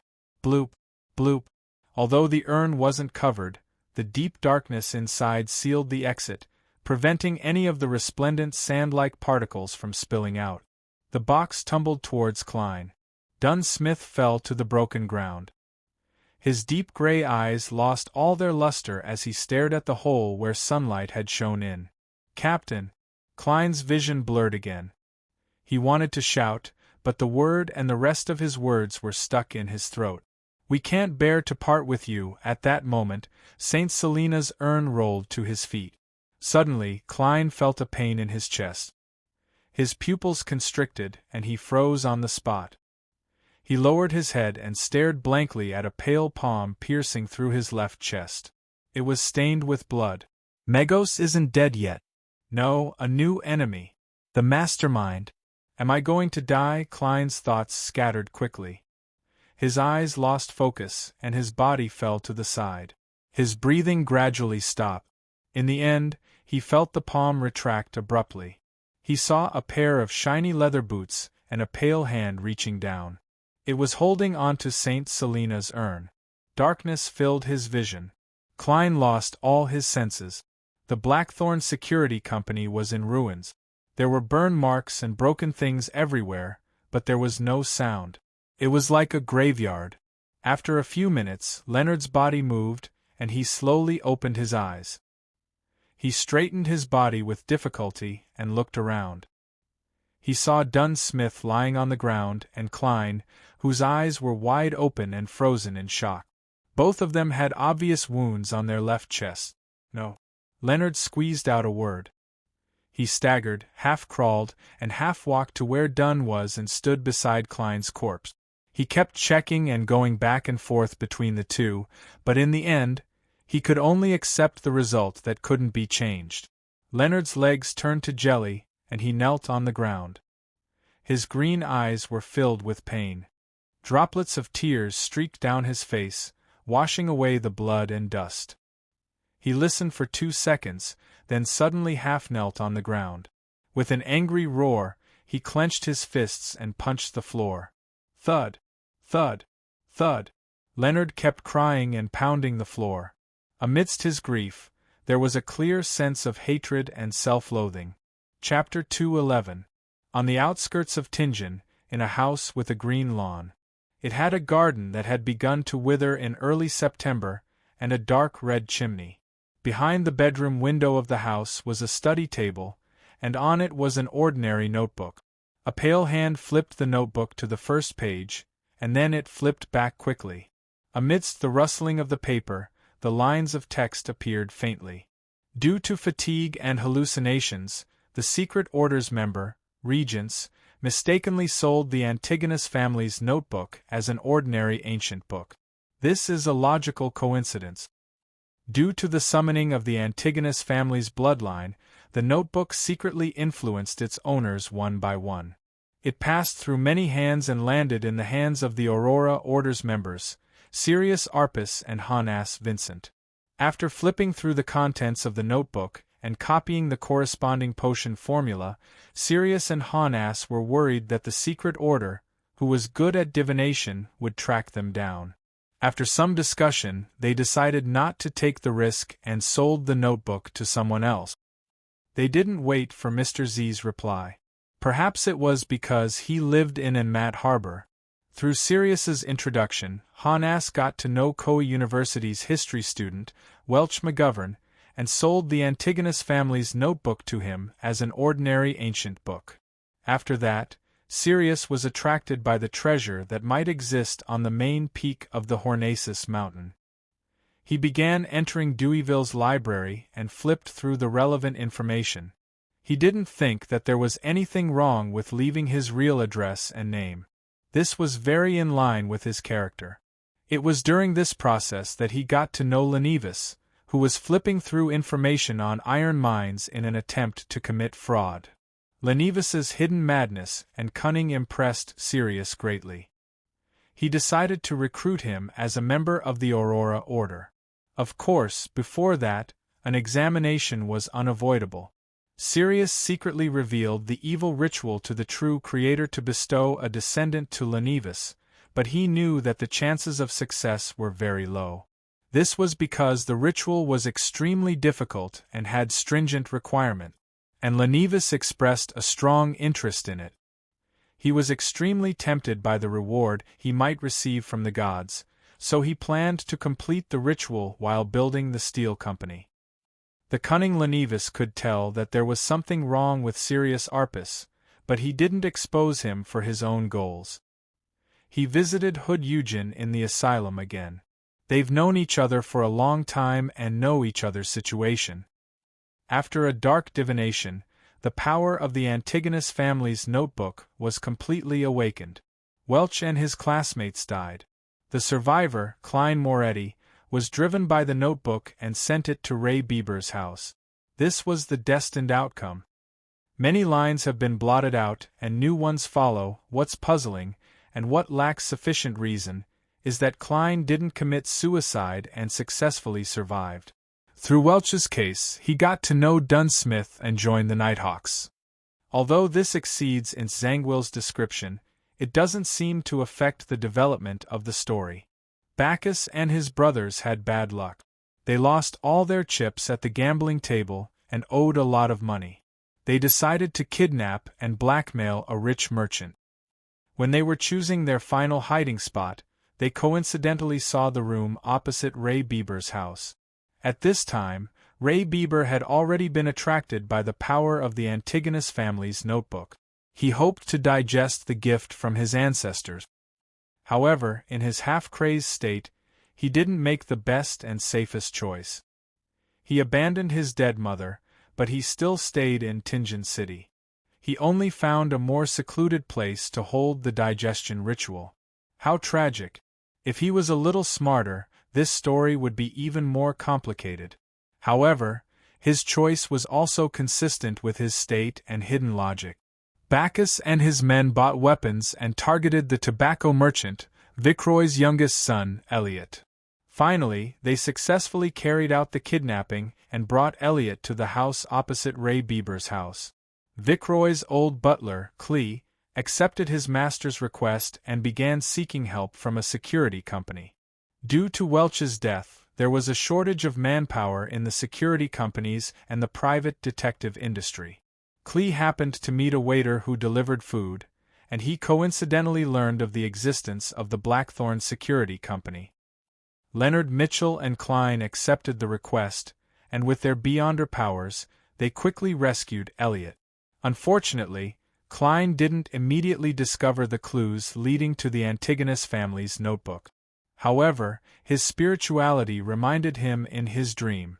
The Tingen Nighthawks had obtained the corresponding clues. Sealed Artifact 2-049 arrived in Tingen. With the help of the Antigonus family's puppet, Dunsmith led the Nighthawks to Ray Bieber and interrupted his digestion process. Ray Bieber turned into a monster, and the situation spiraled out of control. Finally, the Nighthawks, who were adept at cooperating, dealt with Monster Bieber. However, they were immediately attacked by the members of the Secret Order. Many lines were scribbled, making it difficult to read the original content. Leonard, who was hiding a secret, was about to end the matter without any doubts. However, Klein, who was supposed to be dead, once again inexplicably killed a Sequence 7 member of the Secret Order. This didn't affect the development of the story. Dunsmith came into contact with the Antigonus family's notebook and flipped through its content. He was secretly corrupted. After completing all the preparations, Lenivus bewitched Hood Eugen and got him to help him hold a ritual. He tricked his fiancée, Megos, into becoming a vessel to give birth to the true Creator's child. Lenivus had almost no chance of success.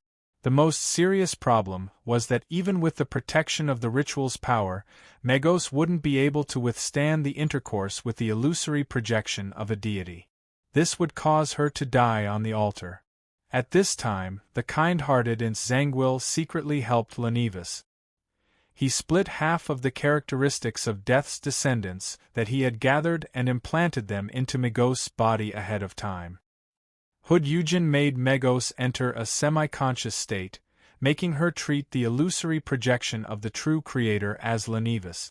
Under the nourishment of the accumulated resentment in the factory area and the materialized darkness and oppression, the ritual was a success. Megos became pregnant with the true Creator's child. This deity saw the coincidence, but he didn't reject it as he wished to break through the seal of the 7 deities. Hood Eugen was infected. After the ritual was a success, the crazy Lenivus regained his rationality. He knew very well that if the deity's child were to be born in the real world, he would become one of the sacrifices. How could a mortal become the father of a deity's child? This was a great blasphemy. Lenivus decided to leave Tingen ahead of time. He told the Nighthawks, mandated punishers, and machinery hive mind about this bomb, so that they could resolve any future problems for him. There's always a price to pay for madness. However, Lenivus didn't directly write a letter to the Beyonder teams. He felt that it would make him look like an idiot. He decided to leave the letter in one of the houses he rented and pretended to play a game with the official Beyonders. For this reason, he didn't warn Hood Eugen about the problem of being infected. At the same time, he took away all his gains. To be safe, he even informed Sirius Arpus of the situation in a safe manner. The latter didn't quite believe it, but he felt that there was a chance of success. Selena would coincidentally saw the true incantation for magic mirror divination from her mysticism teacher, Hans Vincent. Her bold attempt happened to encounter Klein Moretti. The latter successfully resolved this supernatural case that could have resulted in heavy casualties. The Nighthawks used this to find Hans Vincent, but this Aurora Order member had just been rewarded for his success. Therefore, Dunn Smith coincidentally saw a clear image of the true creator in his dream and suffered a great deal of damage. However, he wasn't infected because of this. This would have been noticed by the upper echelons of the Nighthawks. This injury caused Dunn Smith's infection from the Antigonus family's notebook to worsen. His symptoms of absent-mindedness and omissions intensified. He would slowly fulfill Nsangwil's request. Many lines were crossed out again. It's unbelievable. Klein Moretti sensed Nsangwil's secret influence and saw the dark red chimney. This was because of the warning from Koei University's history faculty, Aztec. He had many secrets on him. But even so, it's surprising enough that Klein was able to discover specific clues. It's something that can't be explained. Regardless of the reason, Nsangwil didn't stop his actions. The story continues. Klein encountered Sirius in the library and couldn't hold back in killing him. Thus, the clues regarding Lenivus's matter were cut in half. The discovery of the problem was delayed and pushed back. Klein encountered Megos, but his spirituality prevented him from investigating. Furthermore, he didn't notice the subtle abnormality afterward. This is very logical. Our story isn't fabricated. He gathered information about the red chimney, but he would always choose a route that didn't include the target. Perhaps he would only discover the real red chimney house 2 or 3 months later, when he was in the last batch. Line after line of text was crossed out. It was more than the previous lines combined. Dunn Smith's problem has been alleviated. His condition is clearly improving. He has actually mastered the acting method, and this was taught to him by Klein Moretti. He found inspiration from the examples of Daily Simone and Old Neil. No, Nsangwil didn't believe it, but he could only change his original plan slightly. There's a new twist in the story. To search for his past memories, Aztec decided to head to Bakeland. It didn't take long. Klein and Dunn obtained clues from Hood Eugen. Madame Sharon decided to take the risk to kill Member of Parliament John Maynard in order to make Tingen City's Conservative Party and New Party completely go against each other. In order to vent the madness that she accumulated after her transformation, she decided to take the risk. Her reason wasn't sufficient, and her motive wasn't strong enough, but she still took action. Everyone has moments when they aren't clear-headed enough. She was at that stage, and she was confident that she wouldn't be discovered. Member of Parliament Maynard's wife found the Blackthorn Security Company through the tobacco merchant Viceroy. They didn't let her down and quickly discovered Madame Sharon's abnormality.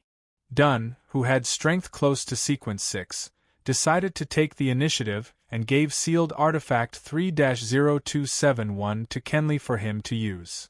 The two of them and Klein returned to Madame Sharon. Dunn attempted to control the target by dragging her into a dream. That wasn't a problem, but unfortunately, Madame Sharon happened to place the statue of the primordial demoness beside her. Hence, the Nighthawk's plan failed. In his nervousness, Kenley reflected on himself and saw himself. Madame Sharon was taken care of, and Kenley was dead. Dunn blamed himself, and he consumed the Beyonder characteristic left behind by her as usual. His digestion process was interrupted, and he became stagnant. His mental state became rather unstable. Under such circumstances, Leonard and Klein discovered the letter left behind by Lenivas. Megos received an inexplicable summon and came to Zutland Street. She entered the Blackthorn Security Company, and the baby in her womb was in a critical period, so she wasn't able to stop her impulses. Dunn made detailed and correct arrangements, but he made one mistake. If he was determined to get rid of Megos immediately, it would have been best to lure her behind Cheney's gate and use the environment and items to fight. If he was planning to wait for reinforcements, he definitely couldn't have taken out Saint Selena's ashes. Unfortunately, due to the recent events, Dunn, who was in a bad state of mind and in a daze, didn't think of an important point in his anxiety. The child of a deity could sense the threat of the saint's ashes. Hence, the child was agitated and began to absorb the power of the mother's body, attempting to be born prematurely, even if it wasn't considered to be fully mature. Aztec was in Bakeland, and since he wasn't a planeswalker, it would be difficult for him to rush back in such a short period of time. A few lines were scribbled out, Megos became a monster and the battle began. With the saint's ashes, blood vessel thief, and the strange appearance of high-level charms, Megos died, and the child of a deity was expelled. Dunn Smith died as a result, and the power of Saint Selena's ashes was severely damaged. This perfectly matched Ince Zangwill's plan. Ince Zangwill didn't get the chance to perform, but that didn't stop him from accomplishing his goal. He killed Klein Moretti, a fellow who always caused problems in his plans, and took away Saint Selena's ashes. Ince Zangwill used the remaining characteristics of a descendant of death to set up a ritual and consumed Saint Selena's ashes. He successfully advanced from Sequence 5 Gatekeeper of the Death Pathway to Sequence 4 Nightwatcher of the Evernight Pathway. As a result, he obtained godhood and became a demigod. The sun continued shining on the land. Almost no one in Tingen City realized that they had luckily avoided a huge disaster. Monster Ade Missile would be very puzzled by this. He flipped to the last page of the notebook. A middle-aged man with dark gold hair, a pair of dark blue pupils, a tall nose, tightly pursed lips, and a face as deep as a statue, without the slightest wrinkles, solemnly picked up a classic quill with his slightly pale hand. He did not touch the quill with ink, but he still wrote the words clearly. He simply said, "Don't worry about it. The story of Tingen City ends here." Chapter 212. In the basement of St. Selena Cathedral, in the guardhouse outside Cheney's Gate, Leonard Mitchell leaned back in his chair. He raised his legs and placed them on the edge of the table. His eyes were empty and unfocused. Even after the treatment with ritualistic magic, he still looked terrible. It was as if he had just recovered from a serious illness but had yet to recover. At that moment, the powerhouses sent by the Holy Cathedral were setting up the seal behind Cheney's Gate. Due to the loss of Saint Selena's ashes, they had conflicting opinions. Some hoped to use a new holy artifact to make up for the lack of power, while others thought that there was no need to go through so much trouble. After all, to the entire Church of the Evernight Goddess, holy artifacts were extremely rare and precious. Their idea was to lower the status of the Tingen Nighthawks and transfer the items that had living characteristics or were difficult to seal to the headquarters, the Cathedral of Serenity, or the Bakeland Diocese, leaving only the parts that could be easily guarded. They planned to send a telegram and request the Pope to convene a meeting. The archbishops and high-ranking deacons would then vote on the matter. Leonard didn't have any feelings towards these arguments. He felt like he had become a living corpse. He felt no pain, no sadness, no agitation, no excitement. He was abnormally numb. He didn't even want to face others. All he wanted was to stay in a corner alone. Occasionally, he would have some doubts. Why did the murderer only take Klein's Beyonder characteristic and leave Captain Dunn Smith's? Tap, tap, tap. Footsteps echoed in the corridor. Sikatron, whose right arm was wrapped in a white bandage, appeared at the door of the guardhouse. While Dunn and company were attacking Megos in an attempt to save Tingen City, she and the keepers at Cheney's Gate were also fighting against a portion of the sealed artifacts. If not for the mandated Punishers and Machinery Hive Mind members arriving in time, and if not for the reinforcements sent by the Holy Cathedral, she might have lost her life tragically. But even so, the old keeper didn't manage to last until the end. He died in battle at his post.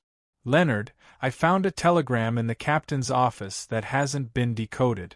It should be from the sanctuary, Sikatron said. Leonard's green eyes turned, and he finally came to life. He vaguely remembered that he did hear the sound of a new telegram coming in, but at that time, the battle was about to start, so he and Klein didn't have the time to pay attention to it. What's the content? Leonard found that his voice was unusually dry. The white-haired, black-eyed lady, Sikatron, answered without hesitation. Be careful of Intzangwil and sealed artifact 0-08. Intzangwil, an archbishop who defected, a gatekeeper who failed to advance. Sealed artifact 0-08, a very ordinary-looking quill.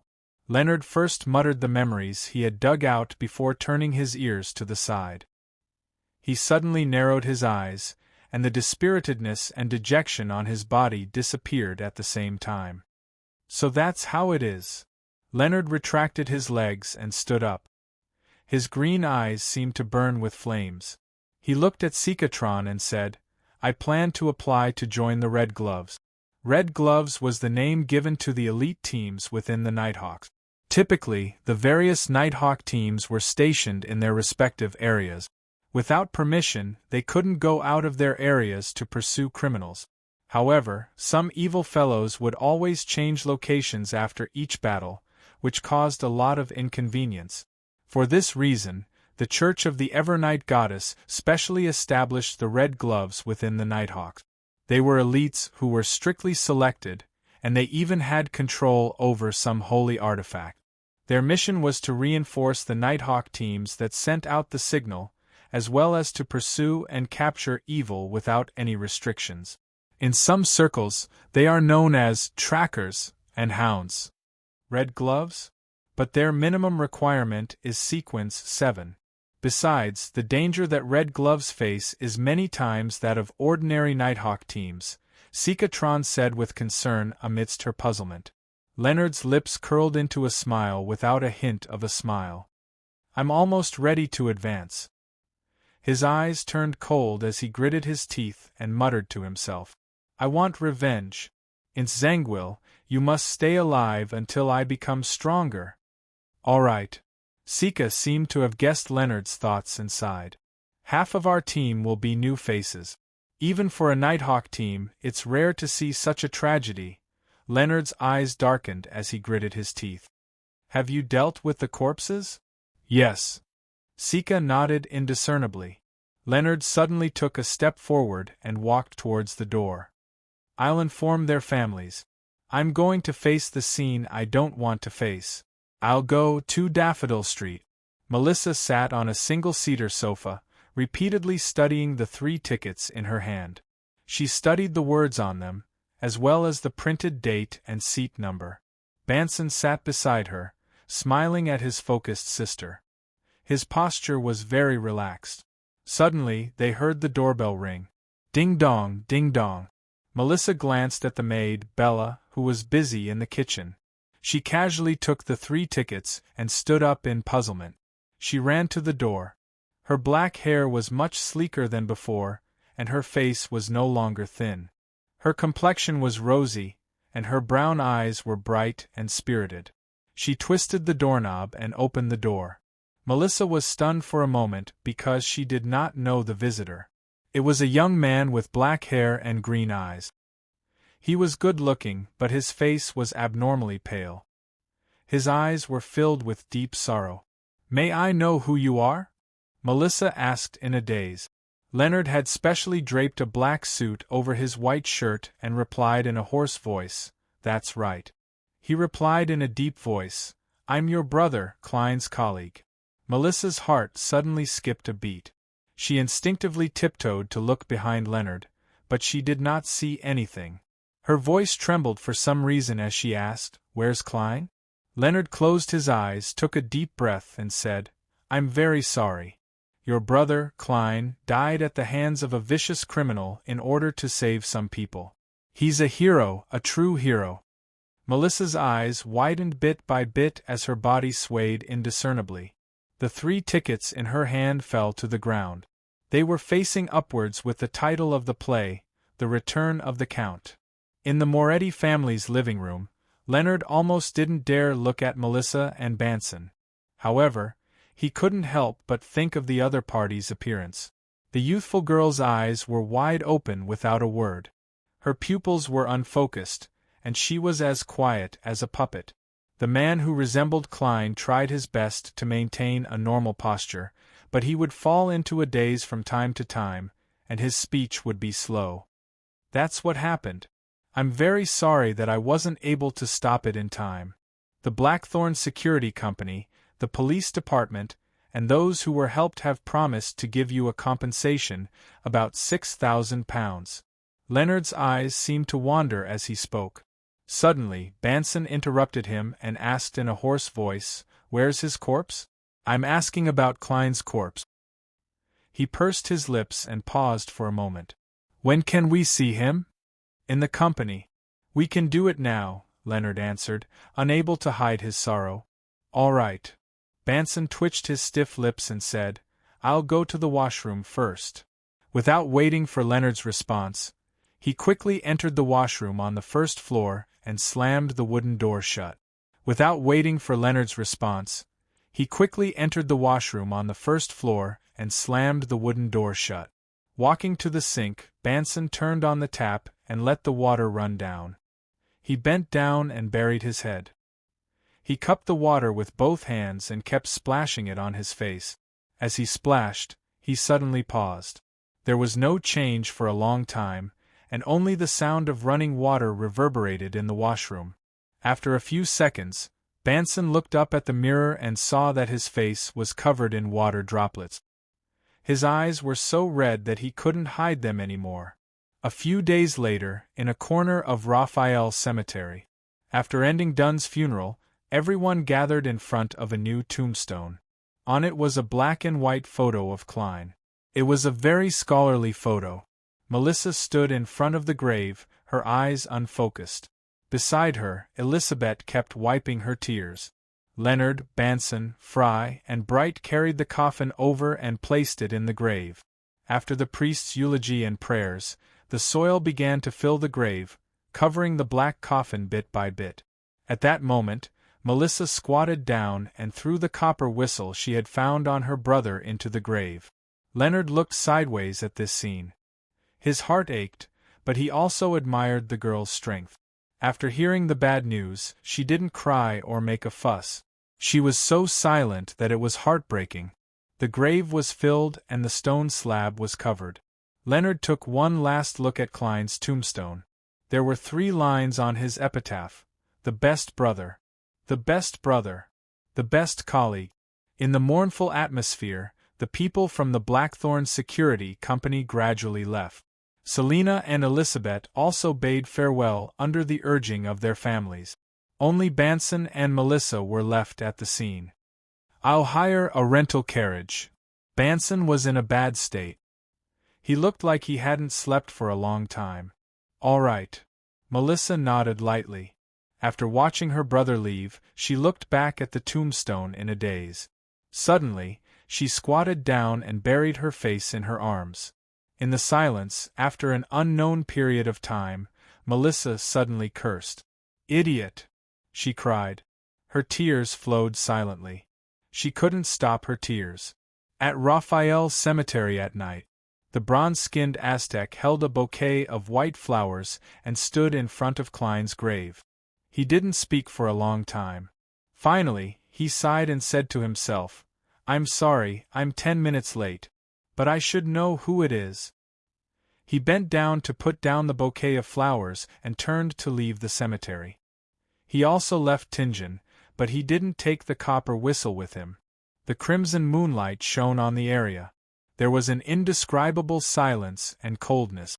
Suddenly, the stone slab that sealed the grave was flipped over. A pale hand reached out from the soil. It reached out. Whoosh! The stone slab was pushed aside, and the coffin lid was pushed open. Klein sat up and looked around in a daze.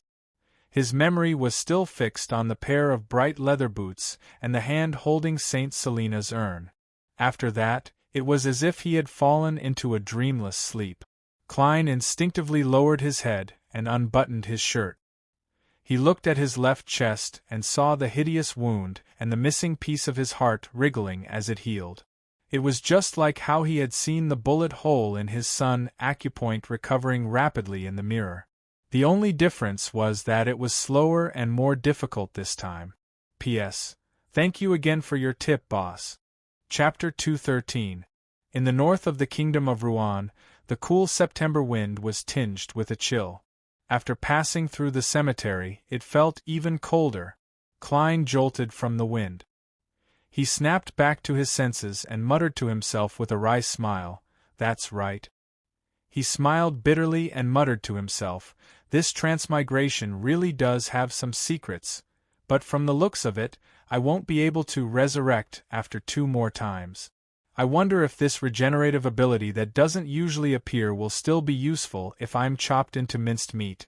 After a few seconds of calming down, Klein buttoned up his shirt and realized that he was wearing his latest shirt and tuxedo, but they were both stained with dirt. Banson, Melissa really doesn't know how to be thrifty. He subconsciously had this thought as he propped himself up with his hand and stood up. He realized that the clown's powers hadn't disappeared. Best brother, best colleague. Klein looked at the tombstone and silently recited the inscription on it. His heart suddenly ached, as though he could experience the grief that Melissa and Banson felt. This might be even sadder than me witnessing Captain's death. He sighed, retracted his gaze, squatted down, and closed the coffin lid again. Although his thoughts were still a little scattered, Klein knew that he had to clean up the scene as soon as possible without being discovered by anyone. Coming back from the dead wasn't something an ordinary person could do. If the Nighthawks, mandated punishers, or machinery hive mind were to learn of this, Klein believed that he wouldn't have a good ending. Of course, if this were Earth, and he had consumed the lawyer or swindler potion, he could have fooled himself into becoming a God's blessed or a person of redemption. However, in this world there was a true God that could respond to rituals. After filling the coffin with soil and covering the stone slab, Klein clapped his hands and stood up again. There was nothing special about this scene. He was like a gentleman who had come to pay his respects to a friend in the middle of the night. The only thing wrong was that the person in the photo on the tombstone looked exactly like him. In the process just now, his spiritual perception detected the existence of the Aztec copper whistle, so he dug it out and wiped it clean. However, Klein did not plan to summon the messenger immediately. He decided to figure out the current situation first. Raising his left hand, Klein saw the topaz pendant that was still wrapped around his wrist. "Are these the funerary objects?" He laughed self-deprecatingly and took off the spirit pendulum. He raised his head and looked around. His expression gradually became serious. Captain should be buried in this cemetery as well. After changing directions twice, he finally confirmed the location of Dunn's grave with his spirit pendulum. 10 minutes later, Klein saw the captain's black and white photo. He had a gentle expression, a receding hairline, and his gray eyes were faintly visible.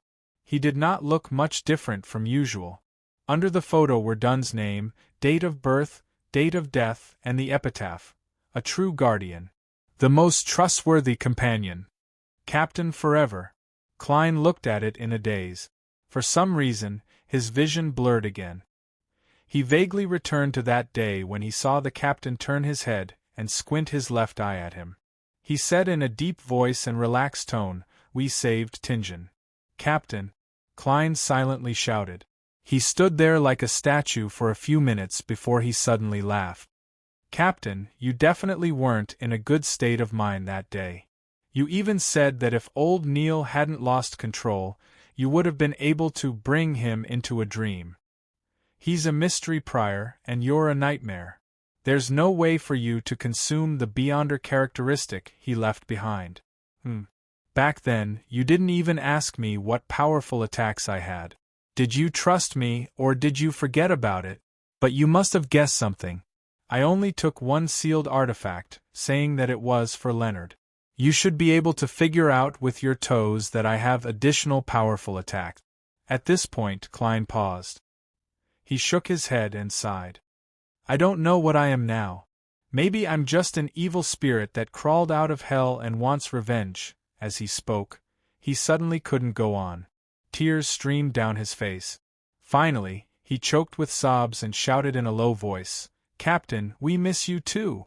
Feeling the cold wind blowing past, Klein raised his hand to wipe his eyes and pinched his nose. Regaining his composure, he found a secluded spot, took 4 steps counterclockwise, and went above the gray fog. He wanted to use divination to figure out the person who had killed him that day. He wanted to figure out the real culprit behind all of this.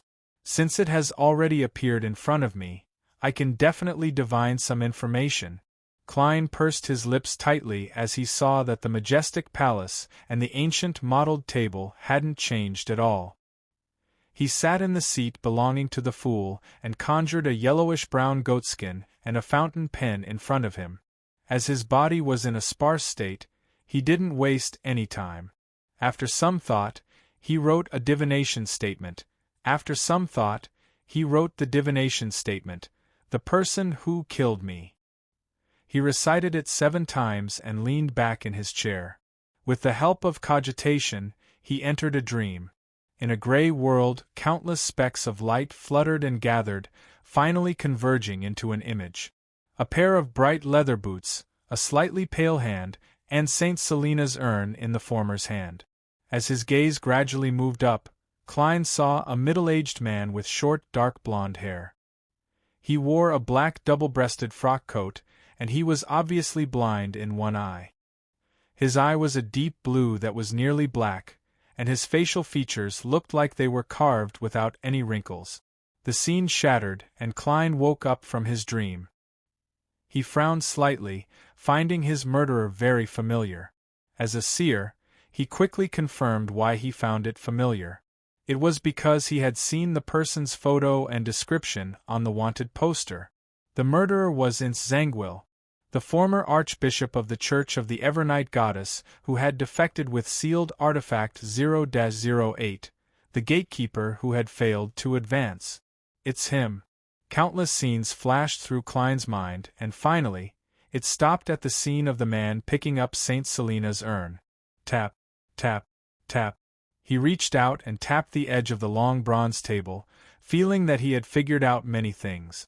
Captain said that Beyonders who die normally will also leave behind Beyonder characteristics.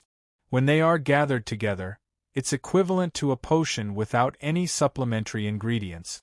That is to say, as long as I know the corresponding supplementary ingredients, I can advance through the remnant.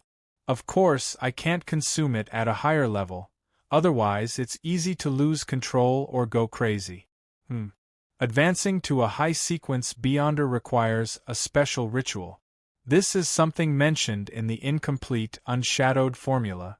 The subsequent advancements might also require a ritual. Ince Zangwill is a sequence 5 gatekeeper of the death pathway. He wishes to become a high-sequence Beyonder and become a demigod. Based on the actual situation of a sequence swap, He has three choices. One is to be a sequence 4 of the death pathway, the second is a sequence 4 of the sleepless pathway, and the third is a sequence 4 of the god of combat pathway, demon hunter. Saint Selena is a saint. If she's not a sequence 4, then she's a sequence 3. Her ashes correspond to one of the two sequences potions. As a former archbishop, Zangwill definitely know which one it is, and he definitely knows what the supplementary ingredients are. His true goal for plotting all this is to obtain Saint Selena's ashes and use it to advance to sequence 4 of the sleepless pathway?